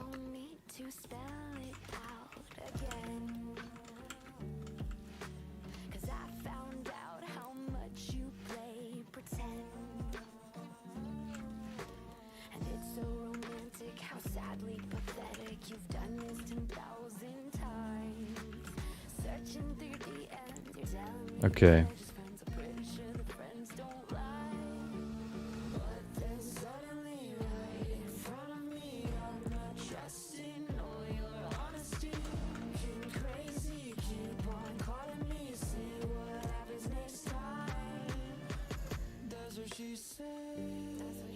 Very, very slight adjustments now that only really change, you know, small characteristics.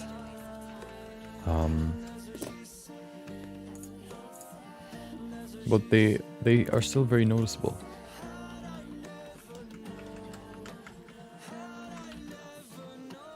smiles sideways. You mean with his mouth?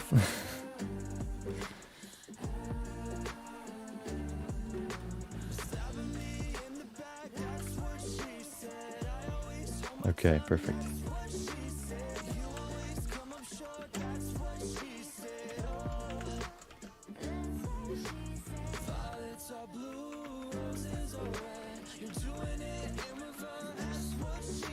Dude, these lines annoy me. Can I just remove this image and add it again? There you go. Okay. So one thing that I want to change is the lower eye, the lid. You can see for him, he kind of closed his eyes some more. So we're gonna pull it slightly higher, like that.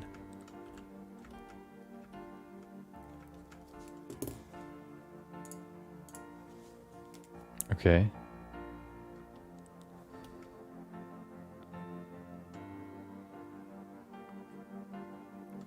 What do you mean with smiles sideways? I don't really know what you mean. Can you explain?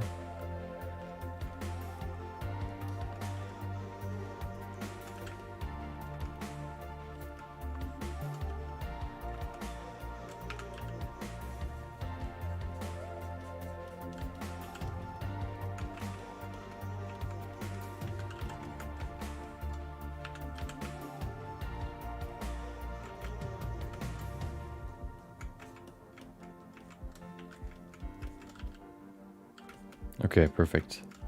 I think that's good now.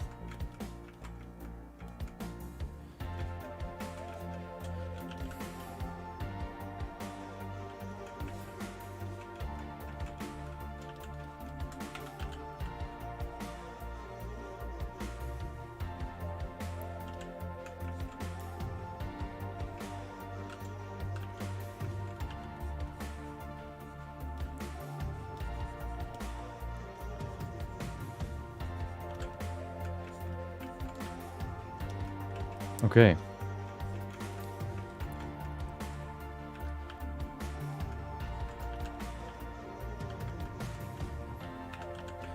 Adding some more volume right here. Okay.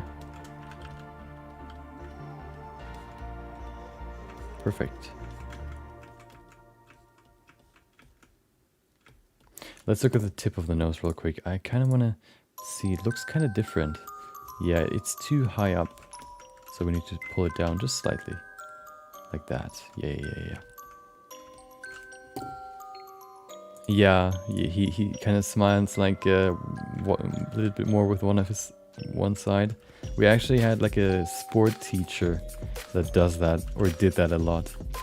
He actually was just only smiling with one side of his face. Of course, it was like super asymmetrical for him. It was like so weird.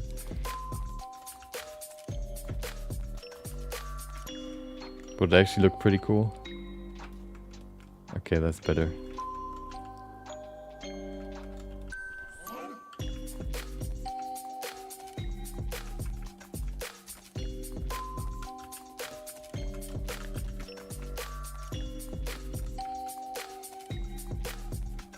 Okay.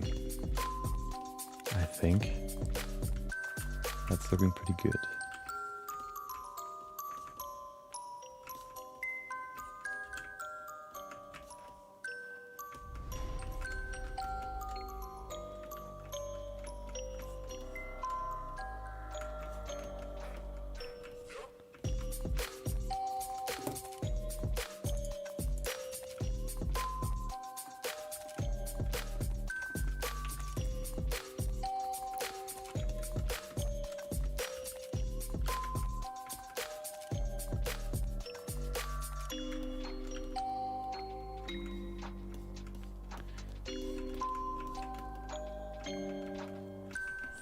Okay.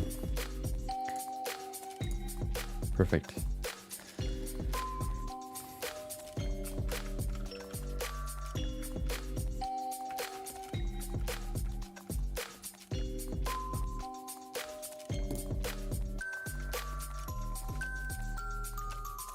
Doing slight adjustments here to the side of his face as well. Just kind of removing some of this. Making it flatter. I think can help as well. Going in here. Removing some of this. There you go. Going back in here.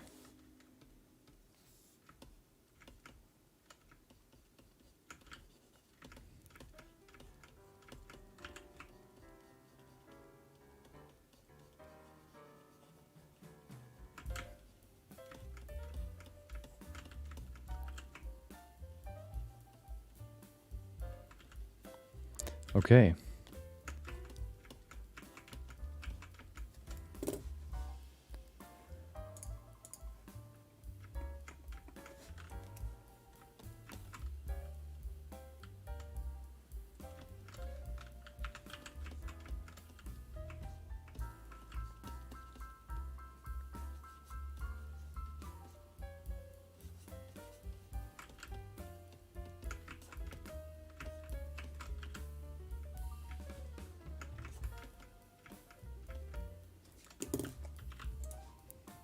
Let's look at it with actual eyes. Okay, the eyes look kind of weird. Let's see if we can fix them. I mean, yeah, the best way to fix them would probably be to use a focus point. So how do we do that? We can just grab an empty plane axis, pull it somewhere out, and then we can use the eyes. First of all, I'm going to place them in their right spot. I think they need to be a little bit higher. Let's see. Okay.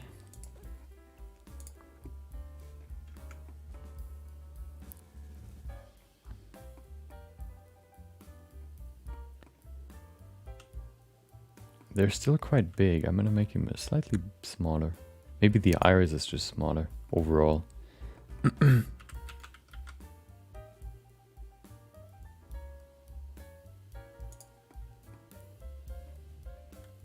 And then we can use a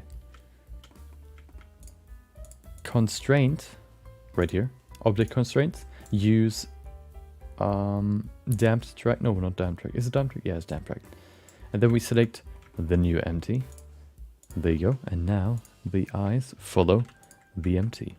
We have to set one change though. We have to set it to, I think, -z. No, -y. There you go. Now if we move this, you can see how his eyes change as well. The problem is they change because they're mirrored. They go in the opposite direction.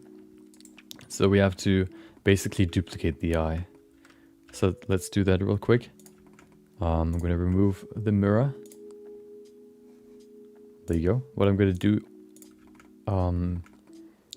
is I'll duplicate it. I'll move it over here. And because the sculpt is right in the middle of the world, we can just copy the X location, 0.26 whatever, copy and put it in here and put a minus or a negative in front of it, and then it's in the exact same spot again. And it actually has the constraint on it as well. So now if we go into the material preview, we can see how the eyes move. Woo. So you can look down, you can look up, and what we can do is we can position the camera, for example, now. I think though I'm going to keep it there for now. The good thing now is that he actually has a focus point. He is actually looking at something. Usually though, the eyes have a slight rotation outwards that you can't see here, or that you can't see in the eyes. It is very, very subtle. It's like 1 or 2 degrees, but it can actually make a character look more realistic, you could say. What I want to do though, let me see if I can actually do that. So what we can do is we can add another, wait, copy rotation. Yeah, copy rotation. Oh, put that right there. And then we can say, no, hold on. How do we change the rotation? How do we add the rotation? Transformation. No. Okay, well, doesn't work. I think constraints aren't really made for that. So let's not do that. What we could do though, is we could go in here and I guess just rotate it in on the z-axis right here by 90 degrees. Okay, well, that's weird. Hold on. We can probably use cursor to select it. And then we can say the pivot point is the 3D cursor. Then we can rotate it by 90 degrees. Should still be in... Yeah, okay, perfect. Rotate it Z by 1 degree, maybe 2 degrees. Let's say 1 degree. Now they have a slight outward rotation, which is more realistic. Perfect. Very, very slightly, but it's a slight change that can help a lot.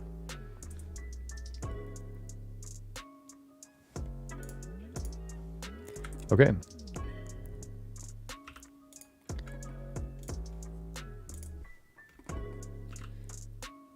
Solid, there you go. Yeah, that concludes today's stream. Hope you enjoyed. Maybe you learned something new. Of course, if you joined later, you probably didn't see everything that you might have wanted. So you can go back in the stream once the stream is done, and for example, watch from the beginning how I sculpted how I begin the head, for example.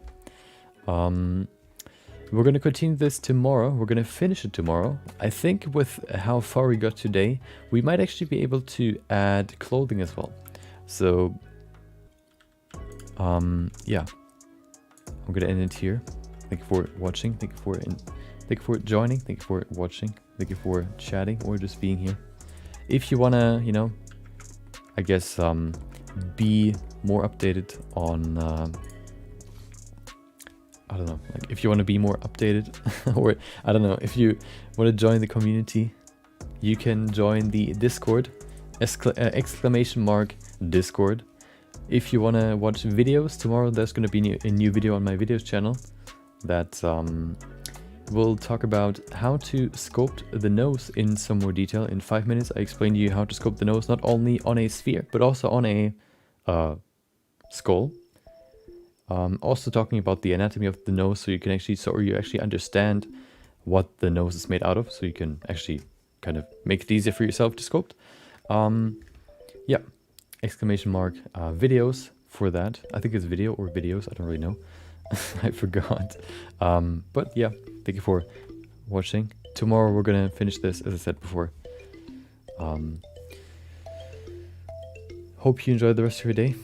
And yeah, thank you. Until then, have a great rest of your day, and maybe I'll see you next time. See ya.